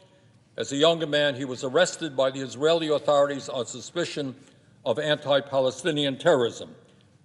That is the man who is the current Israeli finance minister. Mr. President, this is a significant part of Netanyahu's government. Those are some of the people whose war we are subsidizing. We can pretend to ignore all of this. We can pretend that today's Israel is the Israel of 20 or 30 years ago, but that is just not the case. And the reason I raise these issues and talk about some of the people in the Israeli government is to understand that what is happening today in Gaza is not an accident. It is a bringing forth, a doing of what many of these people have wanted to do for a long time.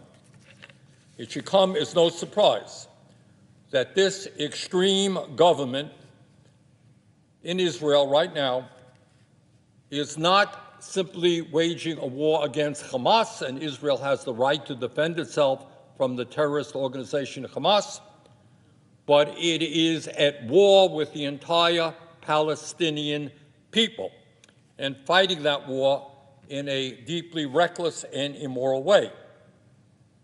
And that is why the Netanyahu government has consistently ignored President Biden's requests that they do more to minimize civilian casualties, that they be more targeted in their approach, and that they let more humanitarian aid in.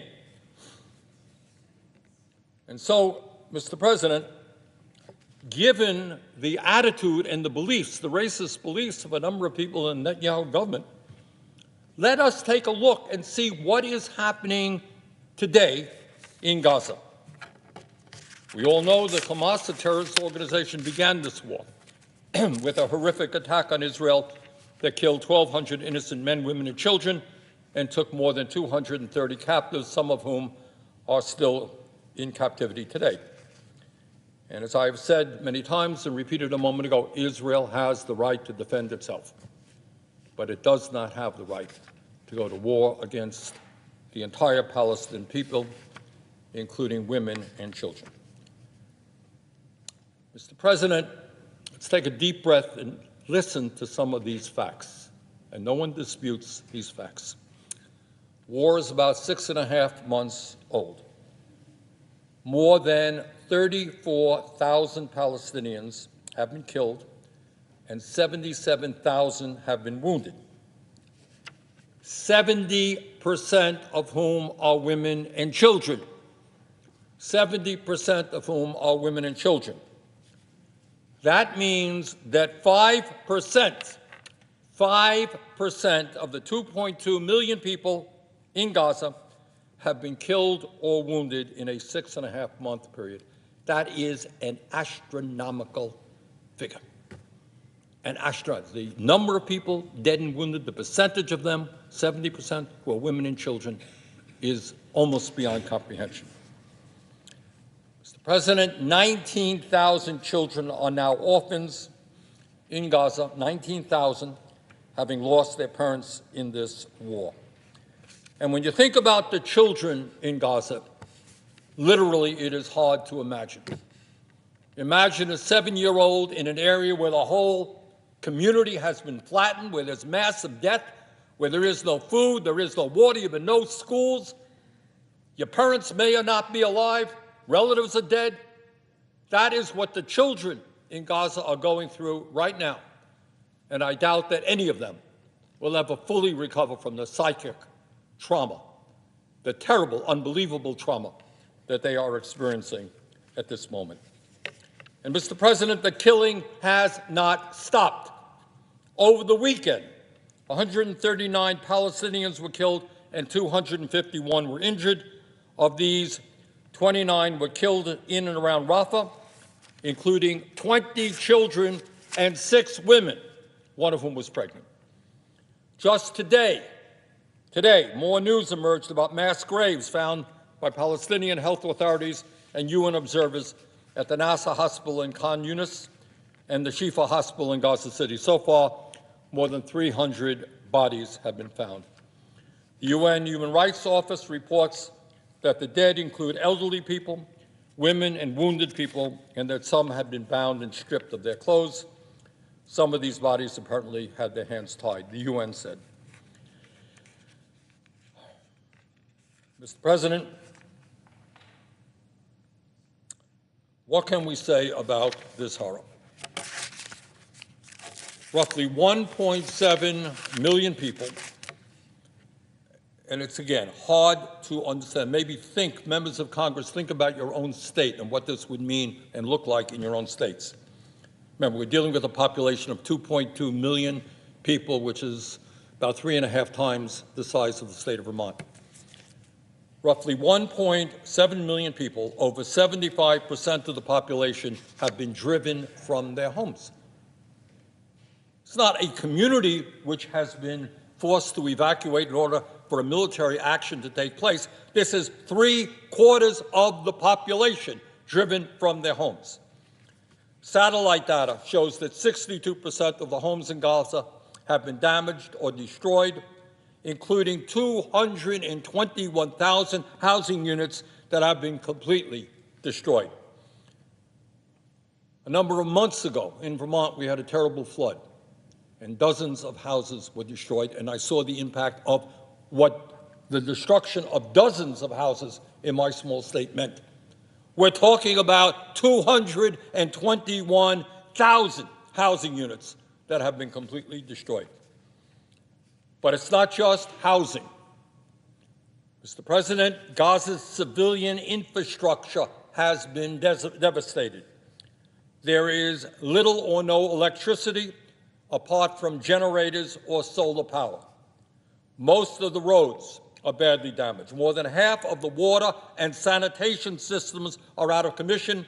Clean water is severely limited, and sewage, raw sewage, is running through the streets, creating disease. But it's not just housing and civilian infrastructure. And this is quite unbelievable. But there is a reason, I think, for all of this. None of this is happening by accident. Mr. President, Israel has systematically destroyed the healthcare system in Gaza. We're not talking about an occasional accidental bomb that destroys a medical unit or a hospital. Those things happen. What we are talking about is the reality that 26 out of 37 hospitals are completely out of service. They have been bombed and attacked in all kinds of ways. The 11 hospitals that are remaining are partially functioning, but they are being overwhelmed by tens of thousands of trauma patients, and they are short on medical supplies. So you got 77,000 people who have been wounded, and you got almost all of the hospitals out of commission. And I met recently with a group of American and British doctors recently returned from Gaza, where they had gone, bravely risking their own lives, to try to help alleviate the terrible suffering taking place there. And it is difficult to relate the unspeakable things they witness. They saw thousands of patients, many young children, killed or maimed in Israeli bombings. They operated on little children already orphaned on dirty hospital floors. On many days, they had no morphine.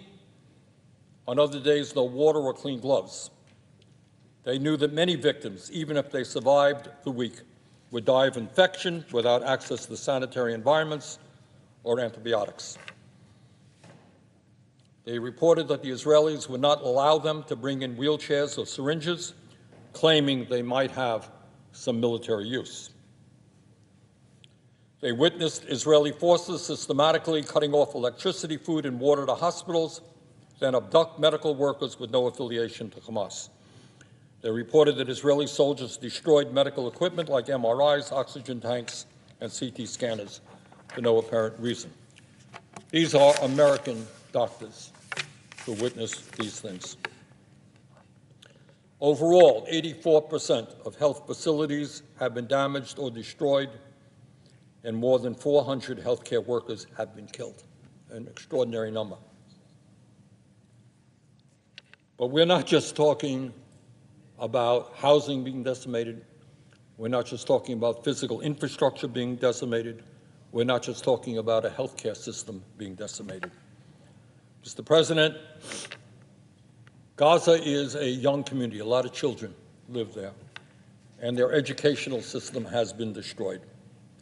56 schools have been bombed and completely destroyed, and 219 have been damaged. Schools.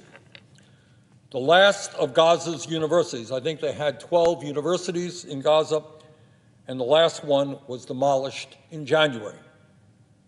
Now, I'm not quite sure how fighting Hamas has anything to do with destroying universities, but it does lead to the fact that some 625,000 students in Gaza have today no access to education.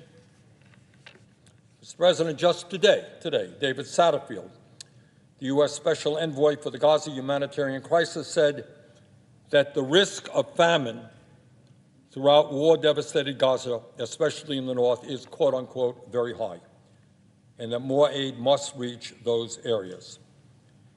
He said, and I quote, "We have always stressed that we were in a man-made situation, and it can only be addressed by political will and decisions," end of quote. So on top of the destruction of housing, infrastructure, health care, and education, we're now looking at mass starvation and malnutrition. The United Nations estimates that more than 1 million Palestinians, including hundreds of thousands of children, face starvation. Desperate Gazans have been scraping by for months, foraging for leaves or eating animal feed. At least 28 children have died of malnutrition and dehydration, and that is a number that came out several weeks ago. There's no reason to believe that the real number is not much, much higher. USAID Administrator Samantha Power said that famine was already present in northern Gaza. Without food, clean water, sanitation, or sufficient health care, hundreds of thousands of people are at severe risk of dehydration, infection, and easily preventable diseases. Yet, for months, thousands of trucks carrying life-saving food, medicine, and other supplies have sat just miles away from starving children. Got that? And I hope we all try to put that image in our minds. Starving children over here, trucks loaded with food on the other side of the border, unable to get through. And they were kept from entering Gaza by Israeli restrictions and a brutal war fought with little regard for civilians. But let us be clear, and I think this is the main point that I want to make this evening. This war stopped being about defending Israel and going to war against Hamas a long time ago. This is not any longer a war against the terrorist organization called Hamas. This is now a war that has everything to do with the destruction of the very fabric of Palestinian life. That is the goal of this war. It is impossible to look at these facts and not conclude that the Israeli government's policy has been to make Gaza uninhabitable. That's what some of their government leaders have wanted, and that is, in fact, what is happening. These are not accidents of war, mistakes. This is calculated policy. Indeed, this is what has been going on systematically over the last 6 months. These cruel actions are entirely consistent with the public statements of numerous Israeli senior officials, including Prime Minister Netanyahu himself. Mr. President, that brings us to the United States' role in this horrific war. Put simply, we are deeply complicit in what is happening. This is not an Israeli war. This is an Israeli-American war.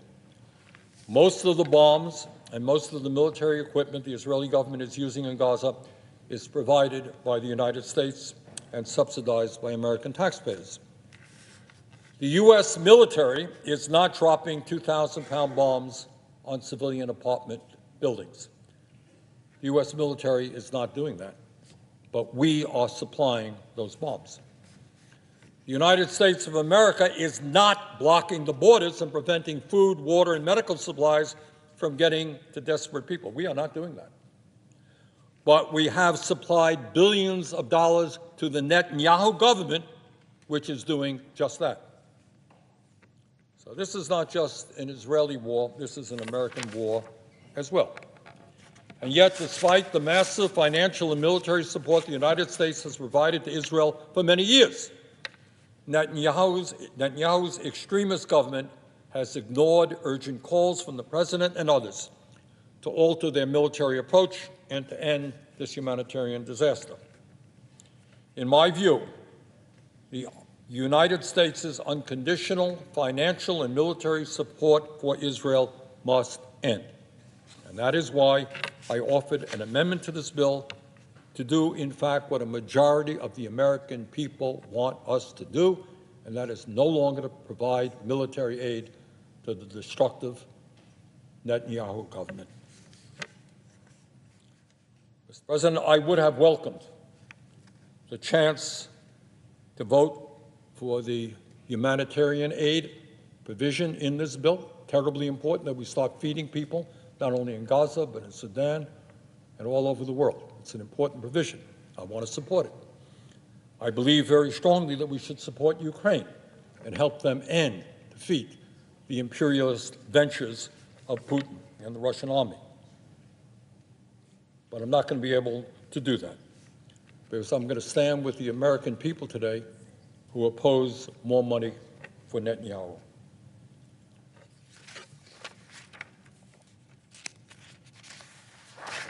So let me conclude, Mr. President, by simply saying this.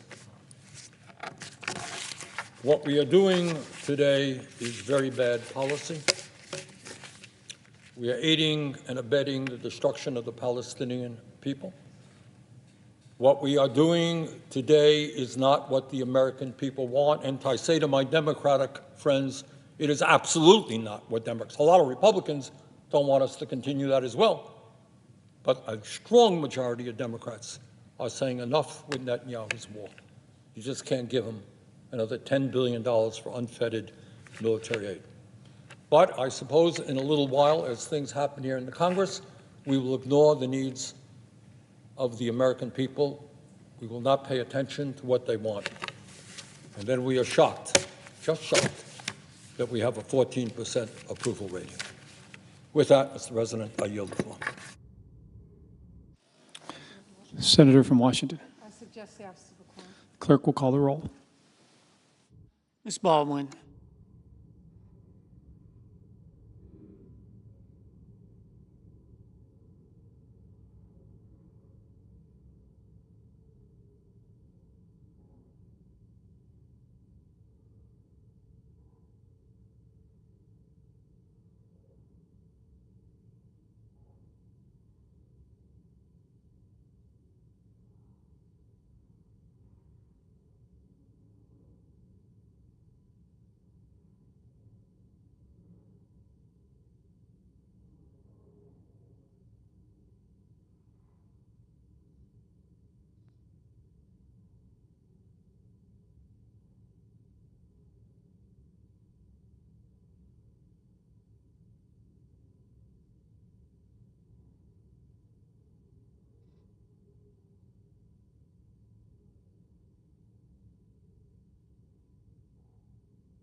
Mr. President, it has been no easy task to get us to this point. The world has been watching. The clock has been ticking. We are finally at the finish line, and I'm not just glad but relieved. We are finally about to pass a bill from the House that, as many of us have noted, includes every pillar of the package we passed overwhelmingly here in the Senate back in February, essentially identical in the funding that we're providing. I think it's fair to say, thanks to the bipartisanship and a shared commitment to doing what is best for America, the Senate has made its voice heard in this process. In particular, I want to once again thank my counterpart and Vice Chair, Senator Collins. We don't agree on everything, but we both had a real appreciation for the seriousness of this work and the importance of negotiating a bill that would pass both chambers. As I have said, this package is not the product I would have written just by myself. It is the result of a difficult bipartisan process. Crafting this package has required serious, sober discussion, not partisanship, not political show. So thanks to Senator Collins, Leader Schumer, the Minority Leader, and many others, this legislation provides the resources necessary to make the world safer for America and its allies. We are delivering investments to address the challenges of today and investing in our strategy for the future. This package makes clear that Congress understands that the conflict in Ukraine is not disjointed from future aggression by the Chinese Communist Party. From the beginning, I was clear the challenges we face around the world are interconnected. We have to deliver a comprehensive package. Half steps cannot cut it. This package ensures that America keeps its word to all of our allies and stands by all of our commitments. And especially important to me, in passing this package, we do not lose sight of the human reality on the ground. The fact that in the middle of every conflict are civilians, people displaced from their homes, people facing obstacles getting basic medical services, and kids and families who desperately need food and water. I made certain at every step that this bill delivers badly needed humanitarian assistance for Gaza, Sudan, Ukraine, and many other regions caught in conflict. So now we're at the finish line. Let's vote to stand by our allies, to say to dictators like Putin that they cannot invade sovereign democracies freely and unchecked, and that America will not ignore the humanity and the cries for help from civilians who are caught in the middle of conflict and crossfire, who we must protect.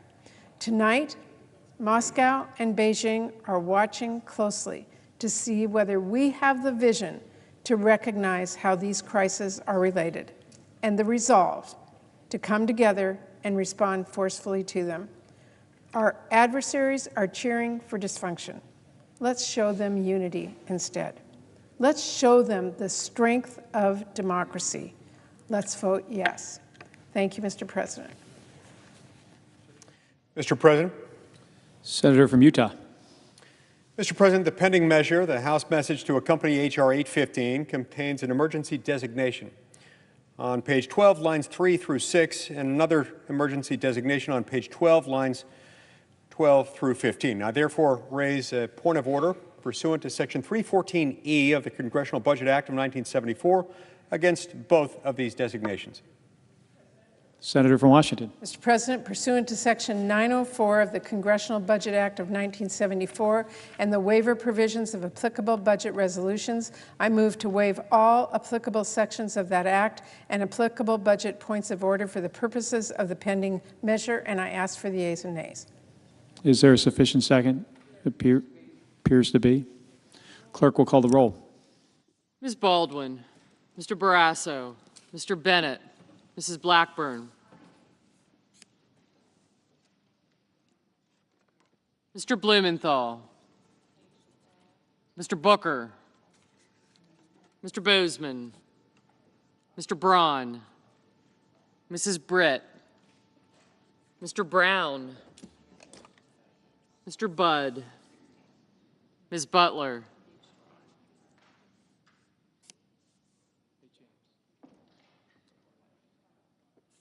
Ms. Cantwell,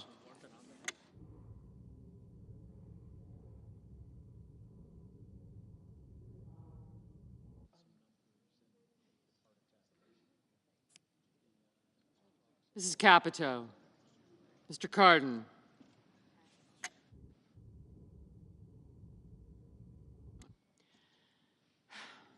Mr. Carper, Mr. Casey, Mr. Cassidy, Ms. Collins, Mr. Coons, Mr. Cornyn, Ms. Cortez Masto, Mr. Cotton, Mr. Kramer, Mr. Crapo, Mr. Cruz, Mr. Daines, Ms. Duckworth, Mr. Durbin,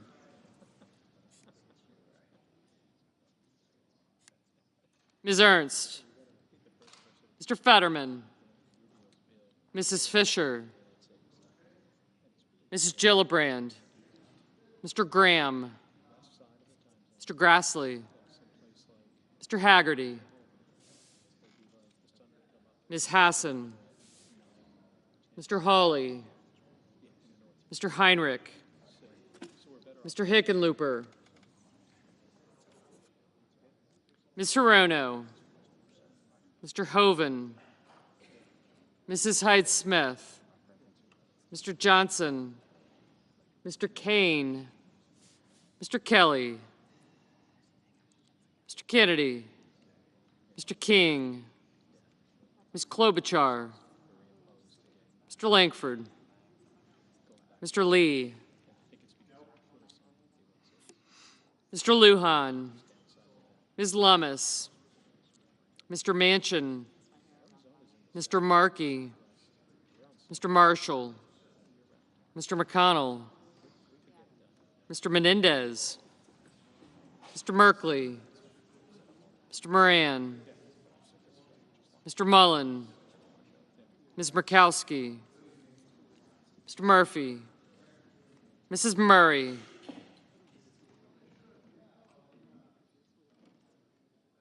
Mr. Ossoff, Mr. Padilla,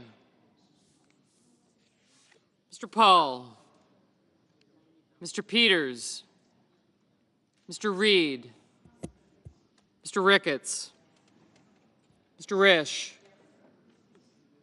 Mr. Romney, Ms. Rosen, Mr. Rounds, Mr. Rubio, Mr. Sanders, Mr. Schatz, Mr. Schmidt, Mr. Schumer, Mr. Scott of Florida, Mr. Scott of South Carolina, Mrs. Shaheen, Ms. Sinema, Ms. Smith, Ms. Stabenow. Thank you.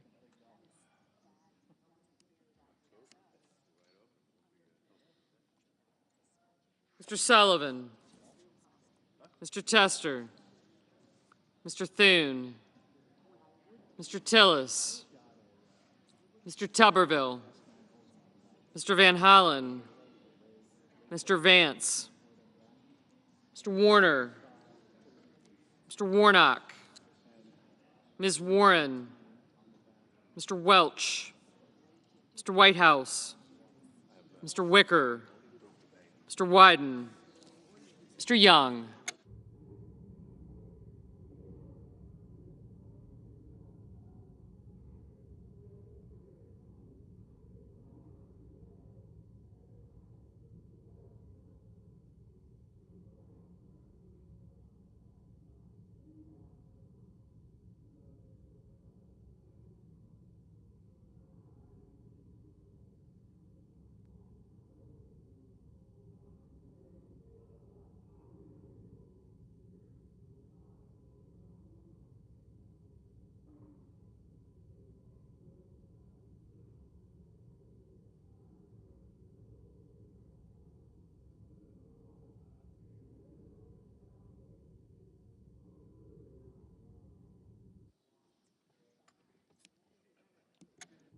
Senators voting in the affirmative: Cornyn, Kramer, Durbin, Lankford, Murray, Padilla, Schatz, Schumer, Smith, and Stabenow. Senators voting in the negative: Blackburn, Lee, and Scott of Florida.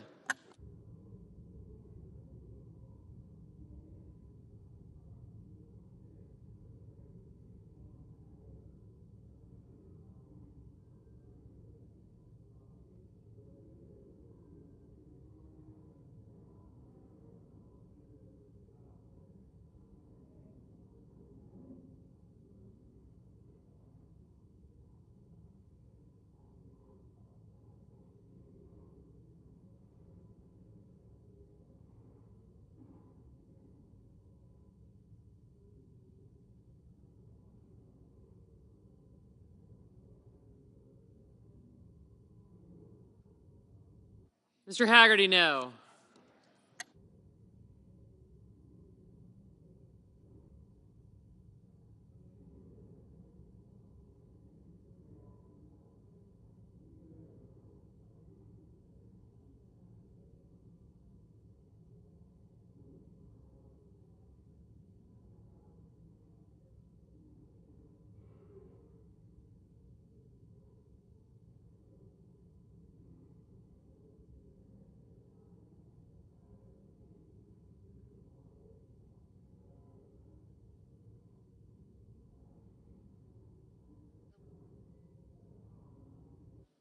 Got it. Mr. Sullivan, aye.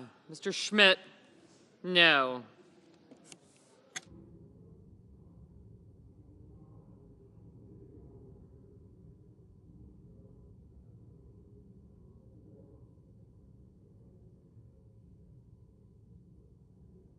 Mr. Rubio, no.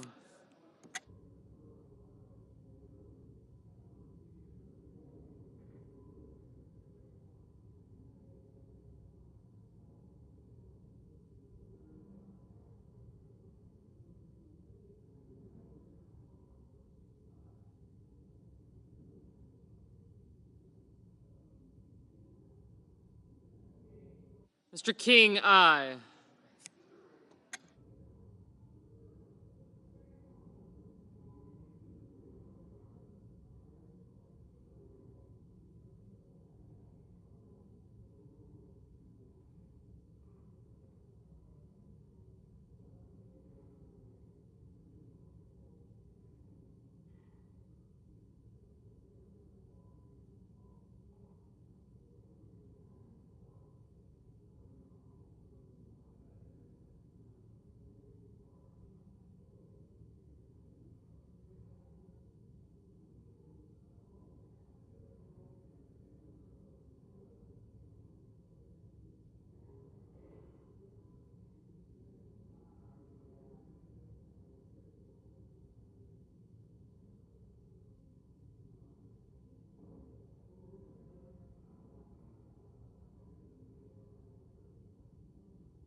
Ms. Cantwell, aye.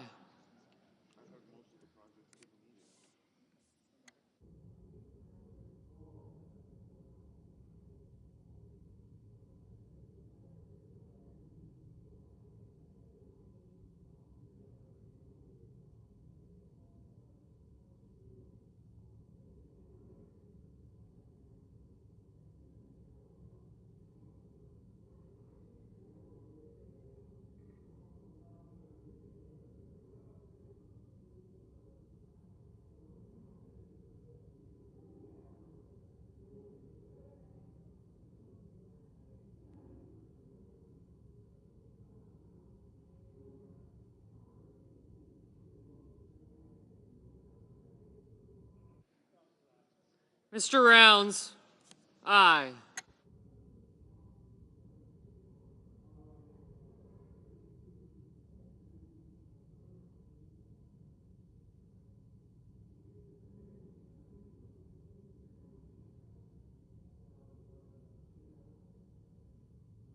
Mr. Kelly, aye.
Ms. Hassan, aye.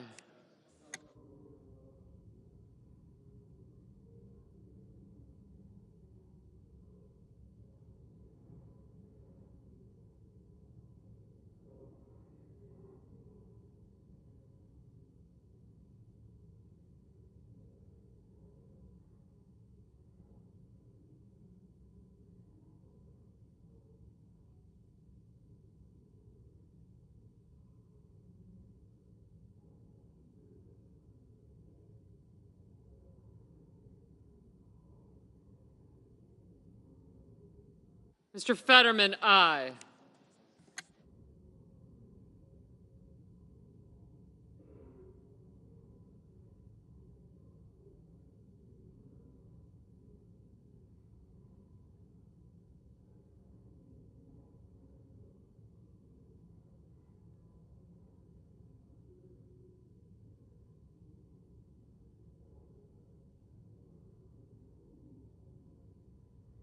Mr. Brown, aye.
Mr. Whitehouse, aye.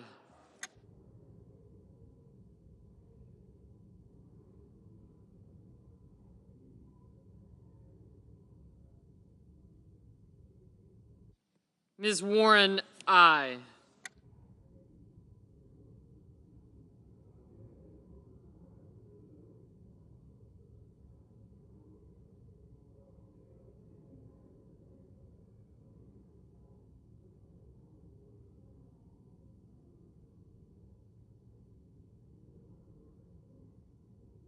Mrs. Hyde-Smith, aye.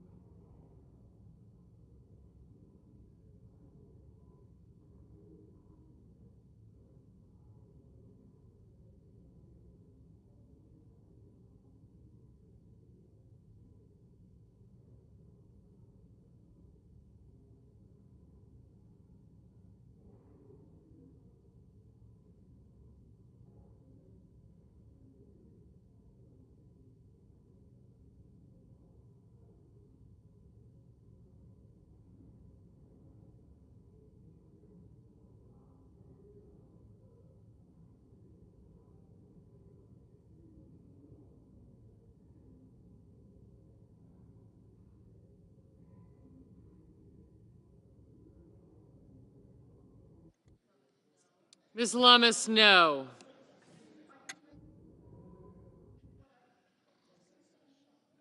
Mr. Vance, no.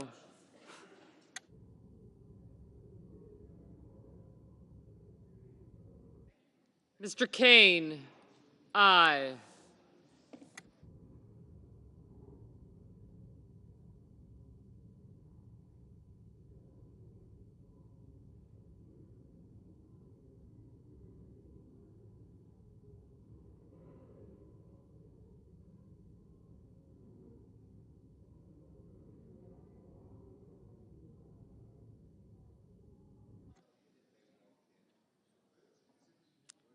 Mrs. Shaheen, Mrs. Shaheen, aye. Ms. Klobuchar, aye. Mr. Warner, aye.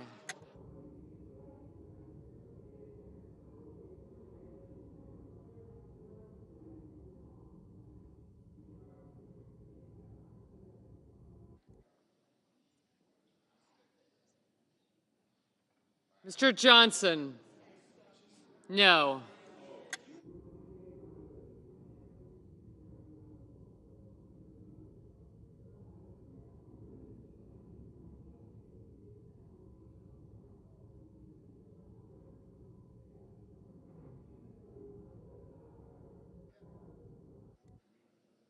Mr. Heinrich, aye. Mr. Romney, aye. Mr. Blumenthal, aye.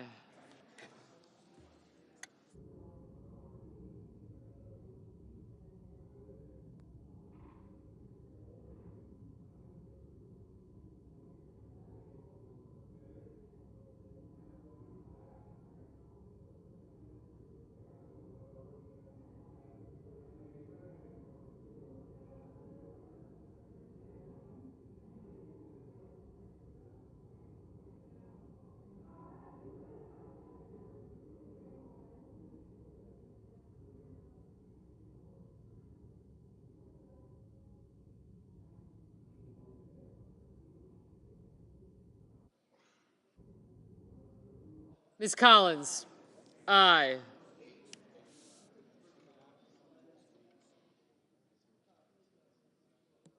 Mr. Carper, aye.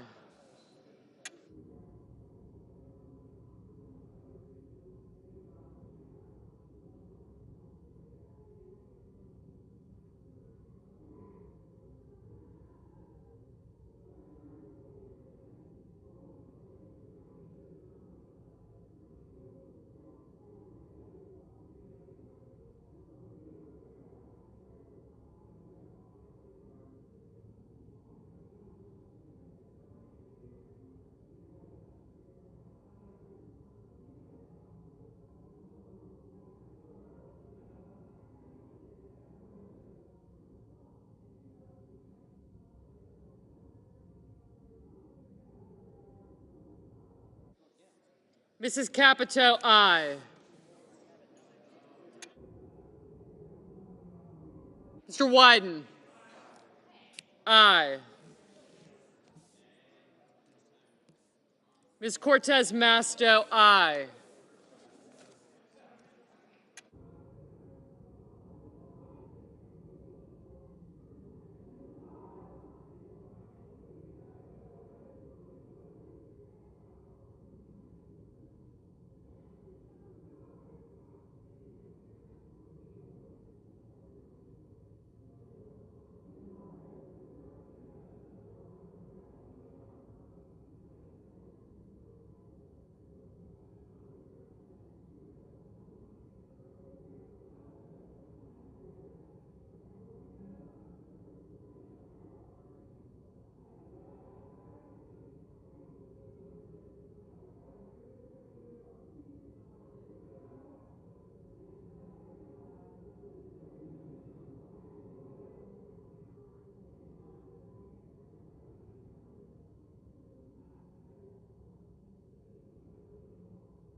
Mr. Bozeman, aye.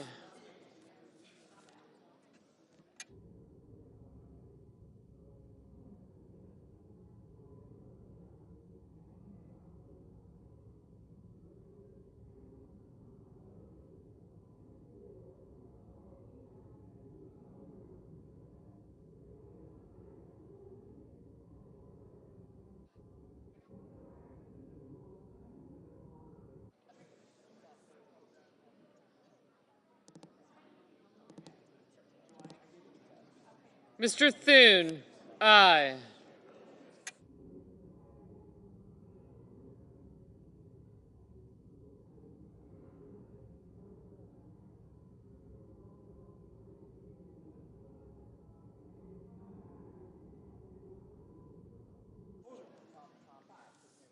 Mrs. Fisher. Mrs. Fisher, aye. Mr. Hoven, aye. Mr. Marshall, no.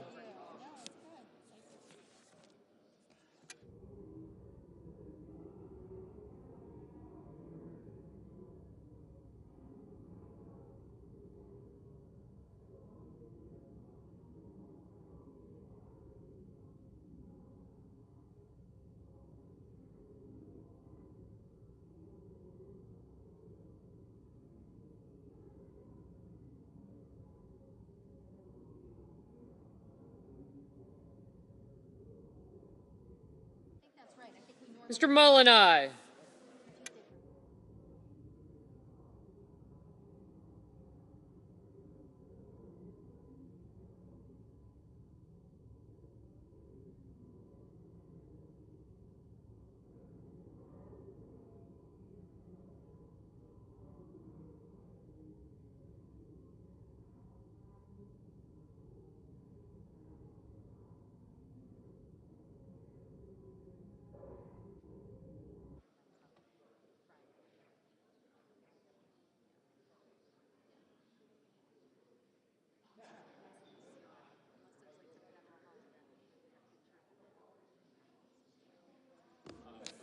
Mr. Bennett, aye.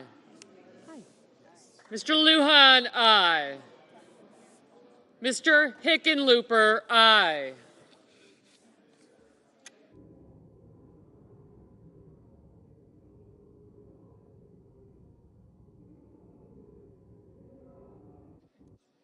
Mr. Kennedy, aye. Ms. Butler, aye. Mr. Ossoff, aye.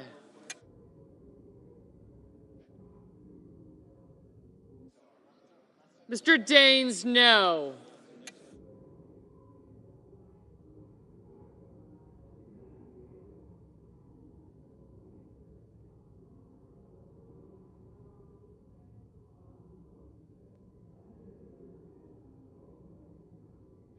Mr. Warnock, aye.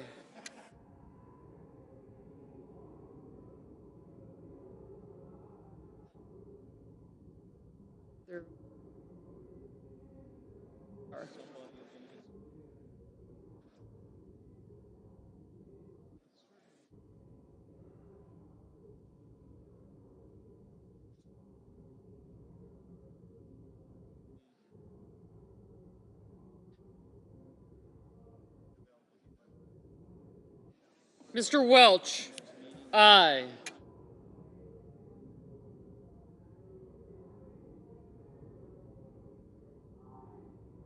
Mr. Wicker, aye.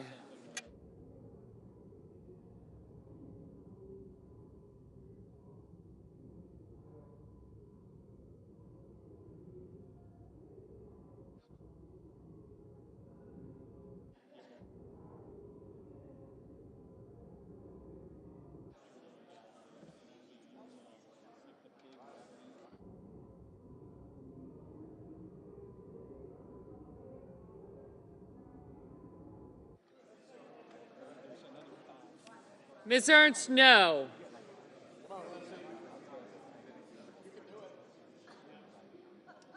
Mr. Graham, aye.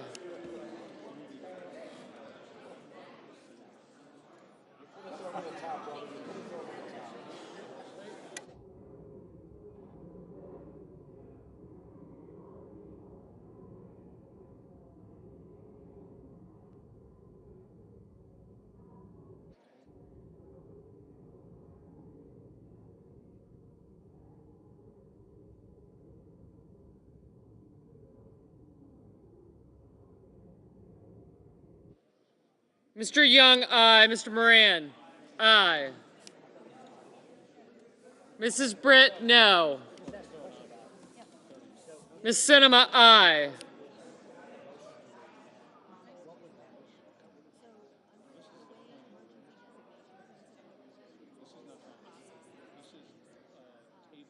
Mr. Merkley? Aye. Mr. Peters?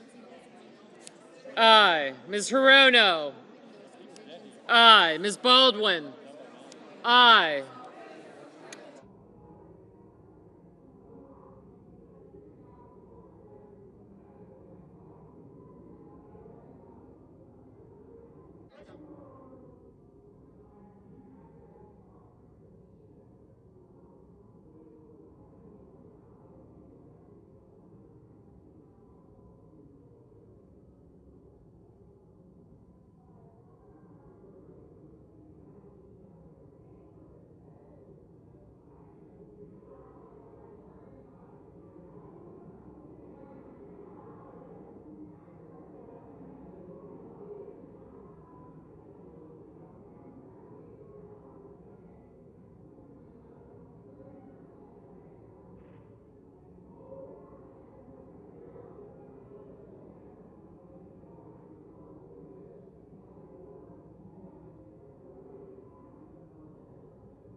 Ms. Murkowski? Aye. Mr. Ricketts? Aye.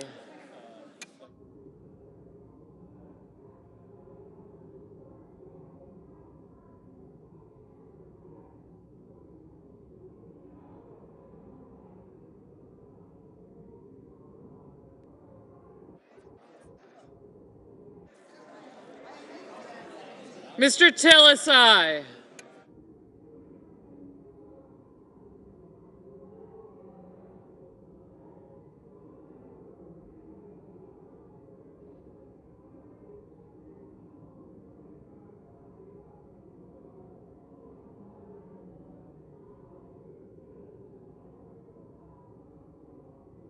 Mr. McConnell?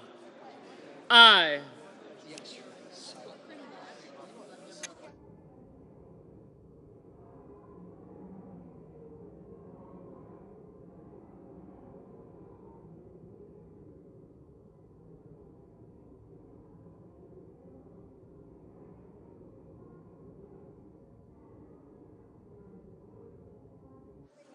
Mr. Tester? Aye.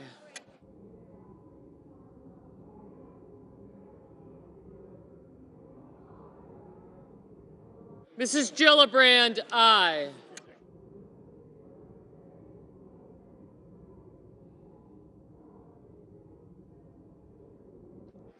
Ms. Duckworth? Aye.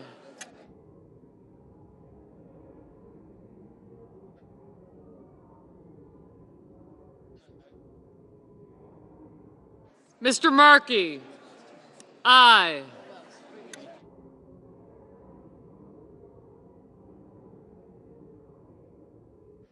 Mr. Grassley? No.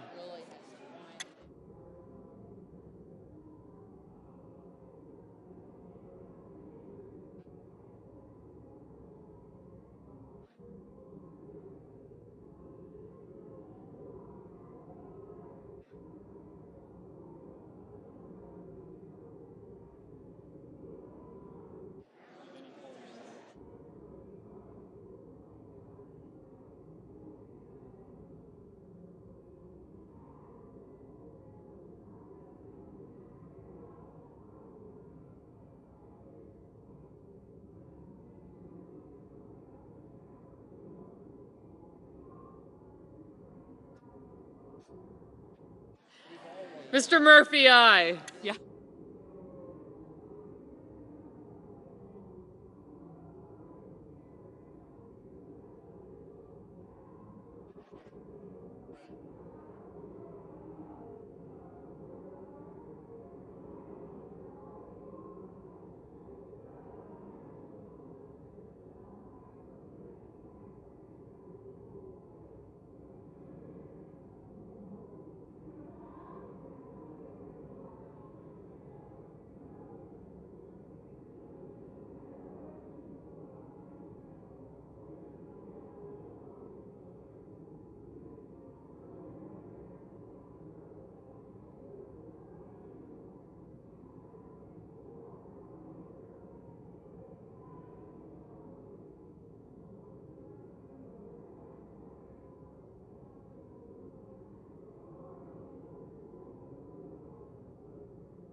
Mr. Risch, aye.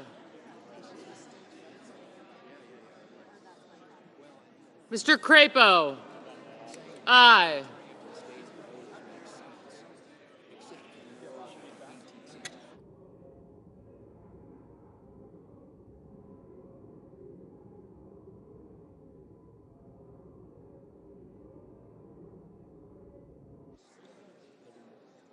Mr. Barrasso, no.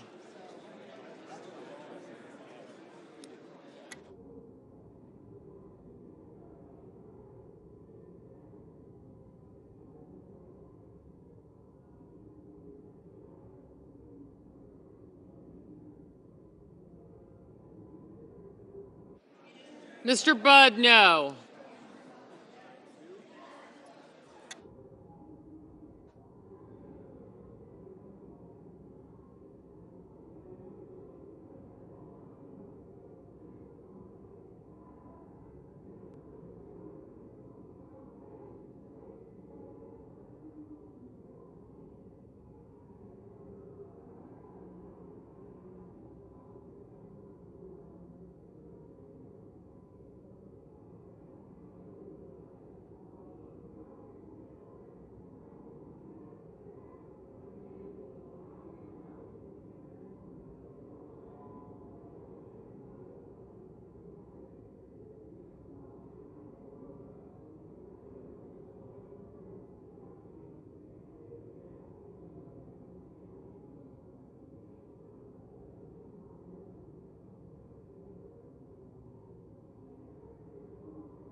Mr. Cassidy, aye. Mr. Manchin, aye.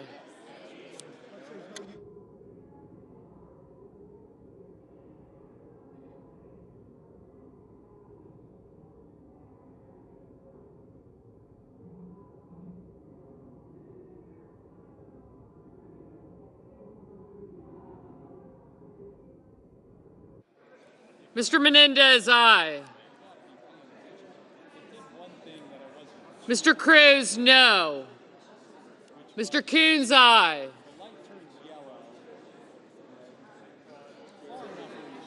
Mr. Braun, no. Ms. Rosen, aye.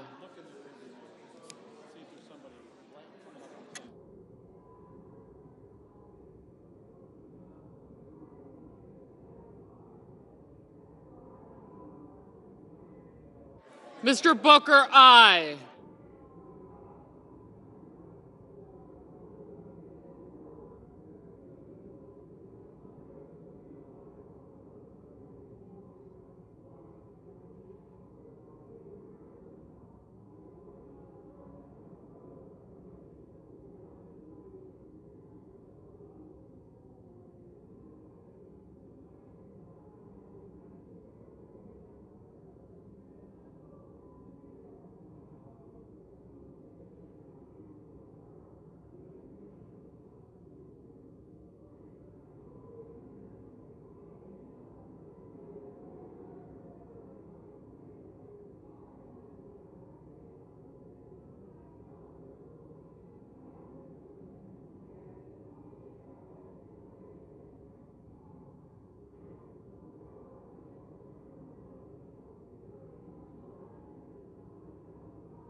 Mr. Sanders, no.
Mr. Casey, aye.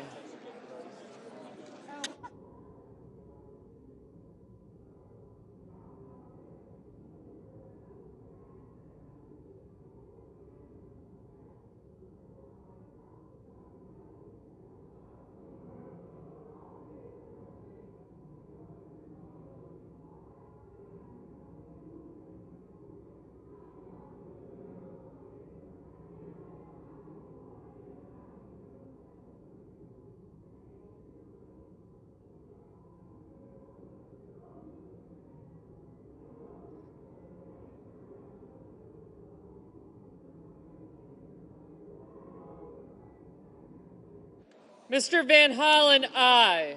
Mr. Reed, aye.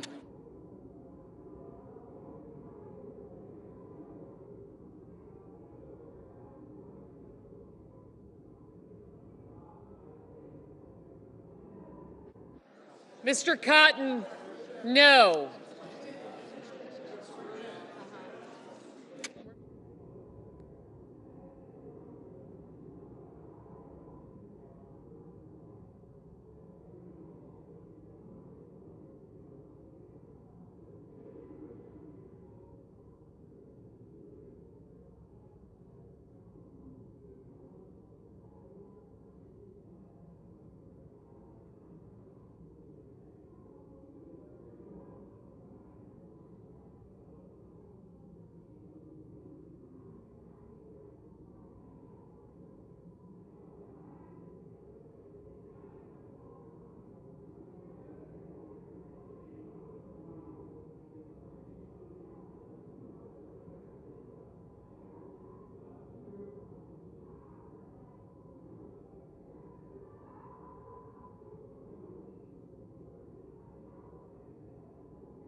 It's pretty for you.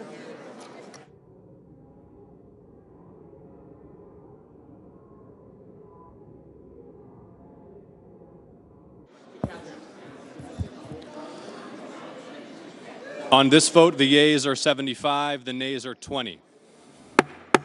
On this vote, the yeas are 75, the nays are 20. 3/5 of the senators duly chosen and sworn having voted in the affirmative, the motion is agreed to and the point of order fails. Mr. President. The Republican leader. Do we have order?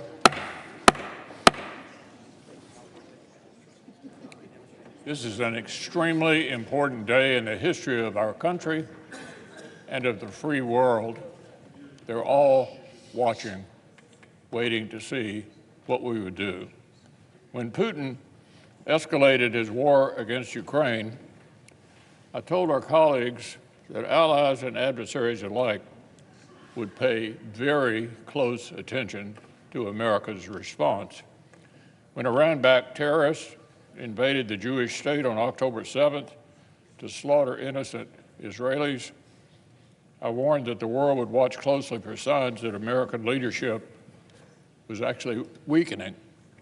For months, our friends have watched to see whether America still had the strength that won the Cold War or the resolve that has underpinned peace and prosperity literally for decades. Our enemies have tested whether the arsenal of democracy is, in fact, built to endure. Well, tonight, the Senate will send a clear message. History will record that even as allies and partners may have worried about the depth of our resolve, even as Moscow, Beijing, and Tehran grew more convinced that our influence had run its course, and even as loud voices here at home insisted on abandoning the responsibilities of leadership, America stepped up and the Senate held firm. It's time to reaffirm some basic truths. Alliances matter. Foreign nations' respect for American interests depends on our willingness to defend them. And the peace, prosperity, and security are not accidents. They're products of American leadership and American sacrifice. So the votes we're about to cast will be among the most consequential. But the difficult work of restoring and sustaining hard power, defense, industrial capacity, and global influence must continue beyond this supplemental. So I'll just say to my colleagues, we can wish for a world where the responsibilities of leadership don't fall on us, or we can act like we understand that they do. Tonight, as at so many moments in our history, idle calls for America to lower its guard ring hollow. None of us is absolved of our duty to see the world as it actually is. None of us is excused from our obligation to equip the United States to face down those who wish us harm. I've said it before, history settles every account. And I welcome the eyes of posterity on what the Senate does tonight. Mr. President. Party leader. Finally, tonight, after more than 6 months of hard work and many twists and turns in the road, America sends a message to the entire world. We will not turn our back on you. Tonight, we tell our allies, we stand with you. We tell our adversaries, don't mess with us. We tell the world, the United States will do everything to safeguard democracy and our way of life. This bill is one of the most consequential measures Congress has passed in years to protect America's security and the future, the very future of Western democracy. And after overcoming a lot of opposition, tonight Congress finishes the job. To our friends in Ukraine, to our friends in Israel, to our friends in the Indo-Pacific, and to innocent civilians caught in the midst of a war from Gaza to Sudan, America hears you. We will be there for you. And to the whole world, rest assured, America will never shrink from its responsibilities as a leader on the world stage. Today, tonight, we make Vladimir Putin regret the day he questioned American resolve.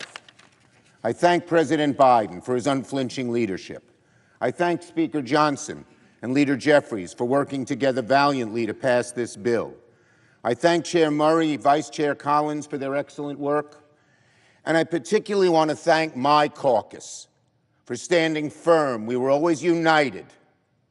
You gave us strength to get this job done. I salute you. And particularly, I want to thank Leader McConnell. We worked on this bill arm in arm together, shoulder to shoulder. Without that kind of strong, bipartisan leadership, this difficult bill would never have passed. We now come to the end of a long, difficult, and Herculean effort. Our allies around the world have been watching Congress for the last 6 months and wondering the same thing.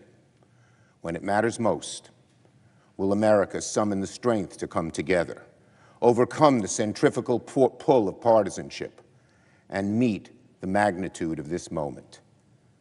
Tonight, under the watchful eye of history, the Senate answers this question with a thunderous and resounding yes. Now for a little more good news. The Senate, for the information of senators, the Senate will not be in session Monday, April 29th. The next roll call vote will be at 5:30 p.m. on Tuesday, April 30th.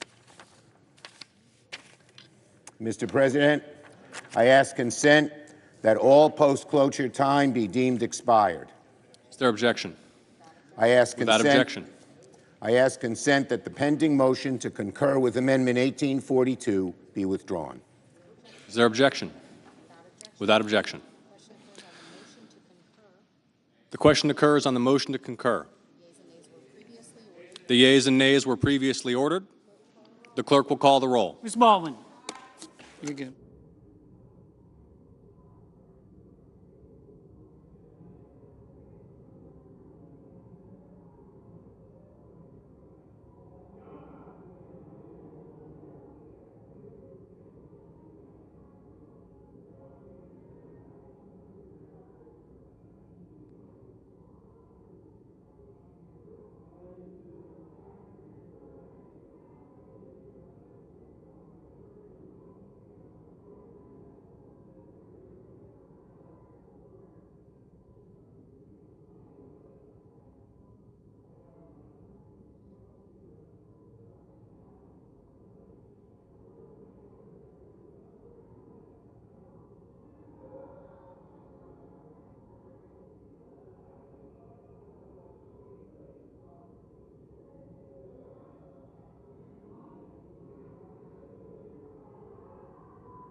Mr. Barrasso, Mr. Bennett, Mrs. Blackburn, Mr. Blumenthal, Mr. Booker, Mr. Bozeman, Mr. Braun, Mrs. Brett, Mr. Brown, Mr. Budd, Ms. Butler, Ms. Cantwell, Mrs. Capito, Mr. Cardin, Mr. Carper, Mr. Casey, Mr. Cassidy, Ms. Collins, Mr. Coons, Mr. Cornyn, Ms. Cortez Masto, Mr. Cotton, Mr. Kramer, Mr. Crapo, Mr. Cruz, Mr. Daines, Ms. Duckworth, Mr. Durbin, Ms. Ernst, Mr. Fetterman, Mrs. Fisher,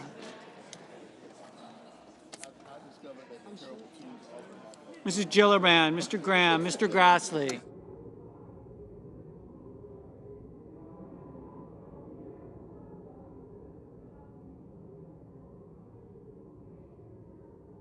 Mr. Haggerty, Ms. Hassan, Mr. Hawley, Mr. Heinrich, Mr. Hickenlooper,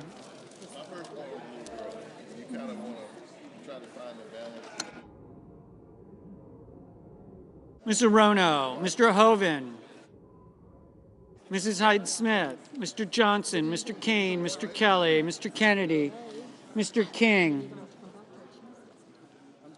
Ms. Klobuchar, Mr. Langford, Mr. Lee,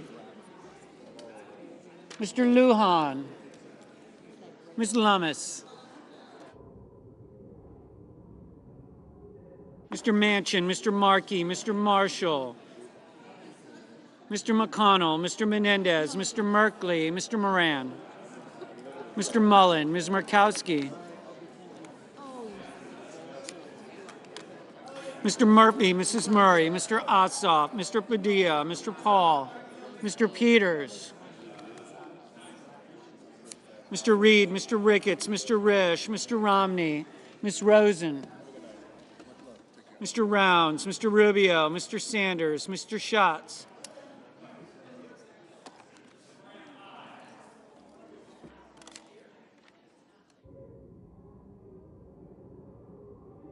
Mr. Schmidt, Mr. Schumer, Mr. Scott of Florida, Mr. Scott of South Carolina, Mrs. Shaheen, Ms. Sinema, Ms. Smith, Ms. Stabenow, Mr. Sullivan,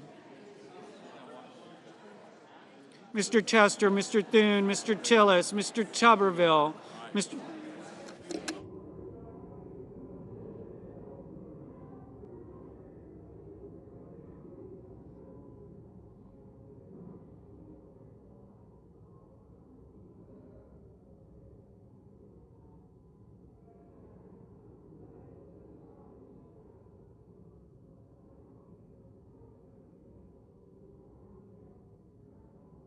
Mr. Van Hollen, Mr. Vance, Mr. Warner, Mr. Warnock, Ms. Warren, Mr. Welch, Mr. Whitehouse, Mr. Wicker, Mr. Wyden, Mr. Young.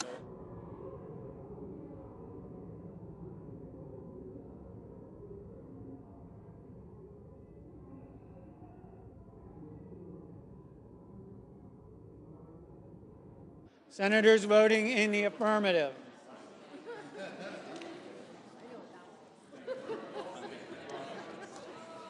Baldwin, Bennett, Blumenthal, Booker, Britt, Brown, Butler, Cantwell, Capito, Carper, Casey, Cassidy, Collins, Cornyn, Cortez Masto, Cotton, Kramer, Crapo, Daines, Duckworth, Durbin, Ernst, Fetterman, Gillibrand, Graham, Grassley, Hassan, Heinrich, Hickenlooper, Hirono, Hyde-Smith, Kane, Kelly, Kennedy, King, Klobuchar, Manchin, Markey, McConnell, Menendez, Moran, Mullen, Murphy, Murray, Ossoff, Padilla, Peters, Reed, Ricketts, Risch, Romney, Rounds, Schatz, Schumer, Shaheen, Sinema, Smith, Stabenow, Tester, Thune, Tillis, Van Hollen, Warner, Warnock, Whitehouse, Wicker, Wyden, Young.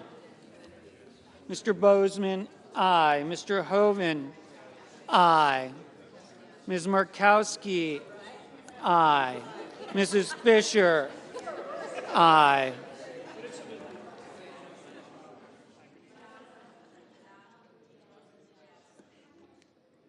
Ms. Rosen, aye. Senators voting in the negative: Barrasso, Blackburn, Braun, Budd, Haggerty, Johnson, Lee, Lummis, Marshall, Merkley, Rubio, Sanders, Schmidt, Scott of Florida, Vance, Welch. Mr. Hawley, no. Mr. Langford, aye.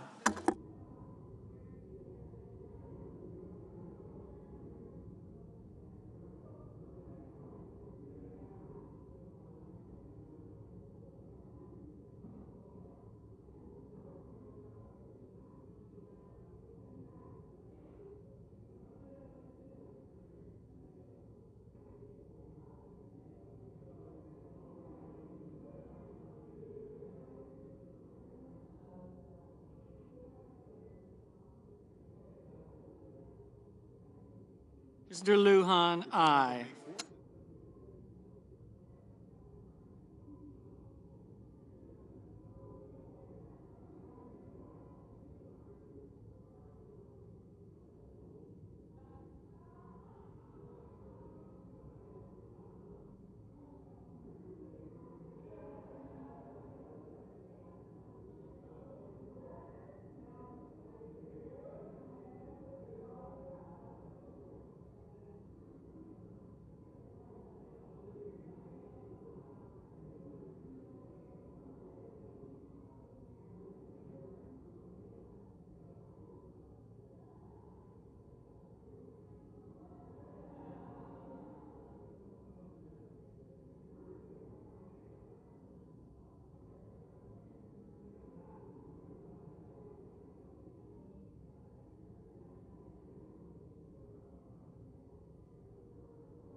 Mr.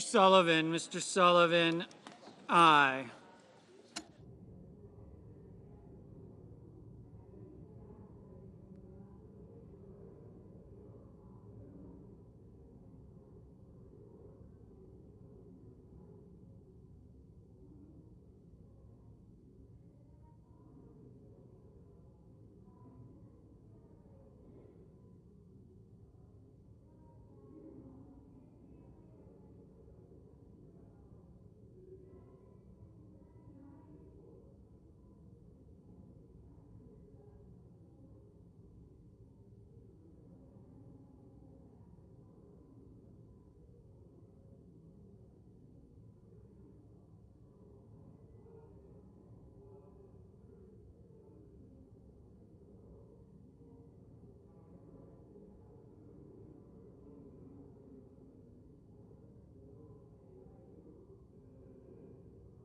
Ms. Warren, aye.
Mr. Cardin, aye. Mr. Cruz, no.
Mr. Coons, aye.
On this vote, the yeas are 79, the nays are 18. The motion to concur in the House amendment to the Senate amendment to H.R. 815 is agreed to. Thank you, Mr. President. Now, Mr. President, I move to proceed to executive session to consider calendar number 598. The question is on the motion. All those in favor say aye. Aye. All opposed, no. The ayes appear to have it. The ayes do have it, and the motion is agreed to. The clerk will report the nomination. Nomination, the judiciary, Georgia N. Alexakis of Illinois to be United States District Judge for the Northern District of Illinois. I send the cloture motion to the desk. The clerk will report. Cloture motion, we, the undersigned senators, in accordance with the provisions of Rule 22 of the Standing Rules of the Senate, do hereby move to bring to a close debate on the nomination of Executive Calendar Number 598, Georgia N. Alexakis of Illinois to be United States District Judge for the Northern District of Illinois, signed by 17 senators as follows. I ask consent the reading of the names be waived. Without objection. I move to proceed to legislative session. Questions on the motion? All in favor say aye. Aye. All opposed, no. The ayes appear to have it. The ayes do have it, and the motion is agreed to. I send the cloture motion to the desk. Clerk will report. Cloture motion, we, the undersigned senators, in accordance with the provisions of Rule 22 of the Standing Rules of the Senate, do hereby move to bring to a close debate on the motion to proceed to calendar number 211, H.R. 3935, an act to amend Title 49 United States Code to reauthorize and improve the Federal Aviation Administration and other civil aviation programs and for other purposes, signed by 17 senators as follows. I ask consent the reading of the names be waived. Without objection. I ask unanimous consent the mandatory quorum calls for the cloture motions filed today, April 23rd, be waived. Without objection. I ask unanimous consent that the Senate proceed to the immediate consideration of the following bills. Calendar 326 S3639, Calendar 328 HR 292, Calendar 327 S3640, Calendar 331 HR 3944, Calendar 361 S3851, Calendar 320 S2143, Calendar 329 HR 996, Calendar 321 S2274, Calendar 330 HR 2379, Calendar 322 S2717, Calendar 324 S3357, Calendar 323 S3267, Calendar 325 S3419, Calendar 363 HR 3865, Calendar 362 HR 2754, and Calendar 364 HR 3947. Is there objection to proceeding on block? Without objection, the Senate will proceed on block. I ask unanimous consent that the bills on block be considered, read a third time and passed, and that the motions to reconsider be considered made, laid upon the table, all on block. Without objection. Mr. President, I ask unanimous consent that the Senate proceed to the en bloc consideration of the following Senate resolutions. S-Res 361, S-Res 362, S-Res 661, S-Res 662, S-Res 663. Is there objection to proceeding on block? Without objection. I ask unanimous consent the resolutions be agreed to, the preambles be agreed to, the motions to reconsider be considered made, laid upon the table, all on block. Without objection. Finally, Mr. President, I ask unanimous consent that when the Senate completes its business today, it adjourn to then convene for pro forma sessions only, with no business being conducted on Friday, April 26th at 10 a.m. Further, that when the Senate adjourns on Friday, April 26th, it stand adjourned until 3 p.m. on Tuesday, April 30th. That on Tuesday, following the prayer and pledge, the Journal of Proceedings be approved to date, the morning hour be deemed expired, time for the two leaders be reserved for their use later in the day, and morning business be closed. Following the conclusion of morning business, the Senate proceed to executive session to resume consideration of the Alexakis nomination. Further, that cloture motions filed today during today's session ripen at 5:30 p.m. on Tuesday. Without objection. If there's no further business to come before the Senate, I ask it stand adjourned under the previous order. The Senate stands adjourned until 10 a.m. on Friday.